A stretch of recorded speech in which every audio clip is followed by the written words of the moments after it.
North Luzon to the undefeated South Luzon. We travel further south here at the 2021 League of Legends Wild Rift Sea Icon Series Summer Season Philippines Visayas group stages. We've got 4 series coming your way today, so best to get right into it. Mika Fabs over here with Otilus and Osiris here on the panel to break down all the action for you guys.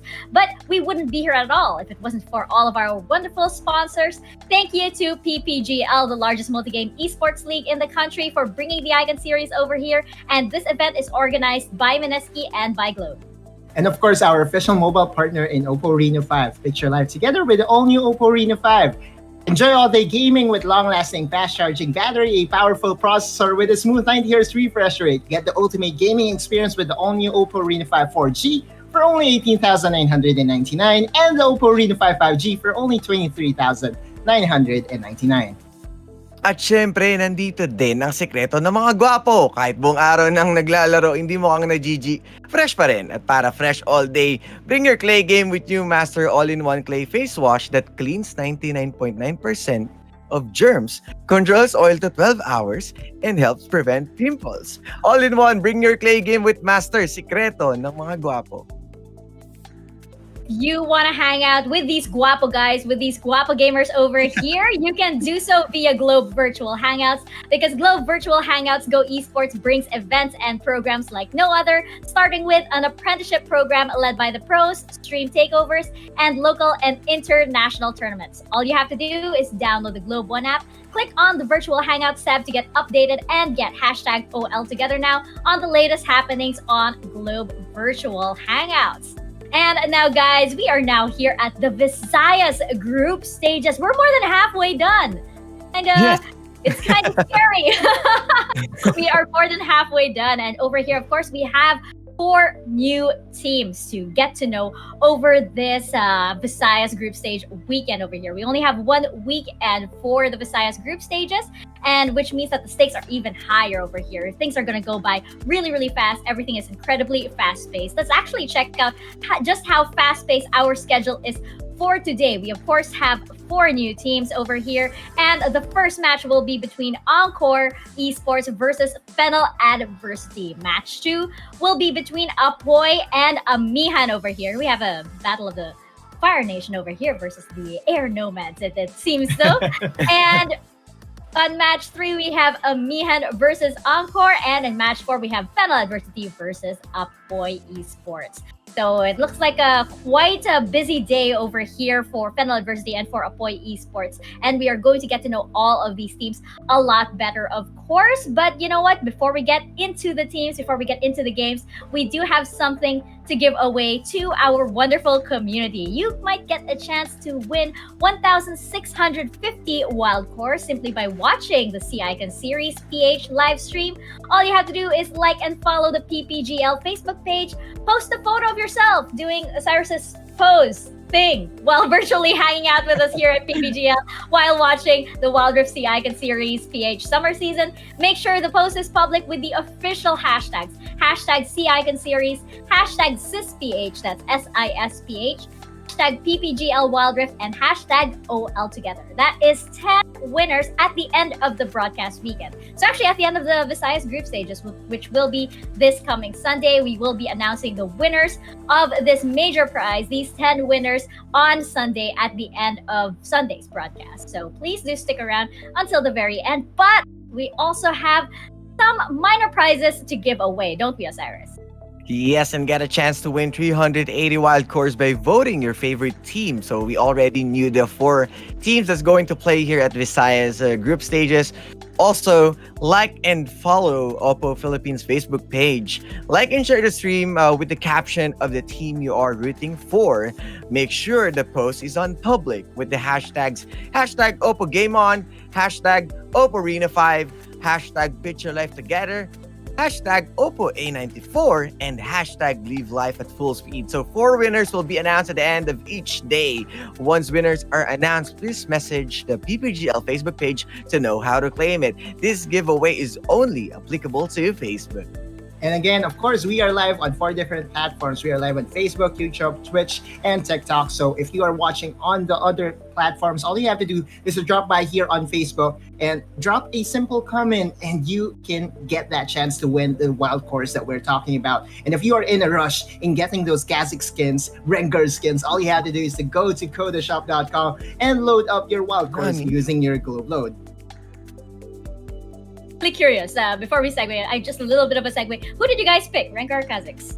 What you have to lose? What did you pick? Rengar Master Race, of course. You know, cats. I love cats. That's why I bought Rengar. But with the mission, I go for Kazakhs because I'm a fan of Alex Itch's mid lane Kazakhs. So I wanted to see that one into the play. So yeah, Kazakhs for now. You went as well, but I also bought Rengar. Yeah, because yes.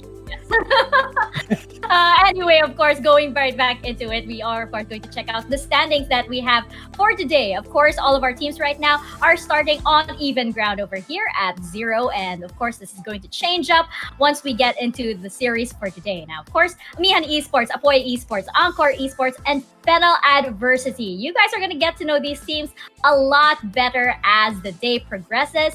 Right now, we are seeing, we discussed this earlier in our panel discussion, we discussed how there seems to be one team right now that's looking very, very scary, but we are also seeing, chemistry building between, like, for example, Encore Esports. They have been playing for a while as a team together, so it seems like they've been preparing for this very moment. But Fennel Adversity, as it is, they seem to be the team to beat over here at the Visayas group stages, don't they, Otlus? Yeah, definitely. Fennel Adversity has been winning tournaments left and right, and has been beating top teams from scrimmages results that we have heard, right? Fennel Adversity really is one of the top teams to beat right now in Visayas, but it is not the end all be all, right? So I'm so excited to see what is going to happen here in Visayas, because all I know is that there's going to be a spicy one. So hand me the hot sauce, because I'm so ready for the Visayas region. Today, on the hot sauce, but very eager to step into the matches, of course. Checking out our overall standings over here. Checking out, of course, reminiscing a bit into the North Luzon and South Luzon standings as well. And of course, we see Team Secret and Next Play Esports, the kings of the North over there. Omega Esports and Liab Esports, the undefeated South, as we like to call it, with Omega Esports keeping their promise over there. And we are finally here at Visayas. Who is going to meet, these players from these teams, rather, from Luzon over at the playoffs? We are going to find out. But Osiris, I want to know, who do you think is currently the team to beat at the moment? Well, right now, from what we've seen so far, we got the undefeated South, but we know how heavyweight Luzon has been. Team Secret and Next Play right there. You also have the Galaxy Racer, who's not falling behind with the roster changes. They also the ones team to beat. So North is still there, but South isn't far behind. So I want to see if Visayas is the one who's going to surprise us as the dark horse might be of the Icon series itself.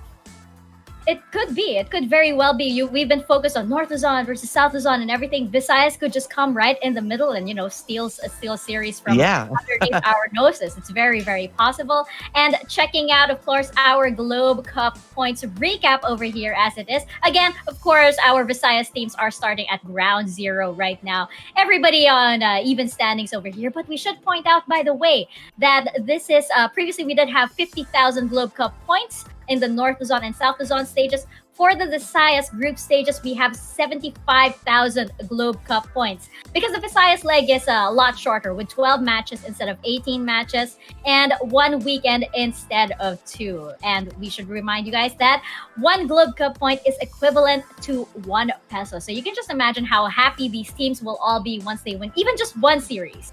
Even just one series is actually quite a lot, and it kind of surpasses even like your regular tournaments overall. So it is quite important. Each series is quite important because that is still 75,000 Globe Cup points on the line. Now, I know that this whole format can get really confusing. We were in South Luzon the previous week. We're now in Visayas. We're in the summer season. Later on, we have the fall season. This can get a little confusing. Fortunately, we have prepared this video video explaining everything for you guys. Check it out.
Welcome to Wild Rift.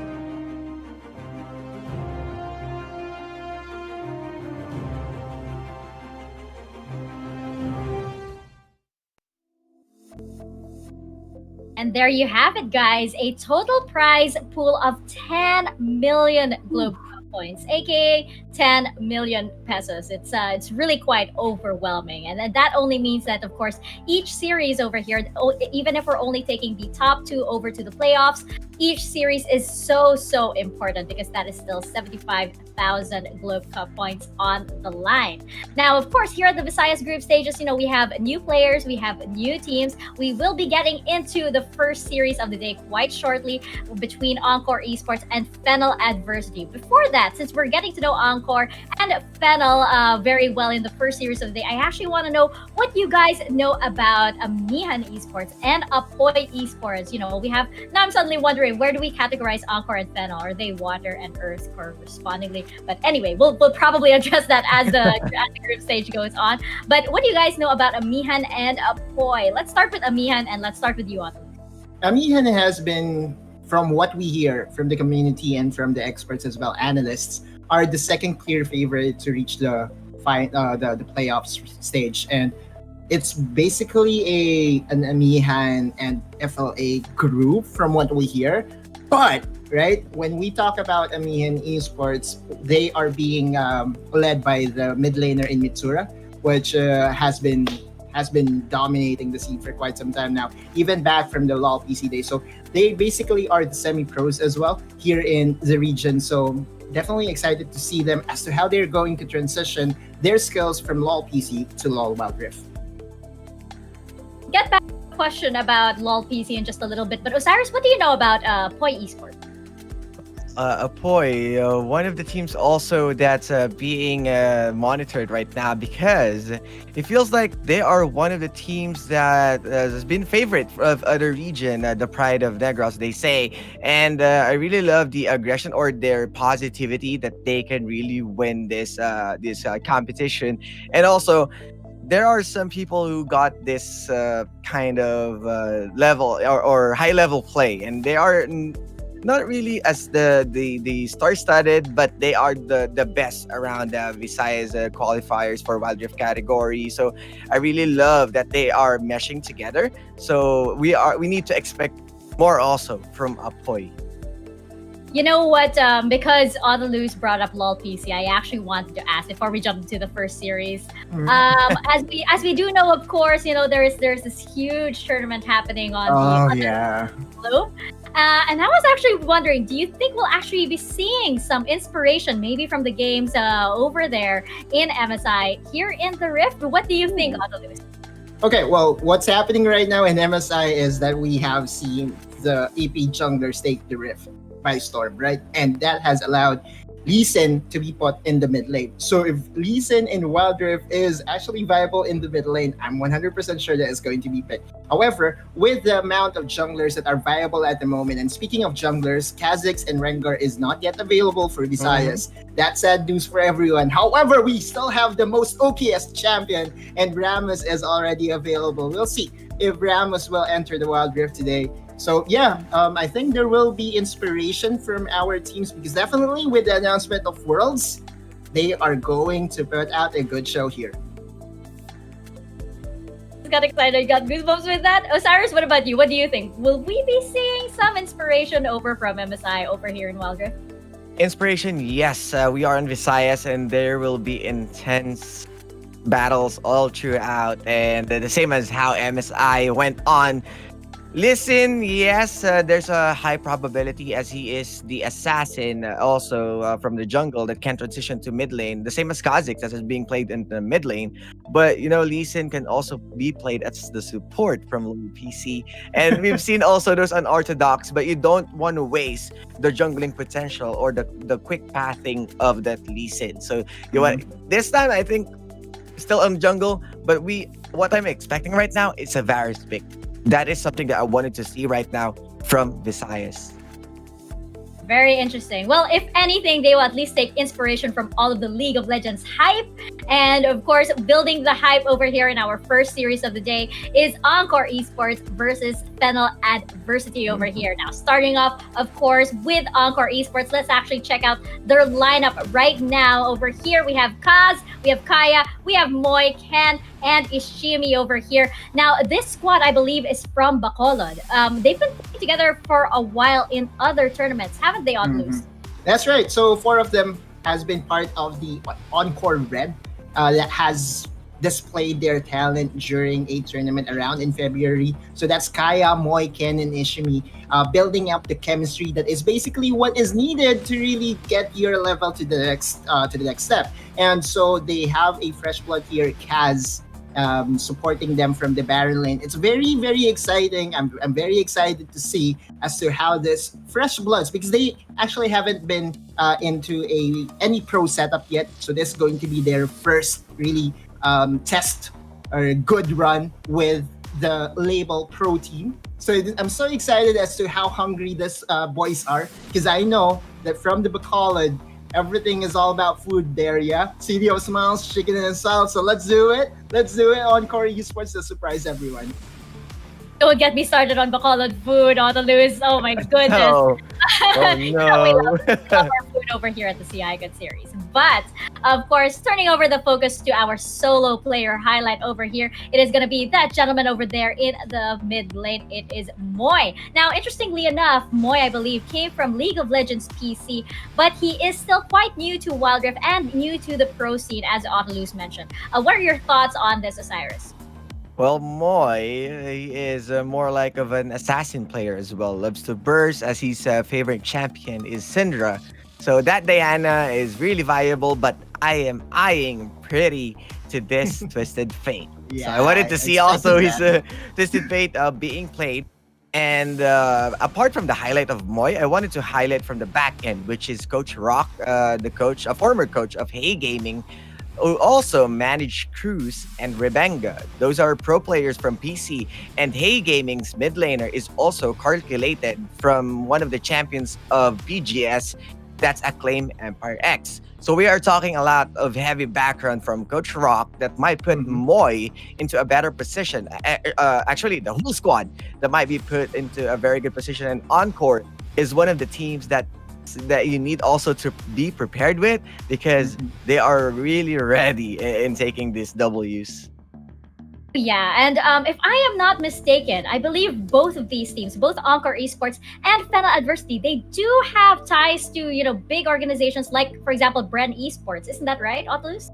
Well, Fennel Adversity has no ties, but they have met each other in a tournament in where Fennel Adversity has shocked the Philippines as a whole, because many expected Bren Esports to come up on top on that particular tournament. However, Fennel Adversity had different plans, and it's just a testament as to how ready these teams are. In fact, from North Luzon to South Luzon, I've been hearing buzzes and noises of people saying, where is Fennel Adversity?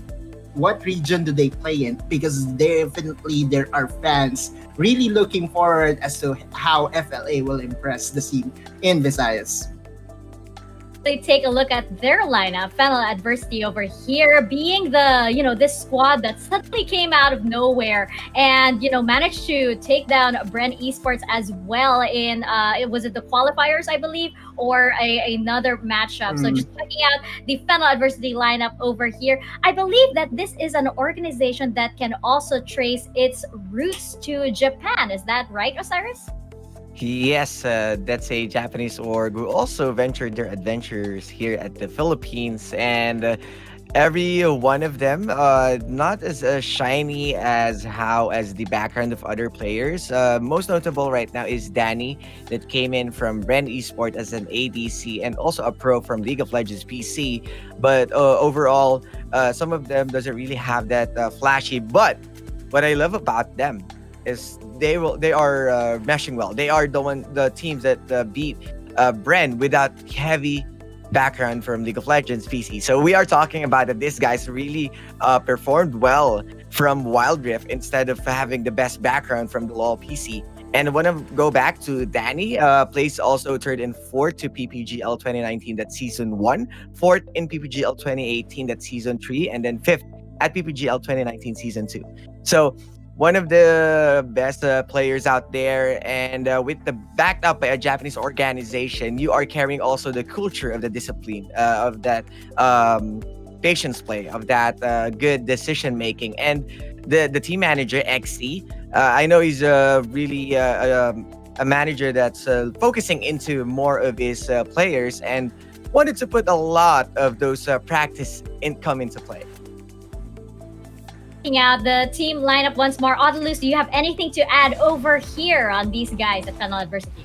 Well, with the roster that they have right now, it's interesting to see as to how it will play out for their first series, because their starting support and Lose Yourself will be subbed out for Rafi. And Rafi is actually brothers with Shaw. So we will have some Umali brothers. So this is going to be spicy, I know. But really, what I'm thinking about right now is to how their gameplay will be affected by this substitution in the support lane. Still though, I see them as a very strong and a very disciplined team right now in Wild Rift. So I'm so excited to see as to what strategies, what meta will they bring here in Visayas, knowing that they have a very powerful Dragon laner in Danny.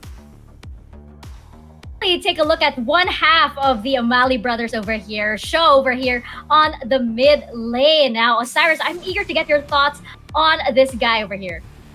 Well, Shaw, Audalus told us that one of the Mali brothers, the half part, and you can clearly see that the KDA at 7.75 and carrying with that Ziggs, Diana, and Oriana, more on the control mages, but does know how to play on an assassin if that's open, because Diana is being a hot take right now. And he is, so one fun fact about Shaw is he is a consistent challenger in League of Legends PC. Doesn't have any prior pro play, but a consistent challenger in LoL PC is something big of a background, because you got a better understanding of how every champions work, and you just need to transition it moving into Wild Rift. And so I want to see Shaw bringing in that experience and showing everyone that they can be the team that can top the groups.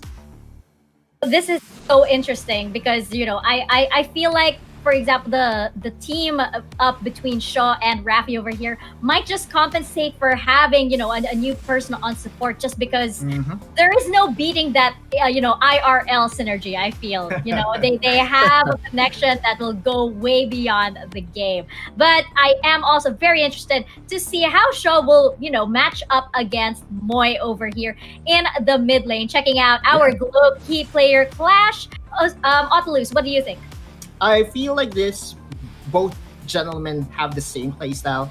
They want to dish out the damage. They're not really into the control mages. They want to be the assassins. They want to make sure to get to the back line. So it's going to be very interesting as to how, these two players will play it out in the Wild Rift, because if I'm not mistaken, they have been meeting each other not just in Wild Rift but also in Summoner's Rift in LoL PC. So familiarity is already there. And looking at the damage profile, the damage department, 24% of the damage is already on Moy. So you can say that Moy wants to really be aggressive. So I'm so excited to see as to how the Encore Esports mid laner will match up with Fennel versus the Shaw, because this is going to be the key player clash, and whoever wins this matchup may will his team to the victory. You, any thoughts on this matchup? Well, I really love seeing that 84% kill participation, especially if you are playing as a Twisted Fate. You know what I'm saying is that you got that Destiny, you are participating in every match, but the KDA is leaning more to Shaw.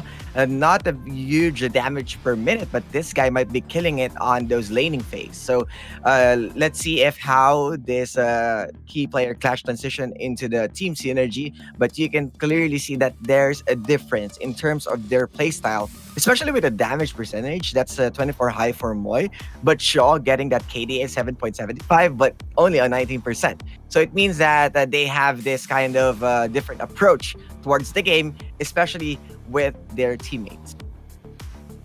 Looking like we're seeing a lot of action in the mid lane, and of course a lot of action as this is the first series of the Visayas group stage. These guys are going to give us a really, really good opening. So predictions, gentlemen. Autolus, let's start with you. Which way is this series going to go?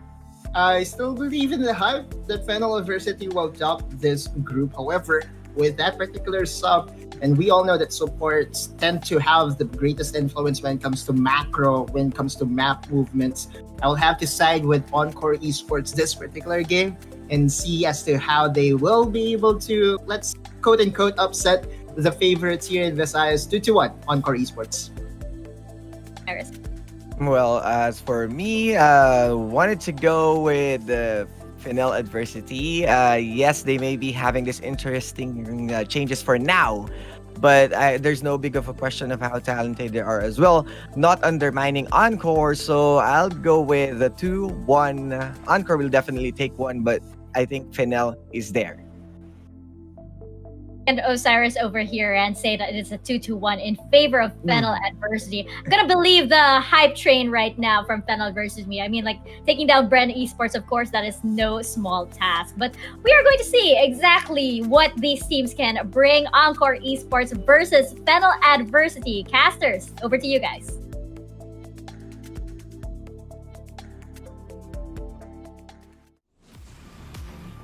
New region, new faces, new teams, but still the beloved game. Ladies and gentlemen, we are at the Visayas region. We'll be your casters. I'm Yukon. Alongside me is Infinity. So, you know what? This is day one, first series, game one as well. A lot of new things, right? So what are your thoughts about this, Infinity? I'm so excited because in the previous weeks, in the previous series, we have seen a lot of things. And now it's going to be the first day. It's going to be the first series that we are seeing for Fennel Adversity versus Encore Esports. I think these are going to be the rivals, right, for Visayas region. And I think these teams have been crossing paths in different Wild Rift tournaments on their way to the Sea Icon series. And the question would be if Fennel Adversity could rise above Adversity, or will Encore Esports loop around them in victory?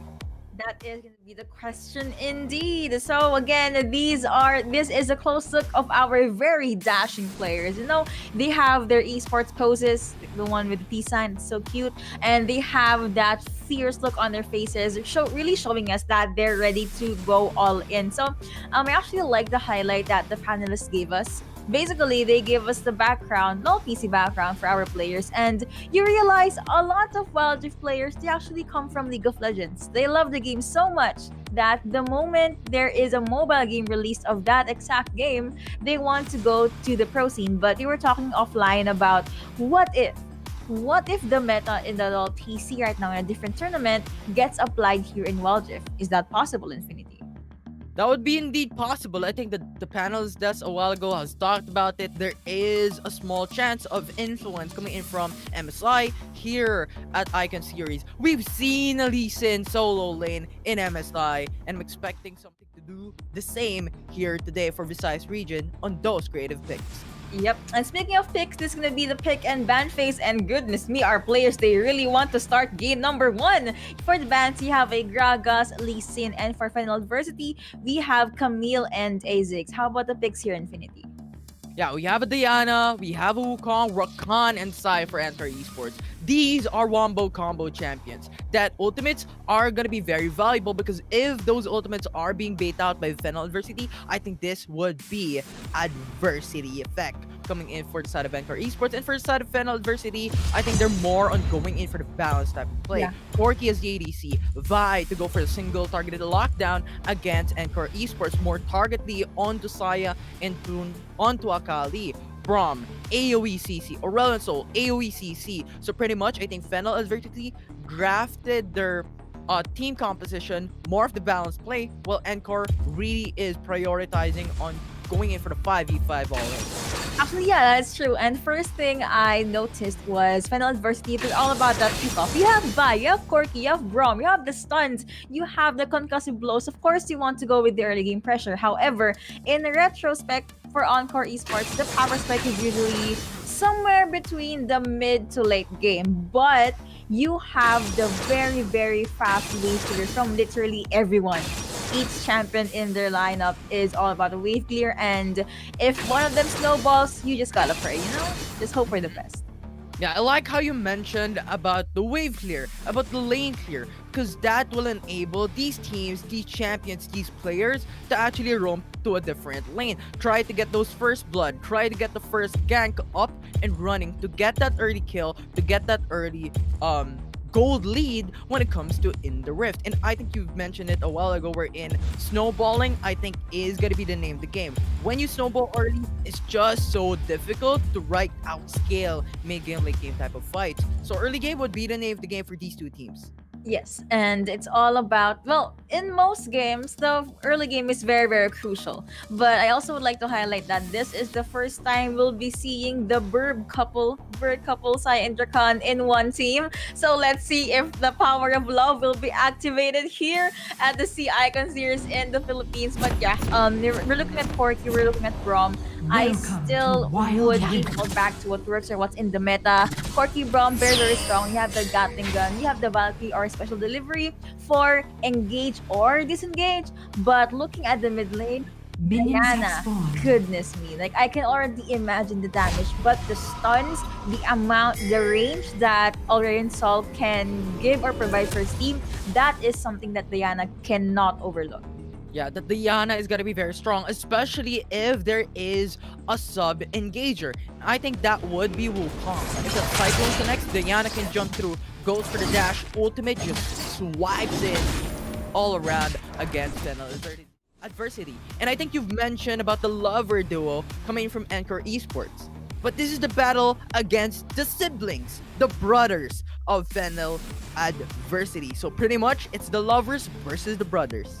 Oh, I like that tag. I am gonna note that now because yeah, Mika did say there is a different synergy between this bot lane duo. Like it goes beyond the video game. And yeah, guys, we're gonna jump into game number 1. Do not forget to share the live stream and of course invite your friends to watch this. We are again at the Visayas region. This is day number 1. The Visayas region will only last for 1 week. So keep on supporting, cheer on for the team you hope and you think will win. But let me look at the barrel matchup right now. You have Akali, and if you really don't want to be killed by Akali in the early game, you'd opt for a tanky Baron laner, and that's what Final Adversity went with. Yeah, because Akali into the early game, level 3, you have Twilight Shroud, you have mobility all around, and that Shurikens is gonna hurt. So I think Fennel Adversity opting to go for the Garen, I think is very smart. Especially if you're looking into the draft of Encore Esports with a lot of ultimates dependence on their team. fruit that's going to be gonna be popped from the Corky, but here comes the Grom with the unbreakable, and that is going to be the exhaust connecting onto Vi, but still no casualties, no deaths from the side of Encore Esports. It was a nice try, and I like what Domeng is doing right now. As a Vi, that's what you want to do. Try to catch the ADC or the support off guard and stop them from snowballing. Though interesting play here from Fennel Adversity. I'm expecting maybe the level 5 to be the point of content here for Domeng to go into the dual lane, try to set up a play, try to set up a gank. But they did it early. Level 4, you still don't have the assault and battery rather, to really just lock into enemy champions. You only have the Vault Breaker, and pretty much Encore Esports has a lot of mobility in their roster, in their skill kit, to really just avoid that overall. So Fennel Adversity, you know what? Very good initiation, but level 5 is something that you need. And level 5 came in a tad bit too late for Vi here, but in retrospect, at least they were able to force a reset for these two lovebirds. And you have Danny, of course, along with Rafe, just clearing out the minion waves. Usual early game ADC combos. Grant Entrance connecting. No, it's not gonna connect rather. And he went over to shield Ken. No aggression from these two champions. They just want to try and farm as much as they can. Domeng getting the neutral jungle creeps as well. And for Rafe going with the reset, wards are probably going to be placed. And for the Baron side, you have Akali just doing Akali things, using the 5-point strike to clear out the wave. 3 minutes and 30 seconds now onto the table. I like the resets here coming in from Fennel Adversity. You have Domeng went in for the reset. Now he has BF Sword and also the armor to build onto Guardian Angel. That will give him more aggressive type of capabilities when it comes to the team fight. And Braum went down as well. He bought the redemption to go for the sustainability and the sight. The information game is going to be in favor of them as well. So I like how Fennel Adversity did there, but now it's going to be 5 seconds remaining and the Cloud Dragon will now spawn up. And the Cloud Drake is now up. Indeed, that's gonna be Ishimi being able to see Rafe. You know what, we talked about Fennel Adversity's lineup being about that pickoffs, but it feels like they're the team that's more on fire. They're the ones who want to hunt for blood, and Encore Esports is just being very, how should I say this, very calm and passive about it. But let's see what's gonna happen, because again, Dragon is up. This is gonna be the next, the first point of contestation rather, and Bishop is gonna be available for that from Grant and connect. That's the Gapping gun connecting onto Saya, but shield from Ishimi is gonna be enough. No one died so far. No ultimates being popped as well. There are already feathers on the ground, none connecting onto Danny, but Fennel Adversity already giving the Dragon a start. Indeed, Fennel Adversity going for the initial setup, but Encore Esports now going for front. And here it comes. The Infinity should be connected onto going to be Fennel Adversity. That's the first blood going over to Blue Team. Looking to damage being kicked out by Encore Esports right now. Ready to go over the double kill. Nice fire coming in from that 4-piece. Doesn't need top. Oh no, he got sandwiched. That's going to be a double kill coming over to Vi. Blue Team Akali was able to take out already Sol, but overall, that is a team ace going over to Fennel Adversity and one Cloud Dragon. It's only been 5 minutes, Infinity, and these two teams, they're on fire. Fire. Fennel Adversity has gotten it once again. They got the 2K gold lead, and I think that was just a phenomenal utilization of the skill kit of Fennel Adversity, right? You have Rafi went in for the Glacial Fissure. You have Danny went in for the Gatling gun, and he utilized every single missile barrage against the enemy team. That was AoE party for Fennel Adversity. And yes, Rafi died, Shaw died, but that was 2 from 5 in favor of Fennel Adversity, and they got Project in their favor. So pretty much the gold lead is on them. And the kills just delays how Encore Esports is now farming into the lane. They're just delayed when it comes to the wave. 6 for 5 and 1 dragon. I would take that trade any day. Also, imagine just was popped a tad bit later. So that was something Encore Esports did not expect. Red Team already being able to get the referral and Grand Entrance being used just so he'll be able to get away. Looking at the Baron lane right now, Fennel Adversity. They really want to get this turret already popping the honey fruit. No change for you, good sir. And Danny picking up the fruit actually. So sad. I mean, he wants to feed this cute pork to go again. Yeah, team Corky is lost a now being turret. fed up, and as you stated, Fennel Adversity is looking in for the turrets. They've gotten one, but it's a 1-for-1.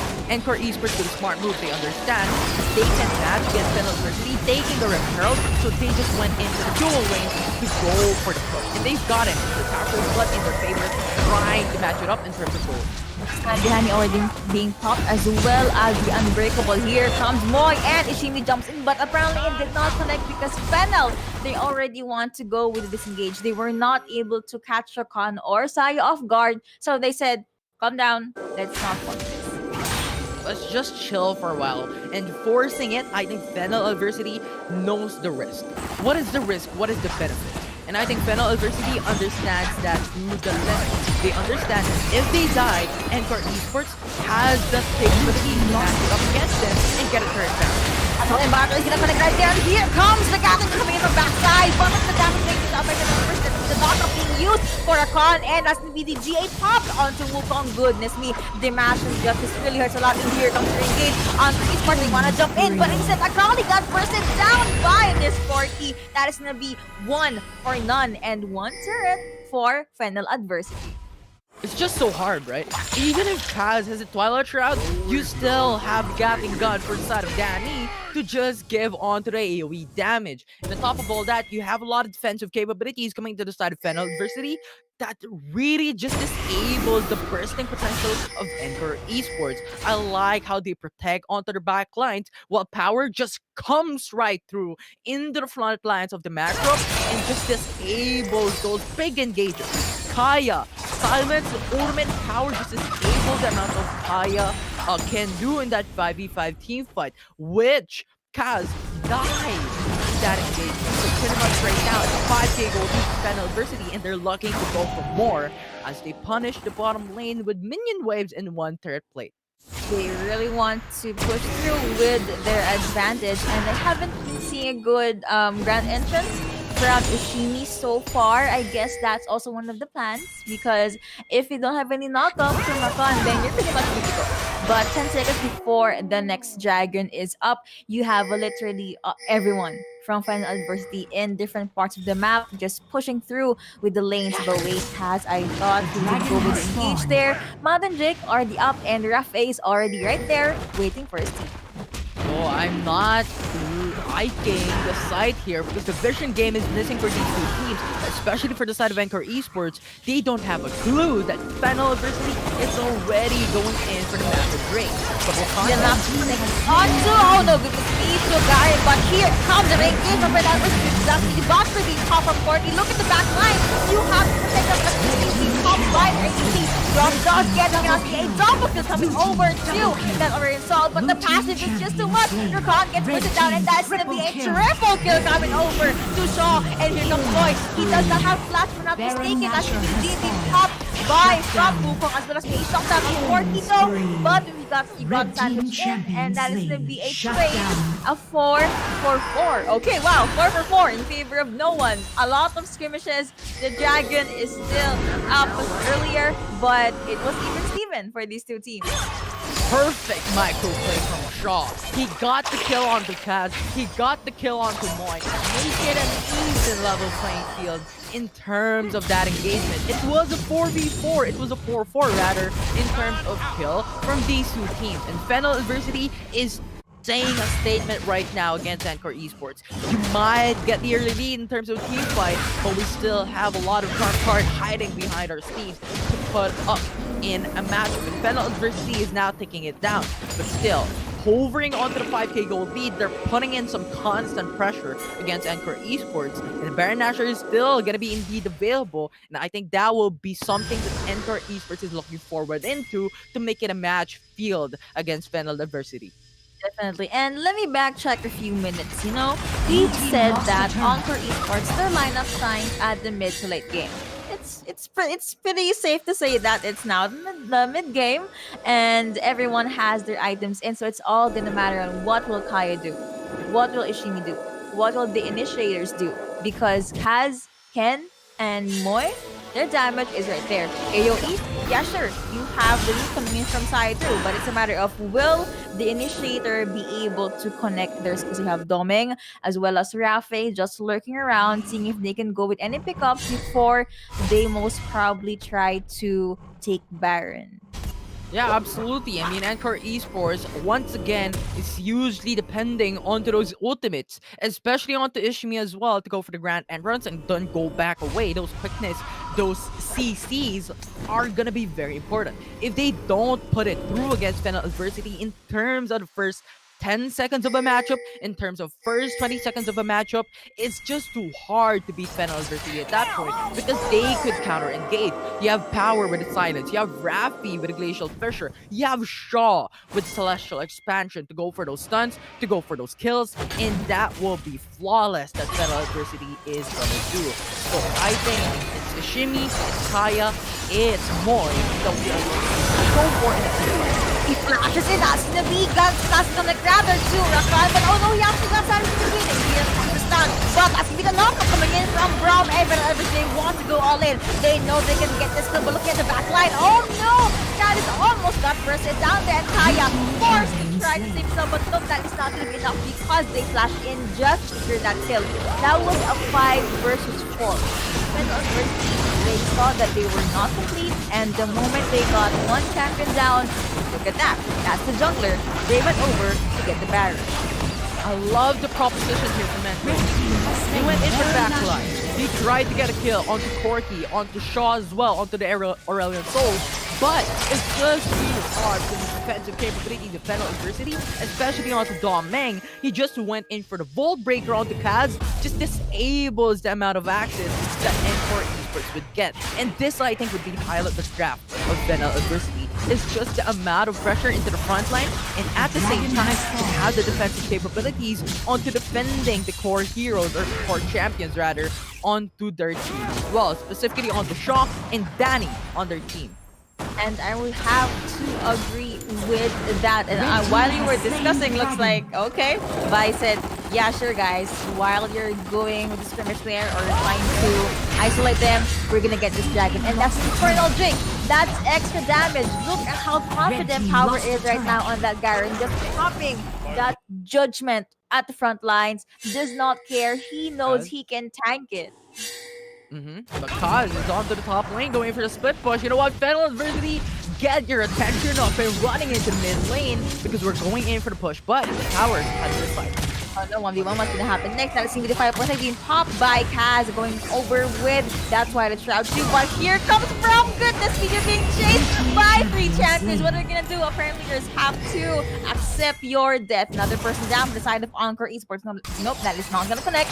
But we have Danny alone at the mid lane. But he has pretty good wave clear. So he's just gonna pop that Gatling gun time and time again. This is the 14-minute mark, almost 15 actually, and you have the discipline coming in from Fennel adversity.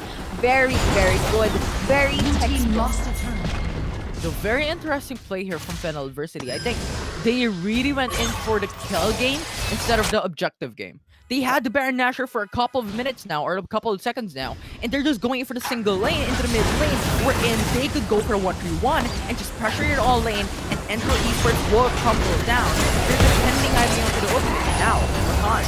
It's gonna connect, but apparently that's gonna no follow. That's gonna be the ultimate coming in from Diana, but she was a tad bit too late. The glaze of Caesar being popped by Dropping again. Here comes the stage. Look at the tankiness coming in from Fennel adversity, and Ahali was the first one to go down. And because of that, Encore Esports was forced to go back. And Infinity, what happened in that scrimmage? I think Diana overextended. You need to go for other person to initiate fight. The BMG being popped as being revived, but here comes Power at the back line. Barry is still alive. He's gonna pop that judgment, and no one from Fennel is still gonna bow down to Encore Esports. But you know what? Before we get another objective, let's try to get the buff, to try to get the, Mythical Speed, just to get more gold and more EXP. Speaking of gold, the gold advantage, 13k roughly, is on the side of Fennel adversity.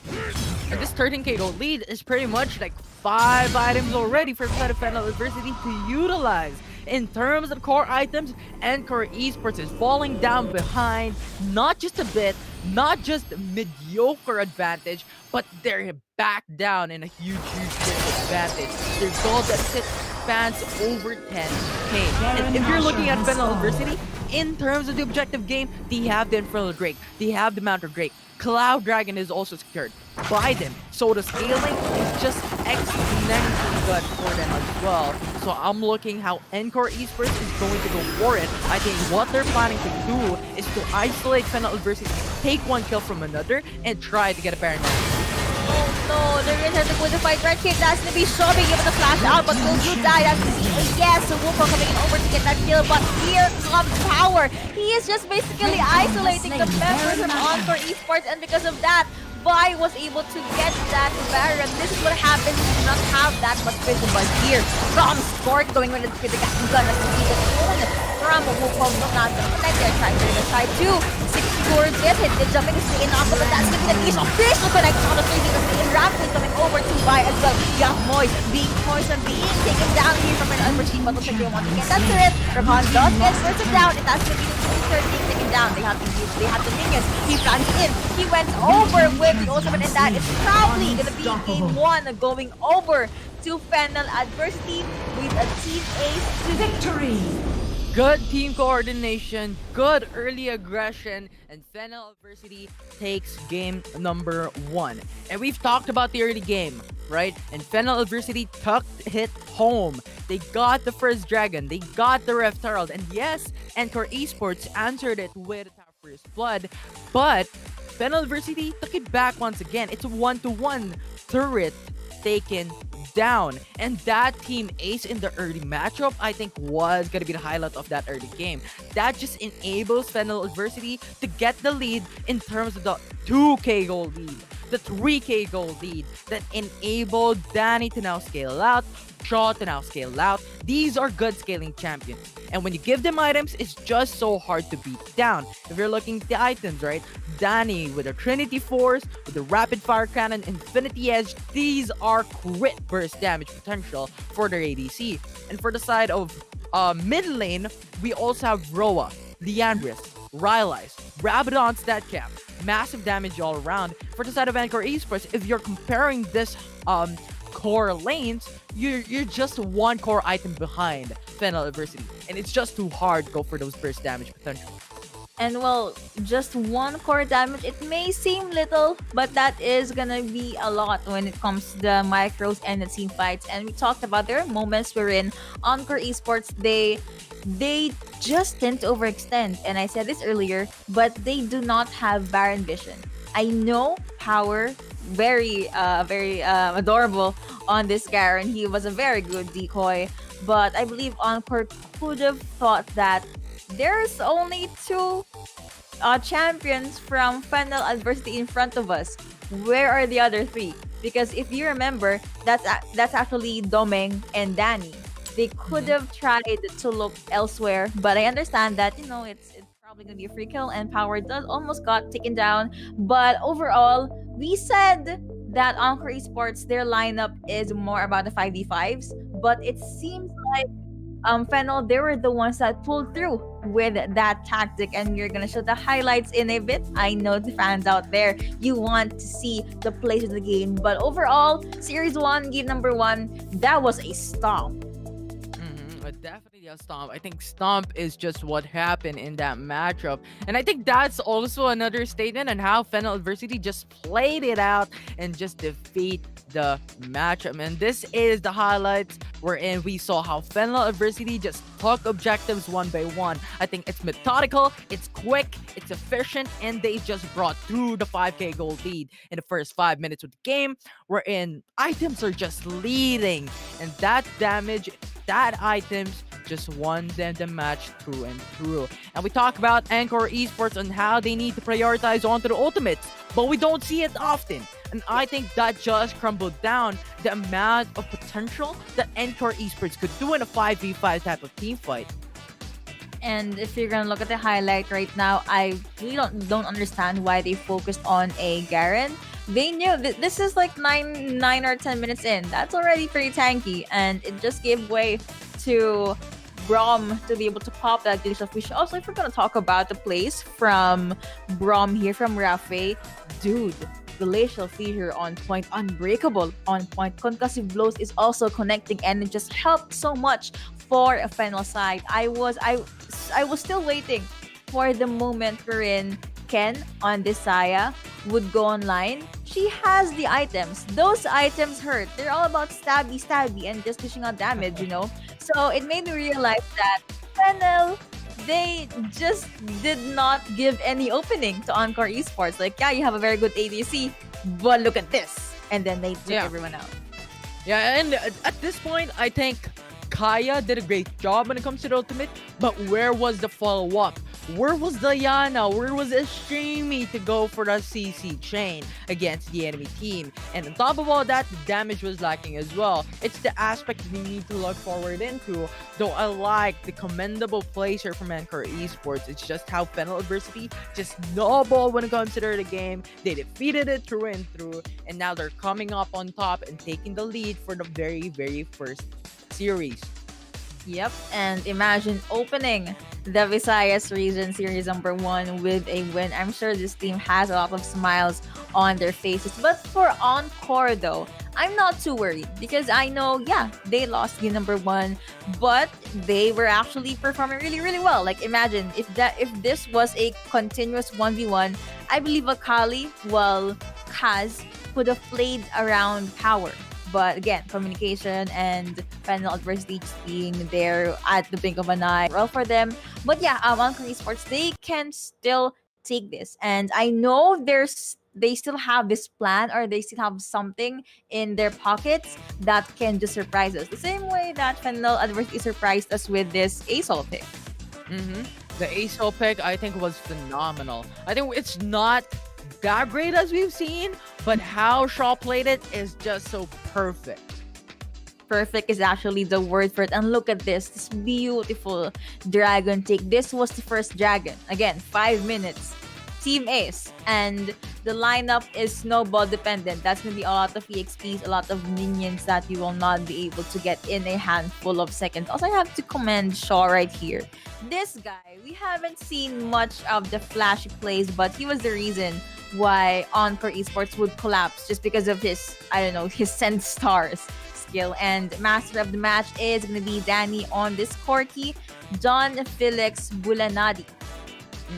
And this Corky just goes in and out of fights, very safe into the back end, and the damage output is just so big when it comes to the team fight. It just was protected by his teammates to then enable Danny to now scale out when it comes to the early game, get that Trinity Force, go for the power spike, that level 5 I think he was looking forward into, and that's just the amount of mechanical play that this player has done. Danny, phenomenal game style in game number 1, series number 1. Phenomenal is the word for it indeed. And these are the bans and picks for game number 1. Get a screenshot, or if you want to, post it on your socials, like the giveaway that our panels had. I think we should join that. Just kidding. Let's not. We're already the casters. But yeah, Gragas, Leeson, Camille, and Ziggs, pretty normal bans looking back to the North and Luzon region. But it just goes to show that none of these teams want to go with the very, very mobile champions. The ones that can dish out so much damage. I'm looking at you, Camille. I see you in the ban area. Oh yeah, Ramos was open, but no one actually picked him up. Yeah, and I think the problem with Ramos, I think it is absolutely good when it comes to the 5v5 team fight. But when you put him into the jungle, I think the delay is just too big. The early potential of Ramos is just too slow when it comes to clearing the map, wants to clear the jungle camps, right? And that just disables the amount that Ramos can go to into the 1 minute and 25 seconds to then go for the Rift Scuttler, right? And the Rift Scuttler is just so important when it comes to the early game to get the information on where the gank would happen, where the play would happen, and I think that is not worth risking for. And that is the reason why Ramos is not being showed up in terms of game number 1. For now. You know what? For now. I do not know why, but I still believe in that cute little champion that there's a chance in one game somewhere along the road of the icon series. So probably see him. But yeah, I do agree with what you said. Ramos, yeah, relatively new, all about the power spike. But if you're gonna look at the early game, he is almost non-existent. And if you're gonna look at game number 1, these teams, they do not want non-existent champions in their lineup. They're literally all about just jumping in. You already said this. Vi level 4 went over to the dragon lane to deny the minion wave clear from Sai and Rakan. Most likely, that's basically what I thought. As to why he ganked that lane earlier on. And Orion Sol, he just kept on rotating and just helping his teammates rather than Diana that would usually stay in the lane and try to get the items in. Akali versus Garen is almost non-existent as well because Power will be like, Akali, yeah, sure, but I'm gonna go over to my friends. And he's gonna help the teammate, and yeah, they'll be able to win a lot of skirmishes. Yeah, and pretty much I think it's a race to levels, right? Who is gonna be the first one to go to the level 5? More specifically onto the jungle role, because that jungle role states where the strong side of the map is for a team, right? Like for example, how Vi went in for the early gank into the bottom side of the map, level 4. Yes, I think that is too early to go for the gank. Vault Breaker, I think, was phenomenal, but aside from that, they don't have any other CCs. Maybe aside from the concussive blows coming in from Braum, which doesn't really go for the burst type of CC potential. So I think that was a bit of a loss, but they recuperated it because Vi went in for the jungle invade. They went in for the level 5. They went in for the reset, and at that point, they were in a lead, and that just disables the amount of wave control that Encore Esports had in the first couple of minutes. And I think that would be the name of the game as well, right? Aside from the early game, you're looking into who goes level 5 first, who is the jungle that is going to be better. Jungle and mid lane are the roles that we need to look out for in the next series to come. That I would actually have to agree. We are all aware of the power that the jungler has earlier on. It's all about that, better jungler wins, all that banter. But it just goes to show who has better micro and who is able to get the levels in first, who will be the one that's in the lead. Because of course, we're gonna have an advantage against your opponents. And you talked about the CCs from the side of an adversity. Let me talk about the CC I was expecting from Encore Esports, the roots coming in from Saya. I did not see much. And as well, and going back to Vi, there was one clash in the mid lane that he literally did not care. He popped the assault and battery. He was at the front line. He was taking so much damage, but he's like, yeah, sure, I'm okay. I mean, exhaust, okay, you flashed out. Nice, that's another one down. Another summoner spell down. And the exit just became the check marks for the side of Final Adversity, and we're gonna jump into game number 2 in a bit. I know you guys are excited, but do not forget to share the live stream and invite your friends to watch alongside you. Yeah, let's insta-punish. And I think that's the thing as well. Fennel Adversity just had a lot of early lead, got the early items, and Sai is a good scaling champion. But when the early game is not something that you can get farms, can get gold, it's just too hard to put out for. Because Saya goes for the BRK, Runan's Hurricane, Infinity Edge. I think these are some of the core items that a Saya does have when it comes to the team fight. But if Fennel Adversity just has a lot of gold in their favor, you have Corki, you have the Aurelion Soul to just go for the burst damage potential, and you also have Vi to go for the Soul Barity, just locks down the ADC, and therefore not being really able to go for those roots, to go for the feather, and utilizing your skill kit very well. And just the amount of burst, prolonged fight, disabled for the side of Encore Esports. Yes, and that I would have to agree. So you already mentioned Encore Esports. So what do you think are the things that they should tweak in their draft, or maybe even the execution for the draft this coming game number 2? Very good question. I think there needs to be a balance onto single targeted AoEs and AoE CCs. Right? Single targeted CCs and AoE CCs, I think, is going to be very important, because the single targeted CCs would mean that you have sort of an advantage when it comes to the early game. You could punish the duo lane, you could punish the Baron lane, or even the mid lane. Wherever you go, you have potential to get the kill for your team, and those AoE CCs would balance it out in terms of the 5v5 team fight. So I think if Encore Esports wants to win against Fennel Adversity into game number 2, they could balance it out, make it even when it comes to the AoE CCs and the single targeted CCs. On top of all that, make the draft balance. Have good scaling champions, and at the same time, have early good game champions in terms of game number 2 that could punish Fennel Adversity all throughout the game. That I would have to agree. I mean, we need more strong early game champions. What made me think? Which roles do you think they should change the ADC or should Infinity? I realized something. Yo. Ask me what it is. Okay. He asked. Nice. Kai'Sa was open. No one picked it. Oh yeah, actually, very interesting stuff. I don't think he was banned as well. She wasn't. So interesting plays here from these two teams. I think they really want to go for the lovers versus brothers duo. Yeah. Right? They want to go for that. Encore Esports prioritizing onto the Syra Khan, Fennel Adversity with Shaw and Rafi being brothers and siblings all together, matching it up.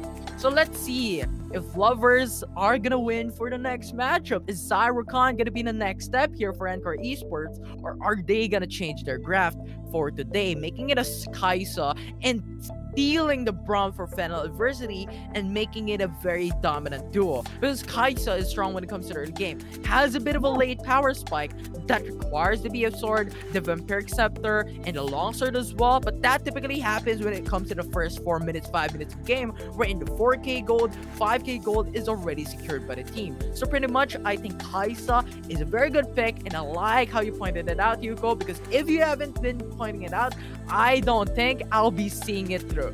It's okay. That's the reason why you're my partner here in Icon Series for series number 1. But yeah, one of the reasons why I realized Kai'Sa was open is I was about to make a point about which ADC should Encore Esports choose. I know Syra Khan, all about that power of love, yada yada, but you're gonna have to need more damage than that. And that's when I realized, wait, Kai'Sa was open. So let's see if we're gonna see Varus, Kai'Sa, Ezreal.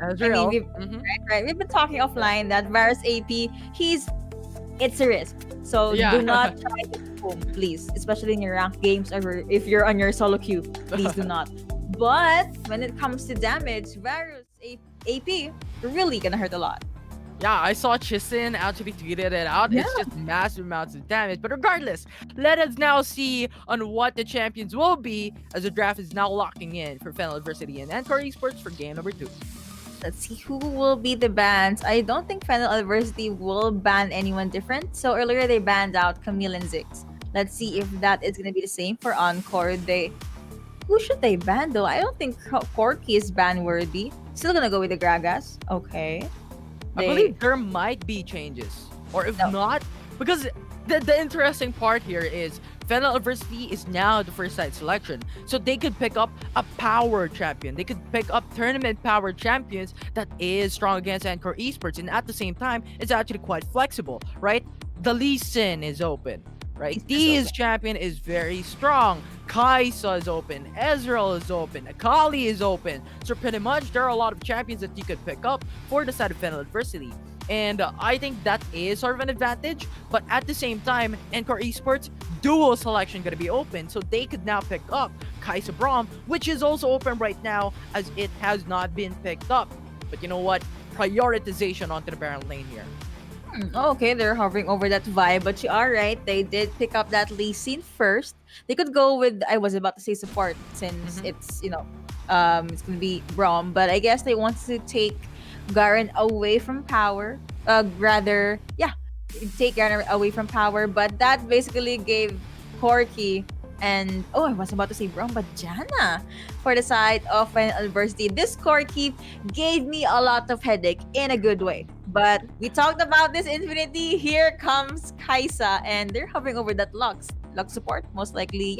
If the life binding is gonna connect, it's gonna be the perfect opening for IK and Rain to actually, just homing to the enemy and then probably take them down. Last to be from the side of Fennel Adversity. Man, words, Yuko, words. Orianna and Fiora.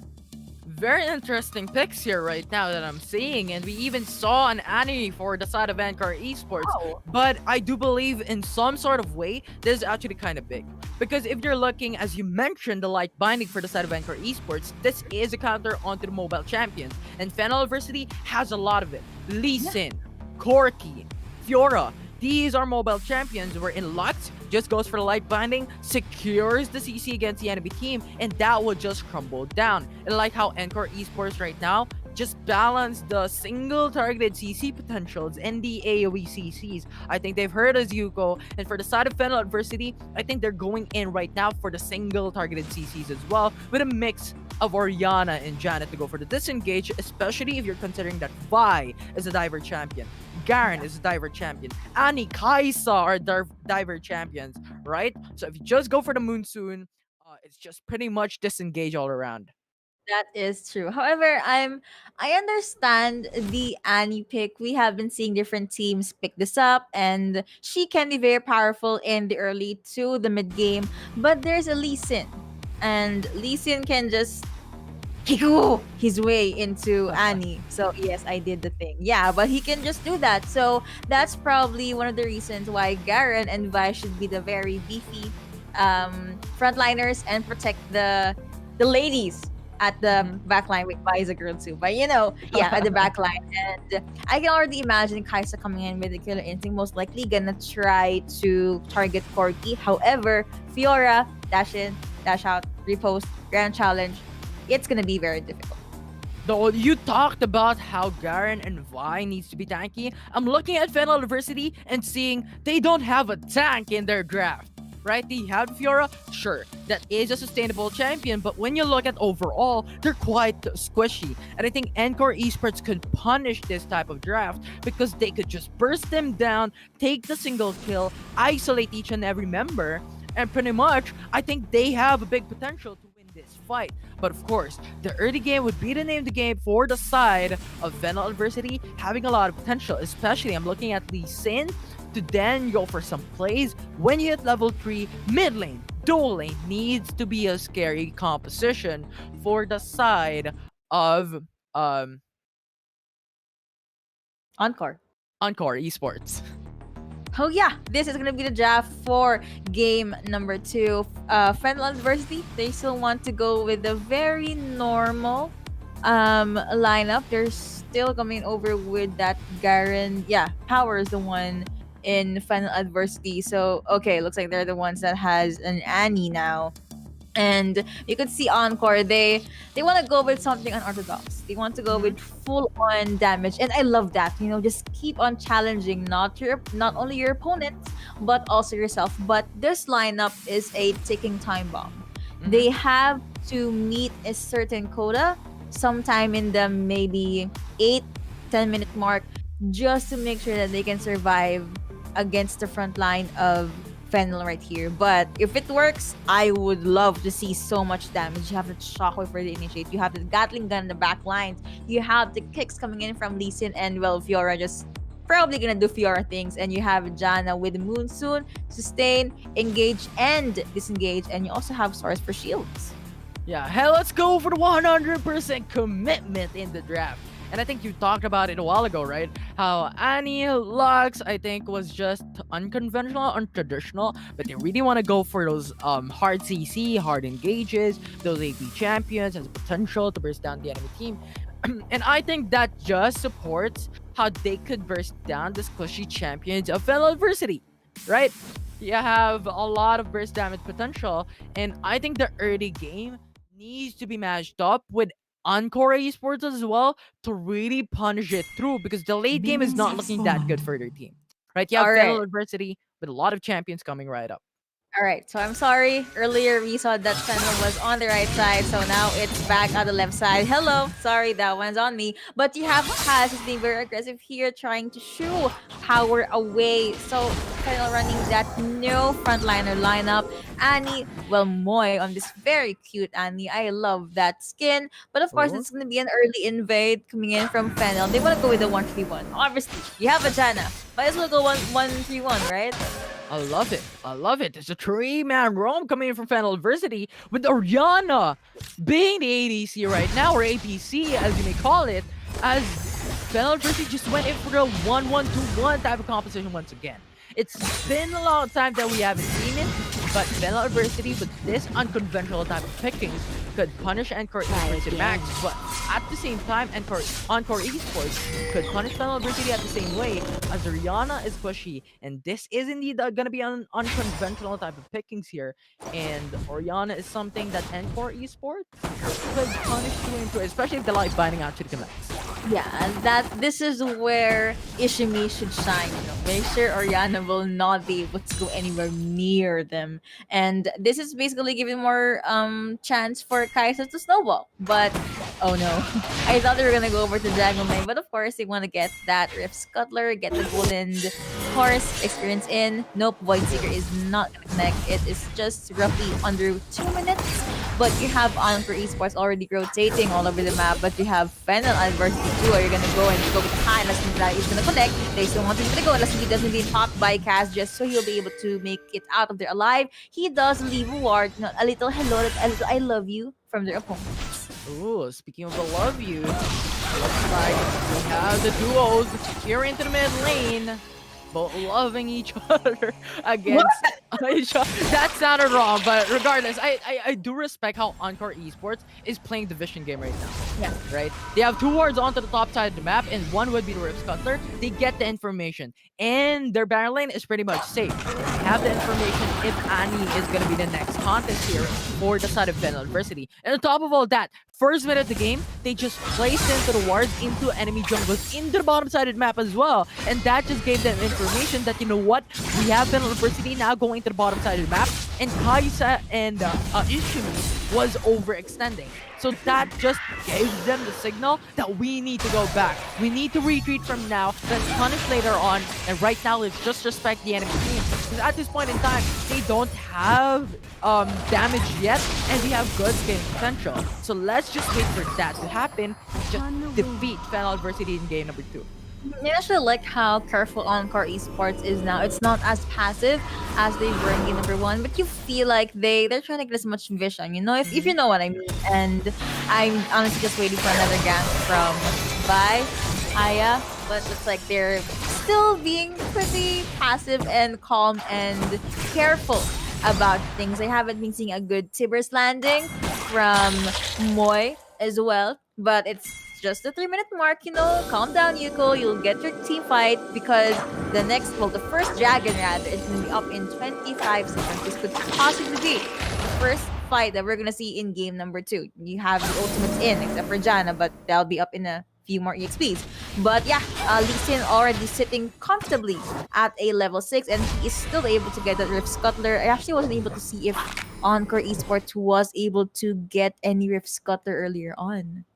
I think they did. It's onto the bottom side of the map. Get the onto the dragon for the 3-man roam to get that information alone. But 4 minutes already into the game, Encore Esports Kaisa, if you're looking at it, is still missing the longsword. It's still missing 100 gold to get the Acknowledgement upgraded. And I think this is an opportunity for Fennel Adversity to punish the ADC of Encore Esports, as a 3-man roam already happened for Fennel Adversity.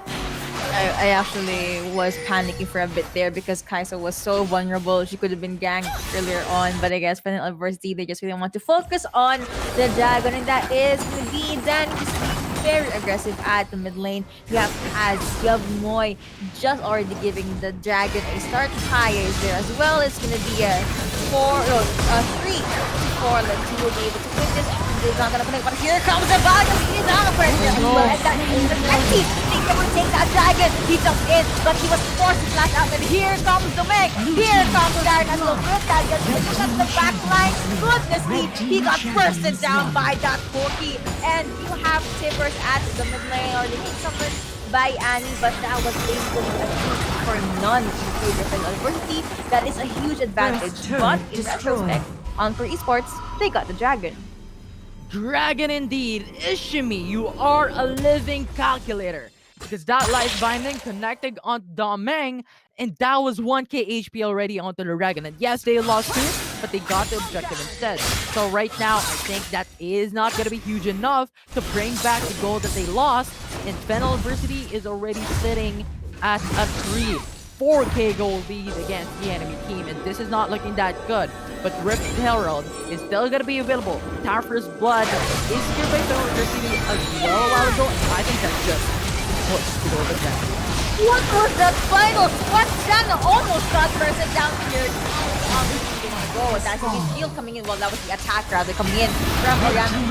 Able to push out a significant amount of damage onto Kai'Sa. And Lee Sin came in with the follow-up blow, and they were able to get that to one champion that already for the side of Encore, but Dana is very, very low. Howling Gale is gonna connect though, so that's able to see that's gonna be a jump in, and that's gonna be Timbers again being landed onto Fennel University, but will is able to steal this, but he went over with a kill and was able to get himself. He's gonna go with a 3v.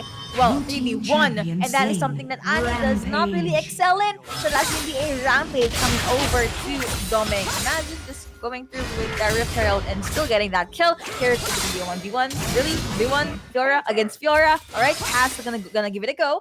But you have Power just making sure that his opponent has his eyes on him. No one died, but who do you think won in that skirmish earlier?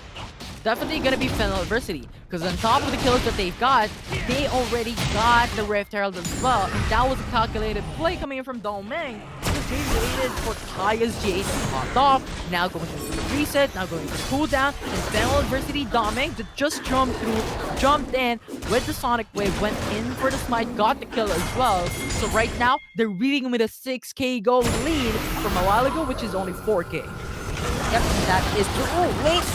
Yes, that is gonna connect. Flash? But Kaya, that was kind of an awkward flash. But let's pretend that we did not see that. But if hell, it's gonna be someone at the Dragon Lane. You have members from Encore Esports just trying to protect this turret with their life. That is indeed, of course, the Lucians start being popped by Ishimi or trying to take down that turret, and Fennel University is just gonna leave that objective alone. Rafe lurking at the sides, but you have 3 members from Fennel University at the mid lane earlier. Command shield being used on the Lee Sin. Oh, that's really based on connecting. What they do well. Lee Sin is very mobile, very slippery. So at least he was able to make it out of it alive. But that is one important ultimate from Encore Esports that's no longer available. Moy being quick and spicy, going in for the proto build Timbers to go for the stun and to go for the initial setup. But Fennel University, you know what? Let's just go back a bit. Let's not use our flash. Let's just go for the safe play. And how Fennel University is so disciplined when it comes to the spell aspect of the game, right? They're just respecting it. They're calculating that they're not gonna die to it because there's no follow-up. It was basically a 1v1 from Moy going up against Fennel University. So let's just walk away. Let's just run away. Let's just waste Moy's ultimate and even the spell available. But with that being said, Infernal Break now being alive for Fennel University and Encore Esports Think, but then Encore Esports going for the 4-man rolling to mid lane. That they should just run away together, but looks like they want to jump in on Esports, or they're being grouped at the mid lane. But dude, Power, the poke that he actually did onto Garen forced him to get a honey fruit. So no more honey fruit at the mid lane.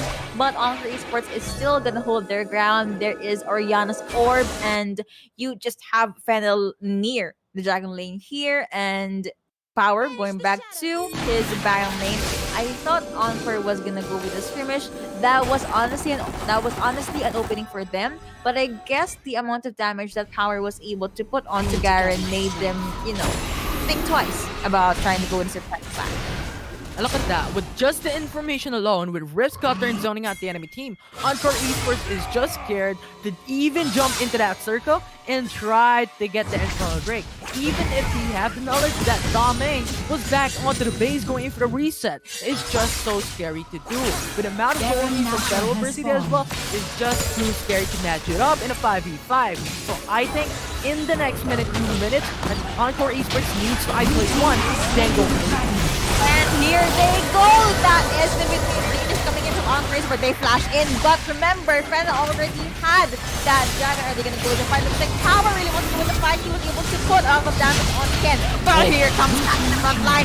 Corky gets bursted, and that's quick when time on 2 champions. He passes in, and he goes to the micros, but there's not gonna connect. Look at the damage coming in from PR. Oh my goodness! Lock not able to do anything there. Guys, not going for their life. That's gonna be a triple kill coming over to Power and a double kill for Thought. And alright, I'm not sure if the cameras saw this, but the Howling Gale that was placed by Raph actually stopped Encore for some time to get that dragon. So it gave time for them to actually secure it, and then the class, that was a team ace. Thank you so much to Apoy for being our official mobile game sponsor, and Fennel at the back side. Yeah, and I think that's just as only here in the of Rafi is just a brother duo making job done for their team. Fennel Adversity is doing work, is doing things that is unconventional, but is something that is amazing into the rift. And with that being said, as you stated, the Baron buff is now being secured by Fennel Adversity. I think this is going to be very strong, especially with a lot of tier 2 turrets now still going to be available for the side of Encore Esports. Fennel Adversity could now punish this, split into all the maps, make it a 1v1, then go to map. Okay, Anna said goodbye there. Going to know one soon to you, good sir. But that is in trade of Annie's Silvers. And okay, Fennel got 1 turret. I think that's worth it. You know, support 1 turret. I'm sorry to all support out there. Wait, that's also me. But yeah, at least you were able to convert it to an objective, and you have power to guarantee nowhere near. It's connecting onto and here it is. That is going to be an opening for their side, but it's going to be a rampage being secured by Power, able to burst out that Garen and Kaya. They jumped in, but at least they want to, I guess, just protect this turret. And again, even Steven quiet at the map right now. You guys have Shaw waiting, literally waiting at the mid lane just so he can clear the way.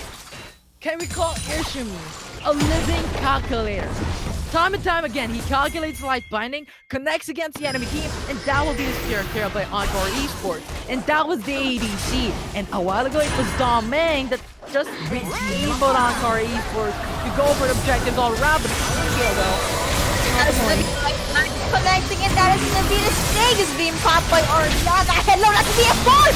Nice shotgun on top of coming over to Power. That's the killing spree. They secured by this Oriana as well. Sure, not getting it down, but one cost that is not gonna connect. But the light binding to connect was able to stop an adversity. But nope, not gonna stop the siege from happening towards Encore Esports side. They are now able to put a hole on their enemy's face, and imagine that. The thing that Shaw was the one that got targeted, but his hands were so fast that he was able to do a 3-4-man shockwave. But here, okay, yes, the IK rain hurts a lot, but that's not gonna happen if I'm golden, said Domeng right here, still able to go with disengage and no further casualties for the side of Fennel. Ishimi, light binding, always connects. It seems like Ishimi's light binding has an auto aim built into it. It's just a high mechanical play going in for the side of Encore Esports, but regardless, Fennel Adversity is still gonna take the lead with a massive gold lead, making it a 16k gold deficit for the side of Encore Esports, and the Dragon would now be up in 10 seconds, while Fiora still goes for the split push. I think Fennel Adversity, you know what, we have a lot of gold lead, we have a lot of items in our pocket. It doesn't really matter if Encore Esports go for the contest because we can handle it in a 4v5. So this is a 15k gold lead in favor of Fennel. Yo, it's the team, they're mad, okay? But Lux did try to go to Fennel. Spark apparently is not gonna clear that Mountain Dragon. And you mentioned, you highlighted the Janna pick rather, re-engage and disengage. It's happening. We actually see Fennel Adversity do it. They're able to utilize this Janna, but at the same time, this Oriana is working so well. Howard is doing, I don't know, he's probably gonna go with the cleanup, but I have to commend Domeng in this game so far. That this Lee Sin, goodness me, good micro Steve can the target that's the connect on the two champions, but vision already given to Fennel that Encore Esports is somewhere along the alongside the code, somewhere near the Baron. Power going for the split push, diving under the turrets. Oh no. Okay, that's gonna be one Garen down. Hey, 4 champions left to take down against the Fennel right here. Going over to the TD. They really need to steal this. But remember, they have Power split pushing. He is near the base, and you have Fennel Adversity taking that Baron. What will you prioritize. Who will you take down? But look, that's a non-contested take for the Baron. Let's go over to the base piece. I want to see what's gonna happen. Fiora does get taken out, but still able to put a significant amount of damage onto the turret, and Fennel Adversity will be very much happy to finish what Power started. Yeah, and Power, you know what? He died. But he did his job. He did his responsibility and duty for the side of Fennel Adversity to take the Baron Nashor to get those pressure against Encore Esports. And basically, it wasn't really a big loss. It was a 1-for-1 in favor of none because Kaz died when Power was split pushing. So pretty much, I think it was even more advantage for the side of Fennel Adversity because they have the Baron buff to now take pressure against Encore Esports.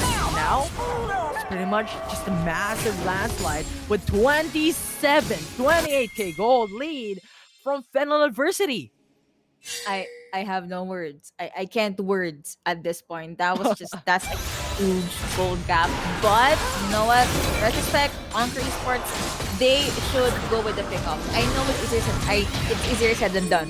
Look how clumped Fennel is right now. The only one different is Fiora, and she can take down Garrett, but they still need to try that. And they start simmering as he exactly that, and he gets bursted down. As he's supposed to be popped as well. Nope, you are not good. You are good, sir. That power could connect, but I thought Dana was gonna get that. Oh, she did! Okay, and then that was Corky. But anyway, that's one by being taken out. Light binding, connect lines are gonna connect as well, but you know what? They don't care because they wanna get that game. They wanna get that next, and they did. With an adversity starting this series number 1 with a 2-0. That, you know what? That was actually very, very good to watch. It was a tad bit of a stomp, but it just shows how strong Fennel is in this region. Yeah, an intense series to start the day off, to start the series, and to start the region off in Visayas. And I think Fennel Adversity is just, you know what, in our minds, in our brains, it's just doing it M equals A over B or whatever formula that may be in the Rift. I don't know the formula for, you know what, the stuff in science, but I do believe Fennel Adversity has it in their minds. I think that last part engagement, that shockwave connecting it through 1 HP remaining, and Howling Gale just puts them down. That simply just made it into a 3-kill that secured Fennel Adversity the win. On top of all that, you already have like 20 plus K goal lead. I think it was 30k when it ended. And a lot of dragons, a lot of barons as well. So pretty much, I think it was a landslide coming from Fennel Adversity for game number 2 with a massive sweep coming in from their team. Yeah. Still, of course, GG's to Encore Esports and to the supporters. Please do not fret. It's okay. Today is a long day. We have 4 series for you guys, and we hope you will enjoy this. But basically, the fights that Encore Esports took, it's logical. I'm going to use that term. It's very logical, but it's kind of scattered. They do not know who to target first. And we said that Garen and Vi is going to be the B frontliners. Yeah, I did the thing. I did the pose. But 2 B frontliners -1 because Power would always split push. And because of that, Garen was forced to split push as well. You only have Vi, and Vi just get bursted down by Janna and that Corky, if you saw it in the last clash. So it was very good mind games from Adversity. They knew how to play around the draft that Encore Esports had, and it just basically paved their way to that victory. Yeah, though, you know what, Fennel Adversity 2-0, massive lead, massive play. But I also want to commend Ishimi for the side of Encore Esports. I think Ishimi just proved us wrong from game number 2. Going in for that light binding, I can't even fathom on what happened there. Because into the first objective, I think that light binding was perfect. Disable the Lee Sin to bring it down, and that they just took the lead at that point in time. And another one was onto the light binding onto the ADC was Corky. Then that just enabled Kaisa to go for the killer instinct, to go for the quick response, get the kill, get the sweep. A lot of sweeps and kills, and of course we're gonna see the highlight right here. Play of the game from Oppo Reno 5. I know there were a lot of good plays right there, but here's a little bit of a refresher for you guys. And you mentioned Ishimi, you know, the Lucian Singularity helps a lot, gives vision. We said in game 1 they need more vision, and they did. They have Lux now, but it just, I guess, technically it's enough. But when it comes to the snowball, Fennel Adversity, they just really had it. And look at how quick Corky can just burst down Kaisa. Kaisa is a very good pick here, honestly. She can just penetrate the back lines because Lee Sin, Oriana, yeah, sure, you can go with a shield. She can be very mobile, but Kaisa just did not have the positioning and the opening that she wanted. And you stated a while ago, right? Encore Esports, you have a lot of tanks, right? But Gatling gun just shreds just armor down to the ground and basically puts it to a useless type of play, because Fennel Adversity is just a lot of penetration coming into the team, and that was just a micro mechanical play as well from Doming that we have just seen. You know what? Waiting for Kaya's GA to be popped in, just jumped in with his Fennel Adversity and battled it out against Encore Esports, and that was another check. 4K gold lead. The next one with the Rift Herald. Phenomenal play coming from Doming. They punished Kaya. They punished the rest of the team for the side of Encore Esports. They got the Rift Herald. Then moving forward, they just put through step by step, objective by objective. They got double the lead in terms of the kill standings. And at that point in time, every single check aside from the first objective was already done, and they just pushed through the game. They just won it through with a 2-0. I would have to agree. And that was just very, very beautiful series to watch. Very honored and happy to be able to cast it. And apparently, even though Encore Esports was able to go with the adjustments, Fennel Adversity, they just paved their way. They still was able to push that game.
Well, the Fennel Mhm. adversity hype train has most definitely taken off. It looks like Visayas now knows who most definitely has a target on their backs because Fennel adversity looks like the team to Mhm. beat. They take the first series of the Visayas group stages with a clean game, a clean 2-0, and 75,000 Globe Cup points as well. You know what? Yuko mentioned during the game that she couldn't words, but fortunately, we are here to words for her. We're the panelists after all, and that is our job. So, actually, I wanted to talk about a game one first of all. Autolus, let me know your thoughts over here and your impressions as this is the debut for the Visayas group stages over here. You know what? I had my eyes on Power over here, who was just incredibly powerful. Oh, we're here again with the puns, IGN puns over here. Checking out our series highlights. Let me know your thoughts on this game. You mentioned it right on cue. Power, just the power forward for Fennel adversity, tanking all the damage that he can absorb, and more often than not, just escaping with his life. But really, game number one was a bit of a questionable draft for me overall because where's the Kaisa?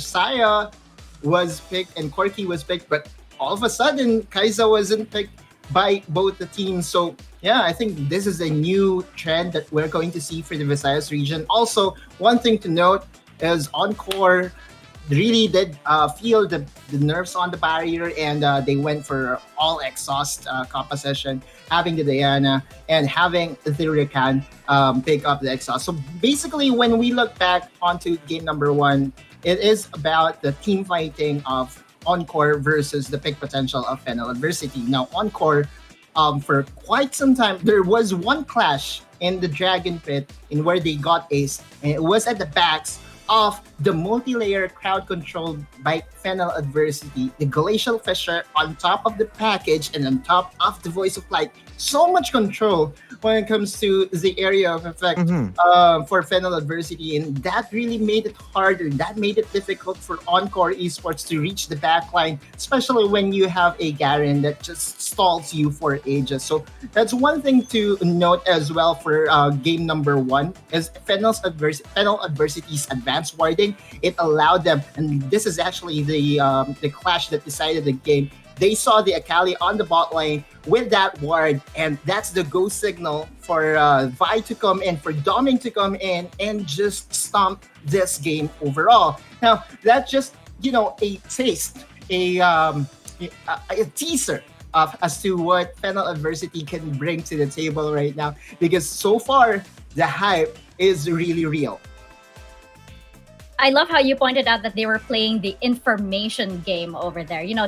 They really did have such a clean game. And, we were talking about Power on the Garen.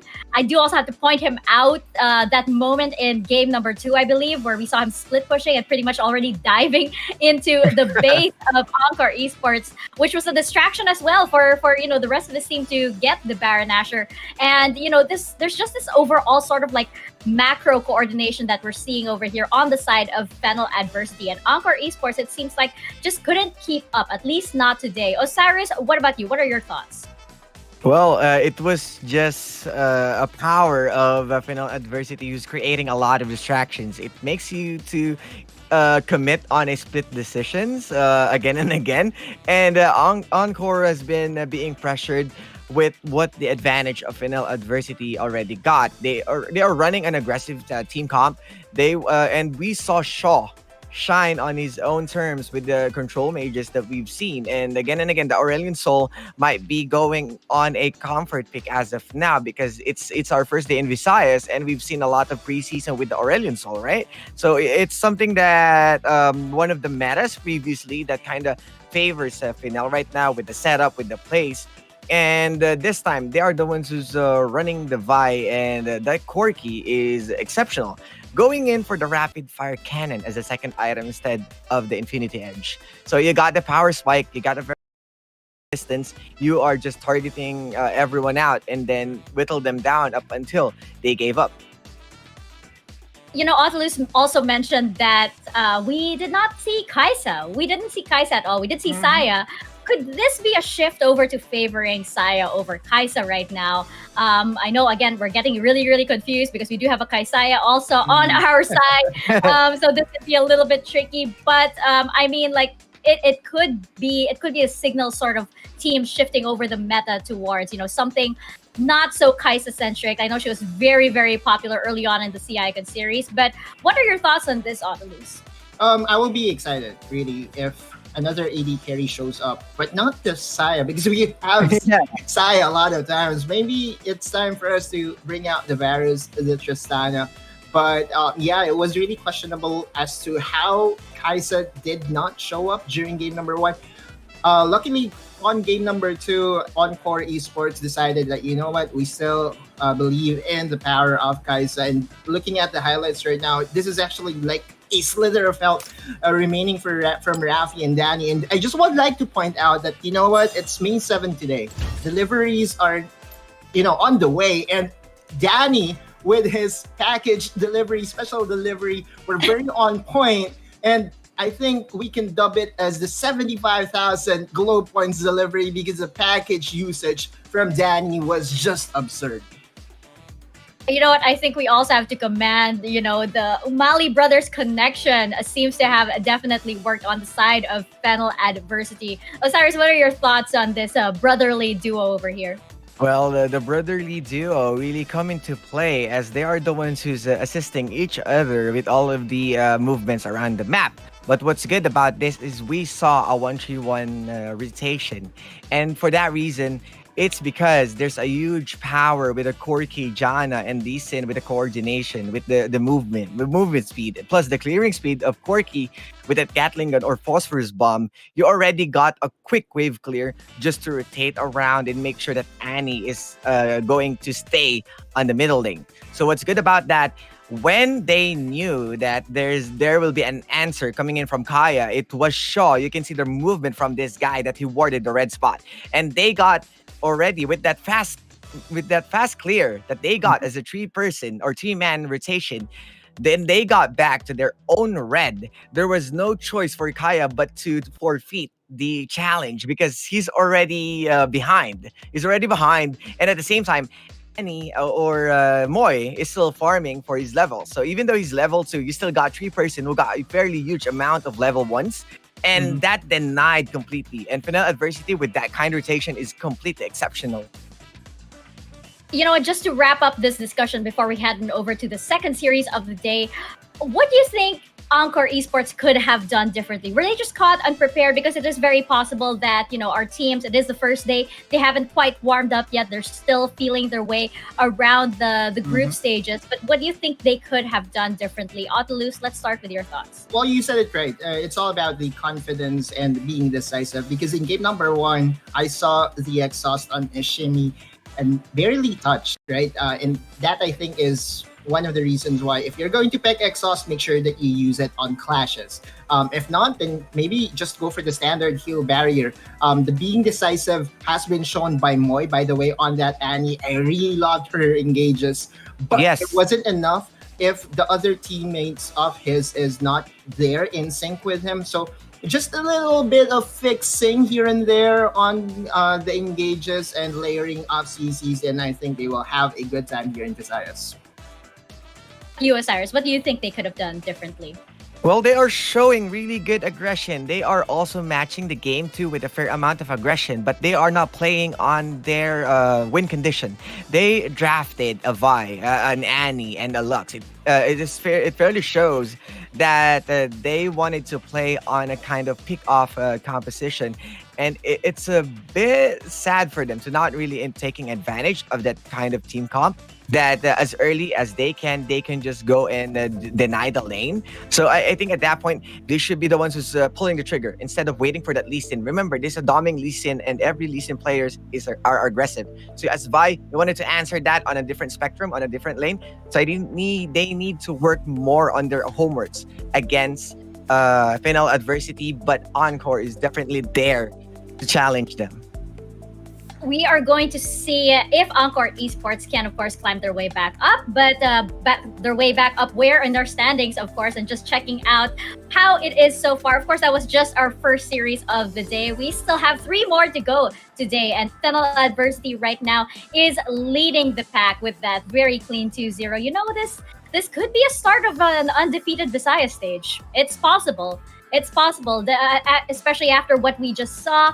Do not count out Fennel Adversity from, delivering that same promise that Omega Esports did in the South Luzon group stages as well. And checking out the Globe Cup points that we have over here, I'm sure Fennel Adversity is very, very happy indeed with that 75,000 for that series. I believe that is an error over there, or it could be a foreshadowing. We don't know. It's possible.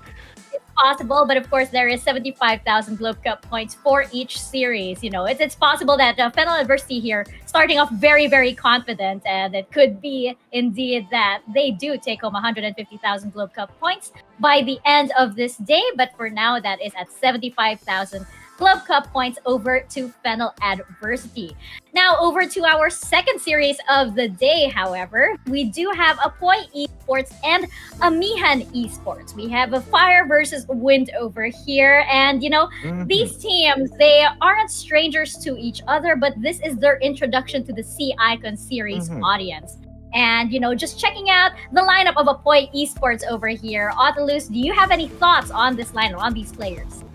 Aiming to bring the spotlight towards the players in the Visayas region, Joner, owner of Apoy Esports, formed Apoy Esports to house these players brimming with potential, right? The name Apoy, which means fire in Tagalog, defines the skills and personality of the org's players, charging head-on despite the huge challenge they faced or will face ahead of them. So we have Kaisho, Les, Shansu closer in spite, rounding up Apoy Esports. Fairly new to the pro scene, I know, but similar to Encore Esports, do not be surprised if they will, take a game off of the so-called veterans or semi-pros, because these boys are hungry. You know what? We had Sunsparks in the South Luzon group stages responsible for bringing on the heat. In the Visayas group stage, we definitely know who is responsible for bringing on the heat. It's in their name. It is in their logo as well. And just checking out our solo player highlight for Apoy Esports over here, it will be Les. And I think in this case, Les is most definitely more. Just check out those stats. Look at that case over here from the qualifiers. Osiris, what are your thoughts? Well, you can clearly see that this guy isn't the less person that you can see with that Lee Sin plus the Vi. I think this is just less Sin with that 10 KDA and 83% of kill participation. Really huge. But you can see the damage is just around 21. So he just wanted to roam and gank. And it amplifies with the most used champions. And this is how you play the Vi. You wanted to look for the targets. You want to look for the right lane to camp just to completely deny the opposing side. And I think Les is someone that we need to look out for, because as we've seen from North Luzon, it's just Baron laners. When it comes to South Luzon, we're seeing a lot of mid laners and ADC. This time, it's all about the jungles at Visayas. You know what? We had just Cheesin in North Luzon, and right now we're gonna have Lesson over here. Leeson is one of his favorite champions, and there is a favorite of him. So don't be surprised if the Lesson comes into play in this series. Oh, so many puns, ladies and gentlemen. But of course, on the other side, we do have Amihan Esports over here, and just checking out their lineup. Ottilus, let me know your thoughts on this team. Seeing the growing fan base for Riot's hottest mobile MOBA, Amihan Esports decided to jump onto the trend of League of Legends Wild Rift. With their fancy logo, this team aims to bring the breeze onto the hottest summer season in the country. And we also have to note Orthros. Orthros is a previous PPGL head coach for LoL PC and is a luxury to have, because that's already an in-game shot caller, and I think that will make the difference for their upcoming matches. No, their jerseys are also pretty awesome. I just have to say it looks really, really Yes. cool. And just checking out our solo player highlight over here on the side of Amihan Esports, we have Jelson over here in the jungles. Also has a Leeson over here. I can't quite think of a pun with his name. We'll get to that. Maybe it's gonna come as the group stage proceeds. But Osiris, what are your thoughts? Jelson right here. If you're gonna look for a lean thin or a Vi. But yeah, I wanna look into it is Jarvan the Fourth or Jelson the Fourth. We see if depends on which champion is he's gonna be iconic here at Icon Series. But you can see clearly the KDA we got a 9, which is fairly good as a jungler, and 73% of kill participation. Means this guy also is running the guns around the team. And I want to look back also with also said Artros, the minds that took a win against Liablol PC. They are one of the champions, and I believe, if I'm not mistaken, that Gamers Hive, there's also Just G with Artros. So that's a fairly heavy background for him to be the brains of Amihan. But I really love Jelson right now. Damage still around 25%. Fairly the same around as the jungler, or less seen right there from the other spectrum. But the jungles are making waves in terms of pointing out that they are a force to reckon with. Say well done, my friend. Well done, Jelson the Fourth. Very good. I'm very, very impressed. You make me proud. But checking out our Globe Key player clash over here, you know, it is going to be the Lesson, or it's going to be the Jelson over here. And how do you think it's going to go down? Autolus, what do you think? Rightfully said by Osiris here, just the battle of the junglers is going to be very, very heated, because look at that KDA, 10.00 and 9.00, just 1 point away from each other. And that's actually huge when we talk about KDAs, especially in competitive setups. Once you go over the 8.00 mark, that means that you have been, doing your part very well, and you have impacted your games so far. So yeah, from their stats in the qualifiers, let's see as to how it will translate here in the summer season. Whoever wins the jungle matchup will most likely win the game for their team. You know what, Osiris, just really, really quickly, your thoughts on this matchup. And actually, let's have your prediction as well for how the series is going to go down. I'm loving the junglers here at Visayas, really showing big plays. They are one of the biggest factors right now, especially at the meta itself. So it's not all about the flashy mid laners. It's all about how you control the tempo of the game. And wanted to go with the Pride of Negros, which is Apoy Esports. So this will be a 2-1 with Apoy for now. But I want to see Amihan with the performance, and want to make sure that I be proven wrong. So what about you? My heart goes with Apoy, right? Because Apoy Esports really has, stepped up and has a boot camp that houses all these players and so on. I've seen their profile, by the way. So if you haven't followed their page yet, please do follow Apoy Esports. But right now, I think Amihan Esports is really at the top of the standings, or at the top with Fennel University. So it's going to be close, but it's going to be 2-1 for Amihan. Go that. I'm actually going to say this a 2-1 in favor of Apoy Esports. And I think that Amihan Esports will most definitely get their day. But today, I think it is in favor of Apoy Esports. But of course, we will know once we step into the rift. This is Apoy Esports versus Amihan Esports. Casters, over to you guys. The battle of the elements. Apoy and Amihan will be your casters. I'm Yuko, and alongside me is Riku. So guys, Riku made a lot of puns off cam, but I'm not gonna say them right now. I'm gonna save those for my cast later on.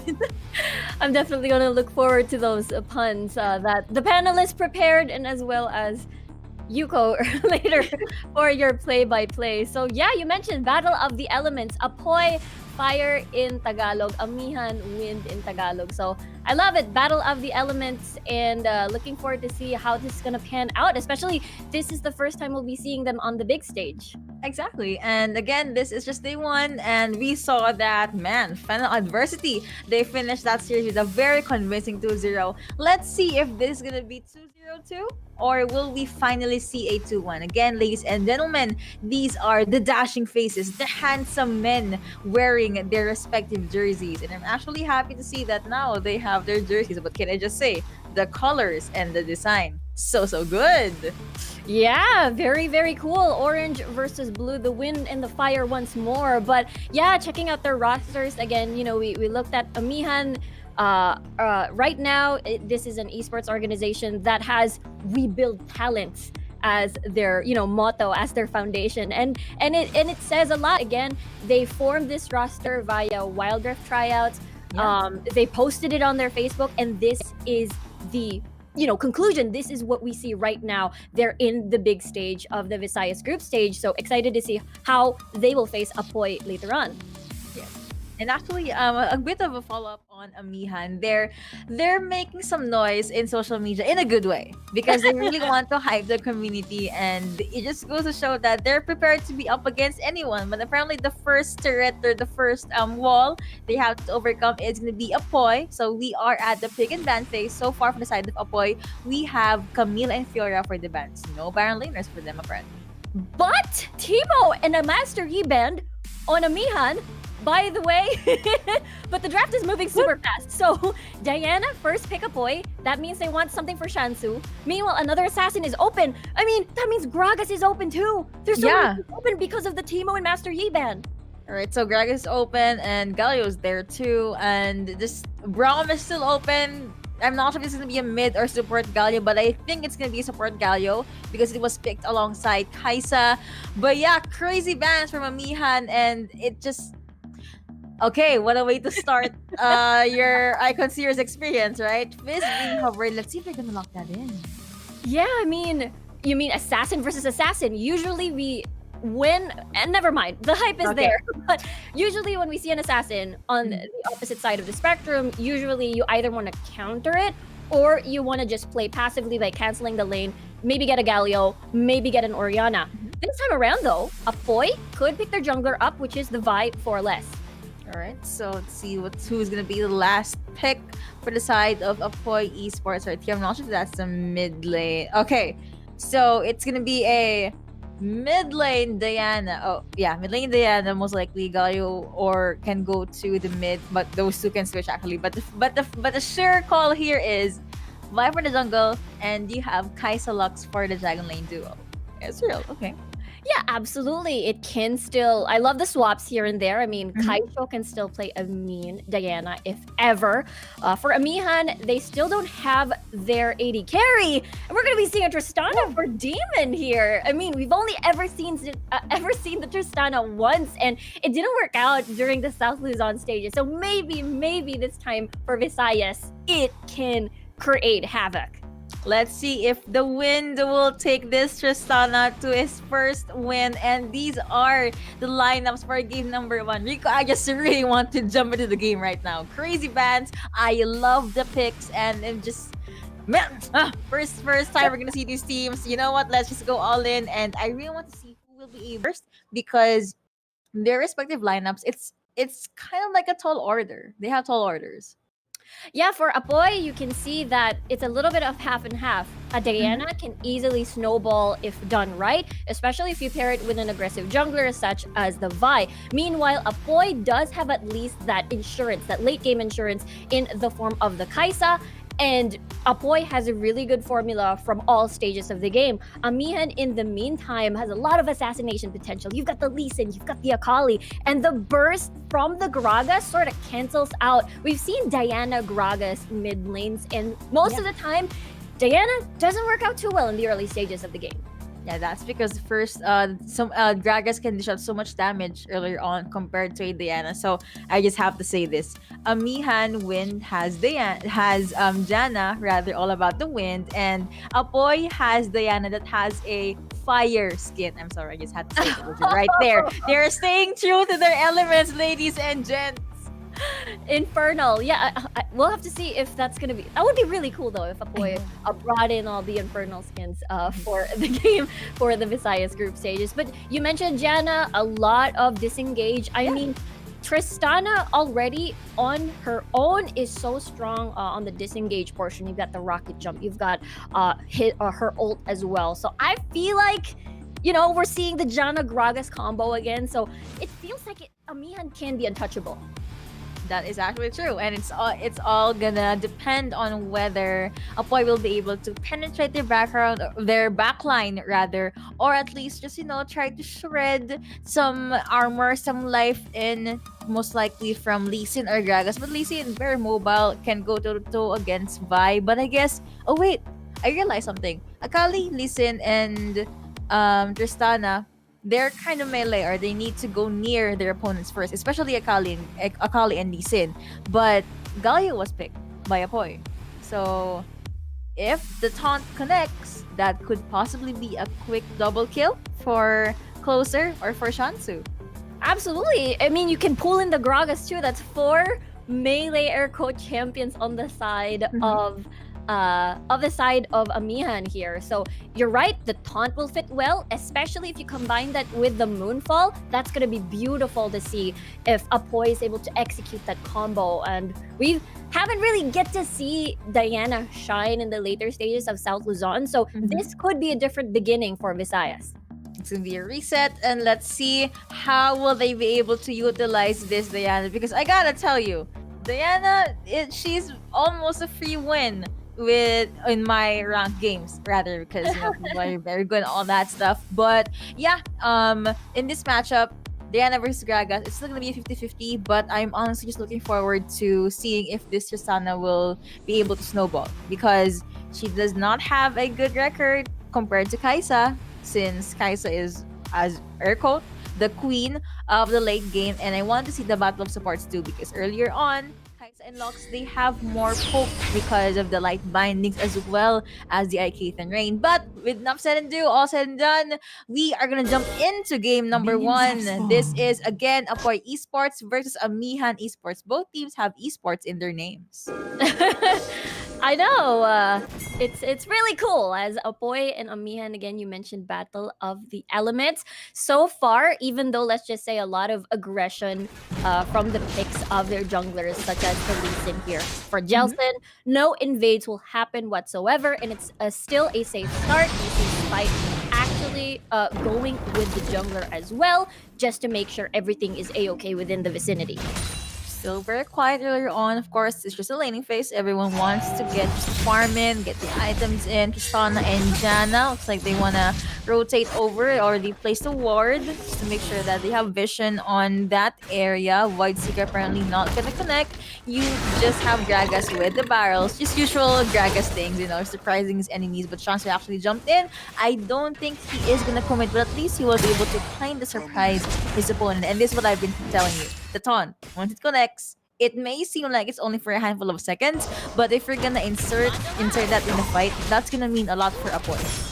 Yeah, it feels like Jelson and Carl will have a bit of a challenge finding the timings. Maybe just watch out for the taunt, bait it out first before going in, because if they go in and that greets and welcomes them into a fight, Apoy can sort of layer out their CC. We talked about the Moonfall, but let's see what's gonna happen. Lee Sin does jump in that.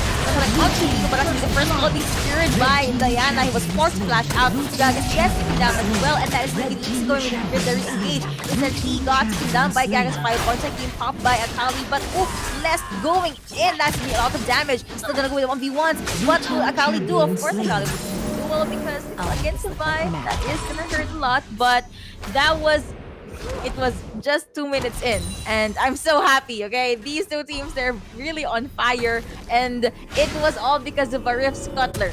Just that. The Sonic Wave connected, and what happened next? And then the Rift Scuttler wasn't even secured by anyone else. But now, Amihan is able to secure and go back at the scene of the crime after all that. Crime. I like that. But I think it's all about that 3v3. There's a lot of utility for the side of Apoy. We talked about the Galio, can be our front line, Mitsuda as well. a little bit tanky, I suppose, on the Gragas, but can serve as your main initiation. Yeah, and it's all about that. Actually, Mitsura. Hey, it's a kind of like a Japanese name, but yeah, all about the initiates and just trying to. Well, of course, explosive cast. Once he hits level 5, it's gonna go with the disengage as well. Assuming that Amihan, their composition can be fought in a 5v5, so it's all about just trying to catch him off guard. But again, Vi just doing Vi things. Carl with the 5-point strike, trying to keep Kaisho at bay. Twilight Child being popped there as well. Diana already got her first item, so she can most likely rotate to different lanes or try to at least take down this Gragas. But Tristana and Jana go over with the reset at the dragon. Yeah, still no dragon so far.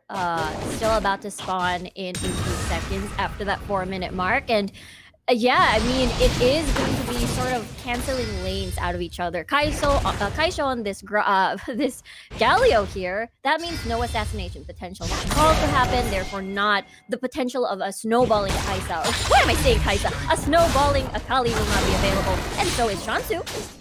So many Ks actually in this lineup, so I definitely understand, but that's gonna be a good size coming in from Shansu.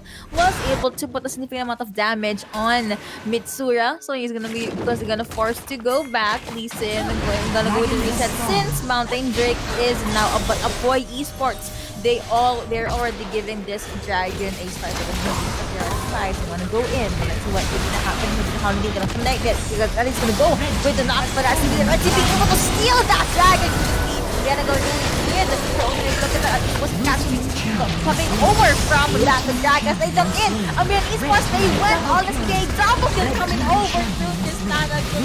He does get versus down. He flashed out, but that Sin actually just jumped in. No flash out from Easter, and that is the first ace for this series number 2. Team ace from our official mobile partner, Oborino 5. I think that is the scary part about Amihan's composition. They're very good at this stage of the game. The early to mid game is just so strong. And it's just so hard to finish off targets because we talked about the disengage from Mitsura, from Orthros here. And the fact that you have that rocket jump for that reset, the way that Apoy Esports was very, very low, and at that point it's just so hard to catch each and every one because again, it's pure mobility, pure disengage on Amihan's side. Yep, and that's true. And they were able to actually catch Apoy Esports off guard, but still, they just have to recuperate, calm down, repel. It's gonna be up in a few more seconds. Amihan Esports, though, they do not want to let go of the advantage that they have. Jelsin being Jelsin. Well, yeah, I think that was Jelsin, right? What they said earlier. It was Jelsin just being very good on this Lee Sin. And this one is up in 20 seconds, but going here at the Brown lane, that's a lot of damage being dished out by Tristana. Well, Diana is relatively squishy, so he was able to pressure his enemy. And Lee Sin is gonna join Jana as they rotate over, trying to get as much vision as they can. Yeah, that was insane. I mean, the fact that Demon was able to punch a few hits on Shansu and just a few auto attacks, half HP already. That means Demon has the right amount of damage to enter this fight. Actually, Amihan can just wait for Apoy to start this off, and then they can cross the field again. Yep, I mean, Lee Sin did it once. Let's see if he's gonna do it against one. We're not gonna connect that. It's gonna be the pass being thrown by Gragas. And okay, Amihan said, you guys are far away. We're gonna try and take this drip down. He jumped in, but goodness me, that was a tad bit too early. Lost not yet. They're wanting us to a double kill coming over to Akali. Diana gets versus down. Amihan Esports, they are still blocked together. Daniel cannot do anything. Triple kill coming over to this Akali. And that is another unofficial ace, actually. Wow. Woo, Amihan just cleaning house from the dragon to the Rift Herald. They're absolutely insane. And I just want to point out Mitsura's pass was absolutely clean. They waited for less to sort of charge in and then bait him into a situation that they're definitely not prepared for. The thing about Apoy Esports' composition is that they're such an all-in comp, but zero way out. And that's the reason why Apoy, once they commit to a fight, Amihan can just play around with their cooldowns, with the disengage options that they have. And that's the result that we're seeing right now on the scoreboard. Actually, I like what you said. That is true. Apoy Esports, they're all about that engage. CCs, jumping in. But if it doesn't connect, or if Amihan Esports was one step ahead of them, it's basically bad news for Apoy Esports. So what they could do, though, I guess they can try to go with the pickoffs. I know it's easier said than done, you know, but it's one of the chances, it's one of the options rather that they could do. Kaiso being called out here, he was able to dash out, but you know, Jana is right there going over the slow, and that is gonna connect. He was forced to flash out, still being chased, and looks like this is just him gonna try to survive by the skin of his teeth. He did try to go with the taunt, but that is gonna be the killing spree coming over to this Gragas. And while they were chasing that Galio at the brown lane, other members of Amihan going over to the mid lane to take this mid lane turret non-contested, and they're gonna fade over to the Dragon Infernal Drake, by the way. Yeah, this could be a collapse actually. Oh no, Lee Sin jumps in. He actually targeted this Kai'Sa, but what is going to happen is going to get connecting. And that's going to be the final spark connecting as well, but he flashed in. Still want to go all out. Enough CC's coming in from Amihan, but that's going to be a double kill coming over to Tristana, and that is going to be Jocelyn popping. He went hold it at the perfect time. GG pop as well.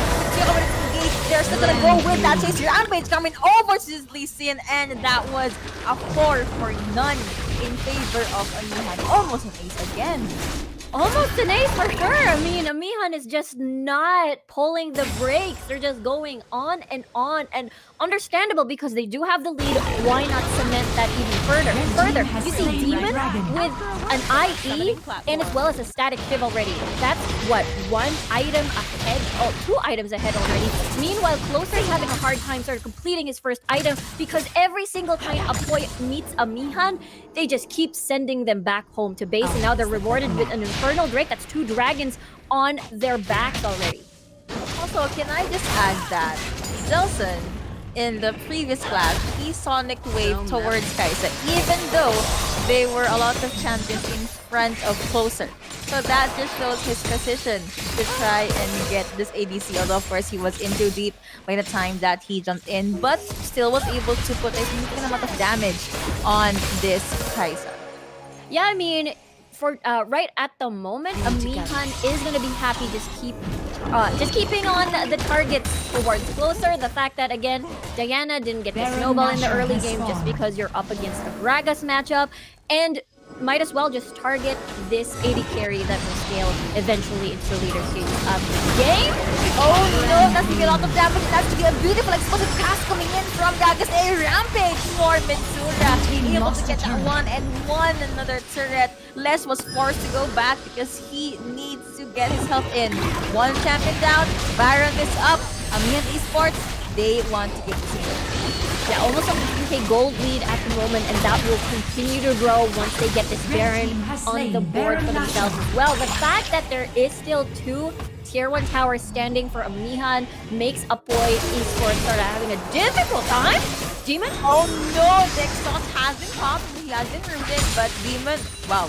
The thing that his support was nowhere near him. He's really aggressive. He really wants to go with the fight. But just goes to show how confident this guy is. You said it earlier. He has the items in. He is ahead, and he just wants to hold on to the lead. We have a housing kill. It did connect to Diana, but still, they just want to focus on getting this turret. It's just 11 minutes in, but 13 to 9, 3 versus 19. On the scoreboard right now. Kills an advantage of Amihan Esports, and we've got another turret securing the gold lead that they have. Yeah, now Amihan's still just pushing their potential with this Baron buff. It's still going to be up for a few seconds, and might as well just maximize that. But again, they can potentially dive. They are ahead. And they did, but it's me dominating. Gonna see Tristana onto the board. They still want to go. Here's the back line. Connect. Galio does get taken out. That's to be the exhaust connected onto Shansu. But Amihan Esports, they still are not the activation of their opponents. They did win that task, but someone did get taken out further from Apoy. If you look at the lane, Howling Gale is not gonna connect, but they're still holding their ground. They want to finish the Nexus. They do not want to make this game any more longer than it should have, and they're just Apoy Esports. They cannot do anything at this point. Jana popping in that Moonsoon, and Amihan Esports already securing that game number 1. I'm honestly surprised. Amihan.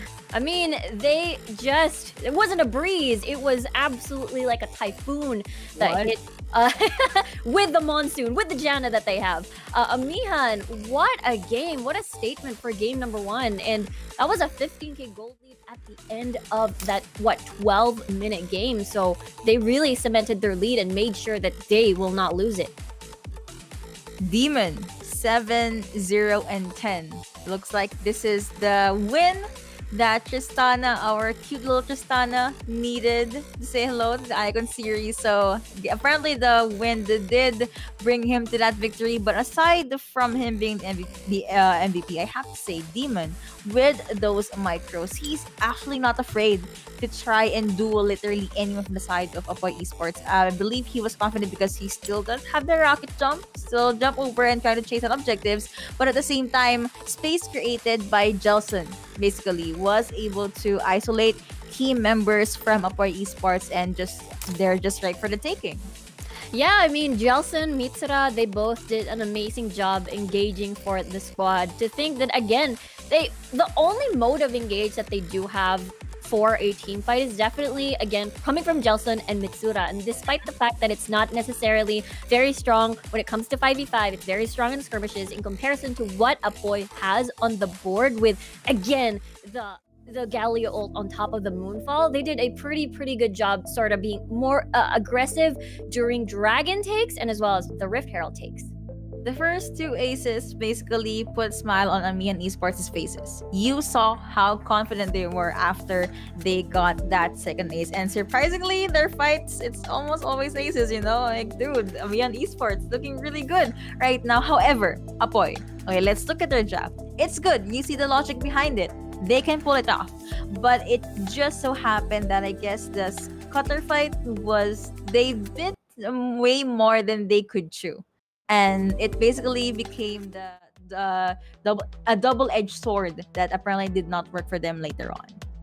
Yeah, it was very, again, we talked about their composition, but let's take a look at the action here for the match. All right, this is going to be the highlights, of course, for that previous game, Operating 5 play of the game. This was the very first Dragon take from Lee Sin. Jelson on this Lee Sin, and it just really cemented their early game power. Apoy Esports, they did try to go with the disengage, but Amihan Esports, they have so much catch, you know. Even if you try to flash out, even if you try to hop away to safety, they'll just be at your backs. Yeah, again, Apoy, with their composition, they're a pretty all-in type of comp. So Amihan will definitely sort of lay on the hurt. This is the part we were talking about. We saw that cast, beautiful, very clean. Mitsura anticipated that. No jungler. That means Amihan will be more comfortable entering the fight. It was a 4v5 and as well as not worry about any sort of steals towards their objective. Yeah, and I did highlight earlier that the killer instinct from Kaizo was actually pretty good. But even though your positioning is very good, if your opponent has too much damage, and that's basically what happened. Amihan Esports just bursted down Apoy. Wow, Amihan bursting down Apoy. What a sentence. But yeah, basically bursted down their opponents, and from there it just became their game. GA being popped, and we highlighted this earlier. The taunts from Galio is still on point, but still, Amihan Esports at this point, they can just do whatever they want. They have very good team communication, and you just have Jelson jumping in whenever and wherever he wants. If ever things go astray, you have Orthos on this Janna to just provide that disengage or that utility to make sure that her team will be safe. Yeah, I think there were a couple of times where Mitsura really can be like a fight MVP, you know? He was starting the fights, he was body slamming here and there and catching two people, tower diving and all. But you mentioned, you know, Jelson as well alongside him has been doing such a good job sort of setting the tone, being super aggressive and leading the charge for the rest of Amihan to follow. And yeah, you mentioned Orthos as well here on this Janna. Basically untouched. He had 0 deaths on... Yeah. I think there were 0 threats on Orthos' life for sure, because again, Apoy wants their hands on Carl, wants their hands on Demon, but because of the disengage that they have, it's really hard to catch them. Really hard to catch them indeed. And speaking of catch, I was honestly just looking at Lux, Spike on this Lux. I'm looking for those game-changing like bindings, or even the prismatic barrier, just to preserve her opponent and just give the shields, but seems like it just did not happen earlier on. But massive the match, of course, it's gonna be Demon on this Tristana. Look at the item build, ladies and gents, and you can just copy that for your rank games or pub games. Yeah, he was just laying on the hurt against Apoy there, to the point that you mentioned earlier that he didn't need Orthus at his solo rocket jump, just scaring Shansu, just scaring closer, and basically everybody else from Apoy on his own. Not too worried because of his lead. We talked about how Tristana can be a safe champion. You've got the rocket jump, you've got the buster shot as well. So he played that super well, and then, you know, making a statement. First day, first game, Tristana, no Kaisa, no Zaya. We're going in with this cute Yordle. Very cute girl that apparently just takes out everyone that he sees. And we did mention that Tristana equals safe. You know, play it safe, play it calmly. There was nothing calm about his playstyle, and that's awesome because you just know how confident he is with running this champion. And yeah, overall, Amihan Esports just being able to secure the first objective, snowballed up until the last minute. What a way to start this series number 2. And these are the previous picks and bans. Teemo Mastery, that's a band we don't see every day, but it's all because they want to make more things open. That's how confident they are that whatever Apoy might take or steal away from them, they're still going to be able to have something up their sleeves that they can use. So this band, just to make more picks open on the board. So they got Akali, they got Gragas, it got through. Lee Sin, most especially. We talked about the jungle matchup for this, you know, series in particular. It was Jelson versus Les, a battle of Lee Sins, possibly. But it just so happens Apoy wanted to prioritize this Diana and Galio combo that unfortunately we did not get to see as much because Amihan just kept ruining their day at every objective take. True, and they made sure that Apoy was not able to group together. Even if this in the small scene or small moment that they do, usually they're like, nah, we're gonna burst you down. Someone's probably already down there. And the Howling Gale as well from Janla, it always connects. And yeah, I was waiting for a good combo from this Diana and Galio. Sadly, we did not see that.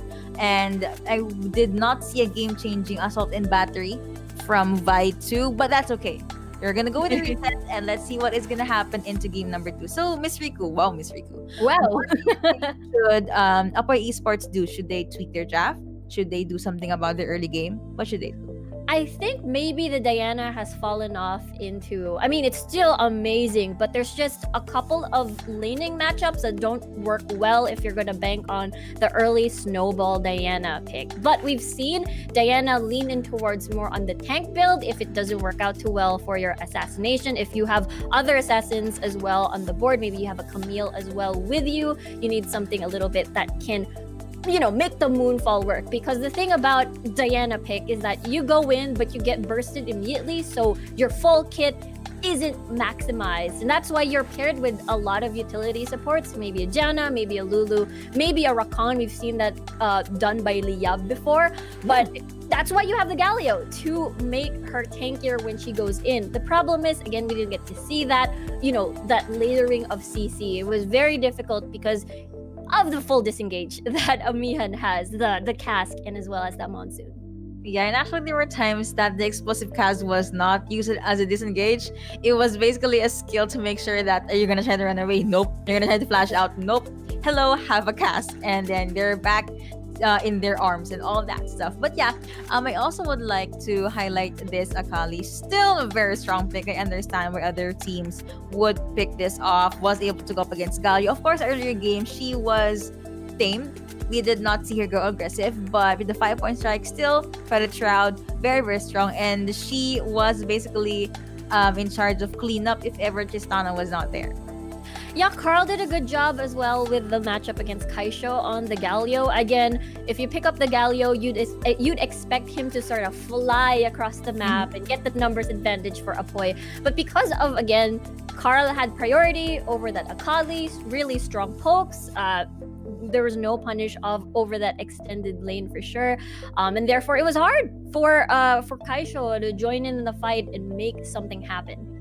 Definitely. And I'm sorry, my eyes just keep on hovering over to the bands. I'm like, really? Emo and Master Yi band? The things we see in Icon Series. So that's why you guys should just keep on following this tournament. Do not forget to follow us on our socials at Rico PH, at Rico PH, PH Sisters. But yeah, also on wherever you're watching the live stream right now, do not forget to invite your friends. Tell them you guys can, well, we can pick up a thing or two from the pros right here, since this is a relatively new meta. And I love how they are actually playing this one out. We see new things, we've been seeing new things, and better laning. And yeah, there's a chance that this could end in a 2-0, but I hope Apoy Esports and their fans will be able to push through and push this to a game number 3. Yeah, I mean, there is still the draft that we have yet to see for game number 2. It could be that game changer to take it into game number 3, perhaps. That's true. And are there any specific champions that you want to see? I mean, we already saw Akali, so I think I'm good. Like, finally, she wasn't banned. But yeah, do you have any champions you want to see? Crossed off of the list. I mean, there has been a little bit of a hype with the new champions. Like, for example, if Galio was available for South Luzon and North Luzon, everybody wanted to see that on the board. This time, we've got Rammus open. Unfortunately, Kha'Zix and Rengar still not yet available for the group stages. So, Rammus, I love the action when it comes to the ganking for sure, especially with his ult. It's just so flashy. But the jungle clear can be very, very slow at the early stages of the game. So maybe we won't see Rammus, but I could be wrong. Hey, I kind of want to see Ramos too. that puts I did not smile, but yeah, I understand that when it comes to clearing and just getting that early game power, Ramos is definitely not the champion for you. You have Lee Sin, you have even Wukong, you have a lot more better junglers basically. So that's why maybe the teams opted to not pick or ban him. But you know, maybe we'll see a team that can utilize his power, since second half of the mid game up until late game, Ramos is actually very powerful. Yeah, he's just so fun for sure. There's a lot of huge ganking potential. It's kind of hard. Like, if you see him roll in, you can't help but consume a flash, even though he's sort of far away already. Better safe than sorry. So that laning presence, or that ganking presence for sure, can add a lot of value in the early stages of the game. But you mentioned there are tons on the board that are still really strong options. You've got Lee Sin, Vi, Camille as well. And of course, we've never gotten to see much of Jarvan the Fourth for the Icon series, but he still can be proven to be very strong. Especially, you know, he can be a tank for your squad, as well as that Cataclysm to combo with other stuff, other champions that has really strong AoE. Example, the Hexic Ultimatum from Camille. So I thought you were gonna say, when you see Ramos rolling, you're gonna start Hayden, because that's the song. It played in my head. I'm sorry, I just had to say it. But yeah, overall, Apoy Esports, and I do agree that they do need some tweaks in their draft, and maybe try to stop overextending in the earlier parts. We do know that Scuttler is an important part of the game, extra gold, XP, XP. But if you're gonna go with that full-on 3v3 and a lot of you died, I do not think that's worth it. So speaking of bans, speaking of game, we're gonna hop into game number 2. Amihan Esports now on blue, and Apoy Esports now on red. Yeah, switching sides now, and looks like Amihan's gonna be sticking with their guns on their bands, still with the Teemo ban, but Apoy singing a different tune this time around and removing Lee Sin. A lot of respect towards Jelson. Now, you know, Amihan, why not change it up a bit? Just remove the Tryndamere instead of the Mastery. Now that that's open, Apoy banning everything coming from the first game, but that means, you know what, Camille could be picked up by Amihan. Camille, Galio is open. Gragas is open too. And I don't think they're gonna first pick Oriana, but Oriana is open too. And Alistar, really? Wait, they could be joking. So let's wait. Okay, Diana. Okay, we're good. Yeah, we're good. There is the Diana pick. Very, very strong, but it could be a swap of champions. Mitsura this time around on the Diana, could be Shansu here on the Gragas, but that's the beautiful thing about the Gragas. It's still a mystery. It could be still for Kaisho, Les, and Shansu. Maybe even well, not Shansu, that's the mid lane. But Amihan though, picking up the Jarvan 4. Nice. Jelson 4 for you. Yep, hey, she finally said it. No, I ruined the joke. That's Gel 4. There. Okay, I said it. Riku being adorable and her style is adorable too. But yeah, that's gonna be Gel 4 on the side of Amihan Esports paired off with a Kaisa. But Apoy Esports answered that with a Lux and a Fiora. Yes, I'm actually happy I can see Ziggs now because he got banned earlier on. So let's see what is Ziggs gonna do to be able to disrupt the backlines from Amihan Esports, and Amihan locking in most likely that Janna for that shield and engage. Yeah, disengage once more for that Monsoon. Big protection for Demon if they do get to lock that in. But just as you mentioned, Ziggs has appeared on the stage of Visayas because Ziggs wasn't, he didn't get to appear too much during the South Luzon group stages. Banned almost 100% of the time. But this time, Lux on the side, the Lux Kaisa combo. Meanwhile, we've got closer on this Ezreal with, again, disengage. So we're looking at the Janna Gragas disengage combo for Apoy. Yep, and that is actually this. They did not have much disengage earlier on, so I love that they adjusted their draft and say, you know what, we lack this, so let's do this in game number 2. And to top it off, the cherry on top of the ice, on top of the cake, rather, they are gonna pick up that Graves. Pretty strong early to mid game, all about the trying to push back enemies and dishing out so much damage. Can be a problem if ever Fiora does decide to jump in, or maybe even Diana. But again, let's just see what will Apoy Esports do.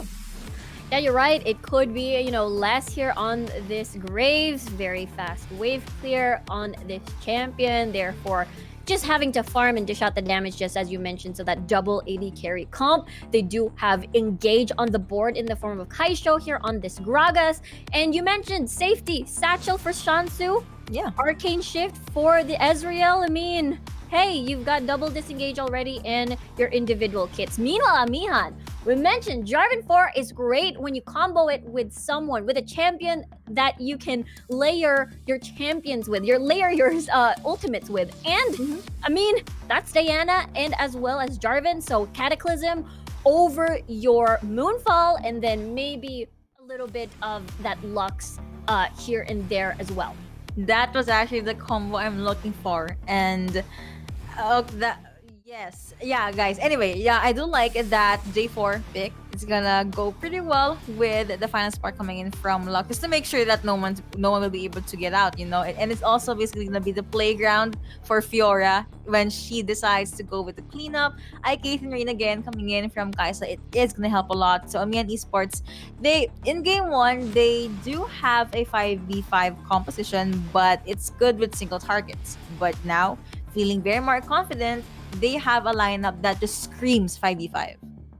Yeah, boy, again, just as you mentioned, have a lot of damage to dish out. That's the poking composition as well, coming out with the Ziggs with the bouncing bombs and the mystic shot as well. And if ever Amihan decides to engage with either the flag and drag, then combine that with something else, then Apoy can easily disengage and then poke again. And Amihan, if they fully engage, they have to finish the job, or else they might lose the early game fights. Because again, this is a lot of damage coming from Apoy. Really, and that is gonna hurt a lot. They can basically burst down anyone. Yes, even Jarvan. I mean, Jarvan can be pretty tanky, but you can still relatively burst him down. And if ever someone does try to go with a chase, you have Howling Gale, you have Zephyr. Just make sure they will not be able to go anywhere near. You have the Moon soon as well, and the explosive cast. So a lot of CCs, well, AoE CCs in fact, for Apoy Esports, and I'm just looking at the junglers right now. Let's see how Les will be able to utilize this Graves and Shansu on this Ziggs. Let's see how he will be able to play this one out. Yeah, because Amihan this time around has that scaling demon on the board. So Most of your fights will have to look at their mid lane for sure. I'll have to look at Mitsura here and as well as Jelson. This mid and jungle duo can potentially be explosive. Curious to see how this Fiora and Gragas matchup will happen at the top portion of the map. I don't think we've seen that too much at South Luzon because it's always either the Garen canceling out fill in the blanks, either a Fiora, a Kali, or a Camille at the top portion. Usually you just play out with that canceling factor. But this time around, they have a Gragas and the Fiora at the top portion and a lot of split push for the side of Carl for sure this time around. Very different. Actually quite similar from the Akali pick he did earlier. I actually would like to ask if are they gonna go with the 1-4 composition, since we've in the previous series we saw that Fennel did go with the 1-4. They have the Fiora, but Fiora can dish out so much damage. She can go and join team fights if she wanted to. We did say of the opening that the Diana and J4 can dish out, but looking at the boy right now, they're basically all about the pokes. You said this earlier, right? All about the pokes, just getting the damage in and just trying to stop their opponents from actually trying to go up their faces. So ladies and gentlemen, these are the draft for our game number 2. It's gonna be match point for Amihan Esports, but Apoy Esports, they will definitely not go down without a fight. Yeah, very excited to see how this match will conclude. Is it going to be a 2-0? Will Amihan continue on with that aggression, even this composition that they have? You asked if whether or not we're going to be seeing a 4-1 or a 5v5. Definitely for the side of Amihan, they have the capability of doing that for one squad. Very strong foreman, as we can see Jarvan down below towards Lux. Meanwhile, for the side of Apoy, they will heavily rely on Kaisho here on this Gragas to engage. And here we are. We are now in the Rift, ladies and gentlemen. No different start from these two teams. Looks like the junglers are just gonna get their buff as they are accompanied with their support. But you actually have Ezreal in the lane where Fiora is. I guess that's just to stop Fiora from going anywhere near a turret. We have Kaisa and the Lux just there at the Dragon lane. They went over with the switcheroo, basically. Yeah, makes me wonder. It's probably a 2 birds in one stone. What? First blood? Under the tower? What? Hello? I did see that, but yo, okay, that was so fast, but that was... What? Okay, go on. I'm so sorry. I was surprised. Anyway, so we recently saw how powerful these can be as an ADC, and that was step number 1, I guess. I mean, imagine being able to burst down Gragas earlier on. They were just there. They waited and looked at it. 3 chances coming in from the side of Apoy Esports, and Gragas gets taken down again. He did not see J4 jump in. He did not know that Jelson was somewhere near where the ADC and the support is, and he did try to go with the kill. We did see that, but 3v1 early on, Gragas, it's a big deal. So now we can see why there's a lane swap. I mean, yep. We know Closer and Spike do not want to face the demon here, but the mid lane still very, very close game. But yeah, Amihan. Just we know they're aggressive from game number 1, but this is just whoa. Game number 2, just another level of aggression, and you know it doesn't stop Amihan whether they're level 1, they're level 3, whatever. They're just gonna go for it, and this aggression is just so good to watch. Definitely, and they really are challenging Apoy Esports. Totally not a pun because Carl is on the square, but that's gonna be live-minded. That is gonna connect, but let's see if they're gonna jump in. That is gonna be the Howling Gale connecting. Now on 2 champions and no casualties. Closer, still alive. Fight is okay as well. 2-0 on the board right now. You have Jelson. Nice rotation, by the way. They can try to pressure this combo. Like binding apparently not gonna connect, but that is gonna be a nice Howling Gale. Yes, that's gonna be the face check from Spite. Tad bit too late though, but looks like Amihan, they really want to give it a go. Are they gonna jump in? Let's see if he's gonna go with the flag and drag. Apparently that is gonna happen. There is another kill being taken over the side of Amihan. But they are dancing on the turret. They do not care. That's gonna be a double kill being secured by Fiora, by Carl. What is gonna happen next? See, that's gonna be the bomb being thrown right at Fiora. Near side that he cannot move, but he was able to dash away Is he gonna clear the wave? Yes, he did. That was a nice try from Apoy Esports. Nice bombs from Ziggs as well, but apparently it was not enough to finish. I mean, from the bottom to the top, that is absolutely insane. Again, communication, decision making, they're just so confident with their calls. I don't think so far from north to south and now Visayas, this is the first time we've ever seen this super duper pre-level 5 tower dive aggression. I feel like that contributes to the fact that this Jarvan pick just enables these sort of aggressive plays, and it really does show how it can easily rattle, the opposition receiving that hurt. And meanwhile, for Amihan, still going to be a little bit of the standard as Apoy has, retained this lane swap at the top portion of the map. But what happens if you rotate your duo? That means you lose control over the dragon. Yep, and that just paved way for Amihan Esports to be able to get this dragon non-contested. Kaisha was near there. Yes, he could have tried to go with the steal, but before Kaisa, and he already died twice, so I don't think the risk is going to be worth it. And J4 going over the front lines. Kaisa, she does have the minion, so most likely they're gonna get this at the dragon lane. But looking at the Baron lane, that's a lot of damage being dished out onto Ezreal, onto this closer. Well, you're just gonna jump closer to closer, but Orthos trying to see if someone is there. He does have the light binding. He can try to connect it to either Ziggs or maybe even Graves, but looks like Lux is gonna go back to where Janna and Ezreal is. Yeah, no funny business so far. No, the tower dive actually might come to a return here as we see Amihan. Ooh, that's not gonna connect. Helmvale will it connect though, but the Void Seeker will connect on the turret. Oh, he actually popped Killer Instinct on the turret, and Janna does get enough killing streak coming over to Fiora. And okay, I did not expect that. No minion. No anything, but Demon still going over with that kill. Les is now forced to go back, and this is gonna be an easy turret for Amihan Esports. Apoy Esports, they really need to up their game. They have a good job. You have Shansu on the Ziggs try to dish out as much damage as he can. So he just needs to wait, maybe farm a bit more, and try not to be caught by Amihan. Yeah, I mean, for Apoy, we're looking at closer here with his 2-item power site. A spike with, again, Muramana and the Tricor. Oh no! Okay, it looks like he actually dashed in. Janna is now forced to dash out, but that is going to be another auto-attack onto the Janna's rampage for this Fiora. Like, will the final spark connect?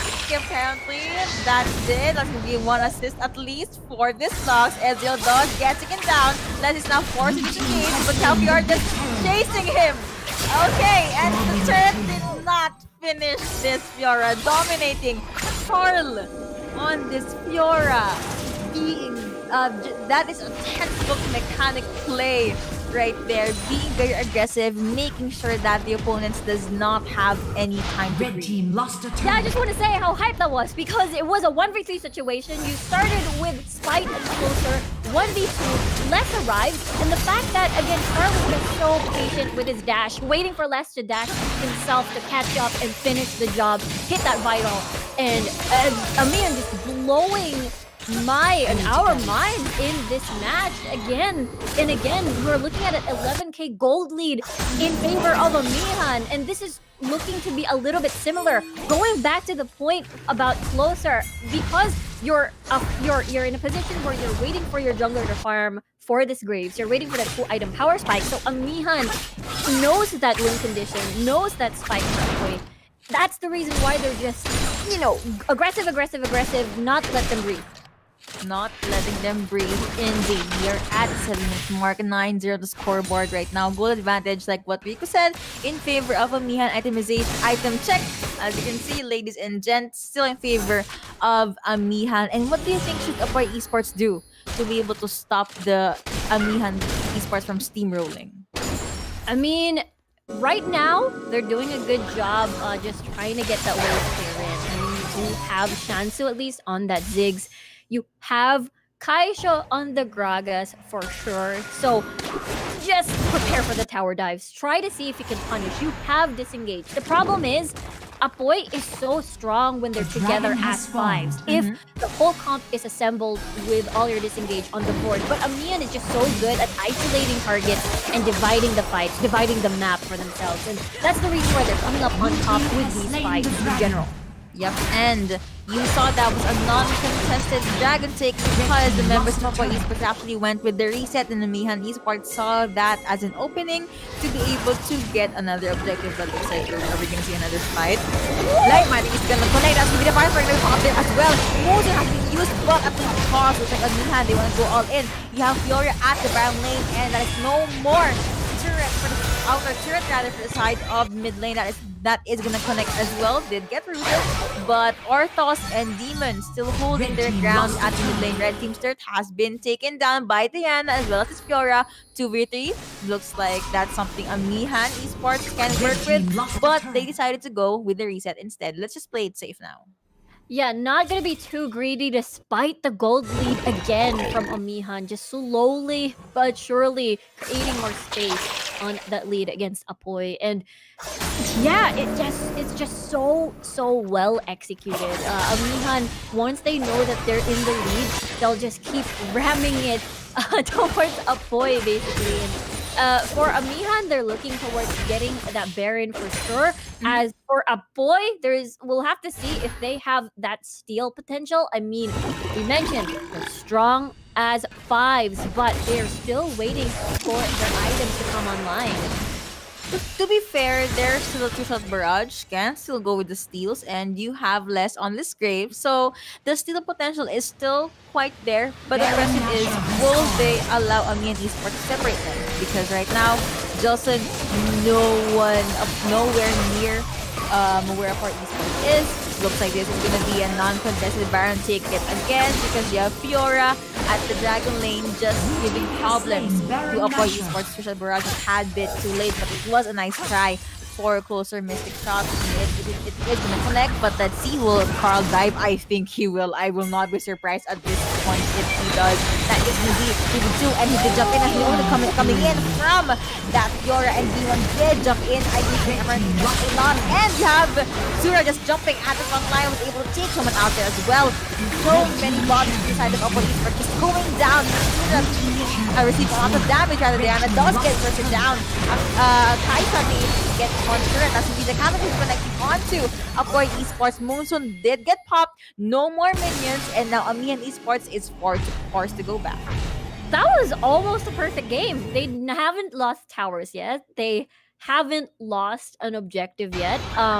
But that's already one kill on the board already for themselves. But yeah, they're just maximizing this Baron buff for themselves. They're satisfied with taking out that turret, the base turret for the mid lane and as well as the bottom. And we're looking at the spike now for closer, but look at the items for the side of Demon. He's already full. He already has that Zhonya's as well, so it's kind of difficult to kill Demon immediately, and there's so many threats as well. Look at Carl.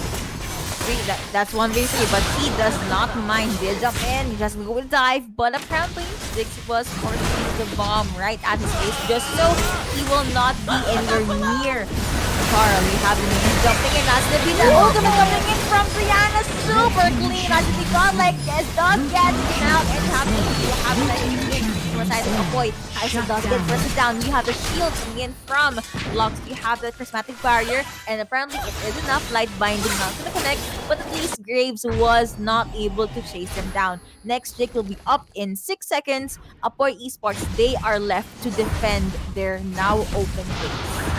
Yeah, almost half HP on the Nexus already. And just as you mentioned, Apoy is just so far away from this dragon. So this will be the third dragon for Amihan. And it has been a rough start for Apoy so far in this game, and Amihan just making a statement here with their calls, with how they're so skilled individually. We're looking at Orthos with such killer bindings, and he could possibly do it again, but Amihan looking towards taking that tower in the top portion of the map. And you mentioned the base is open.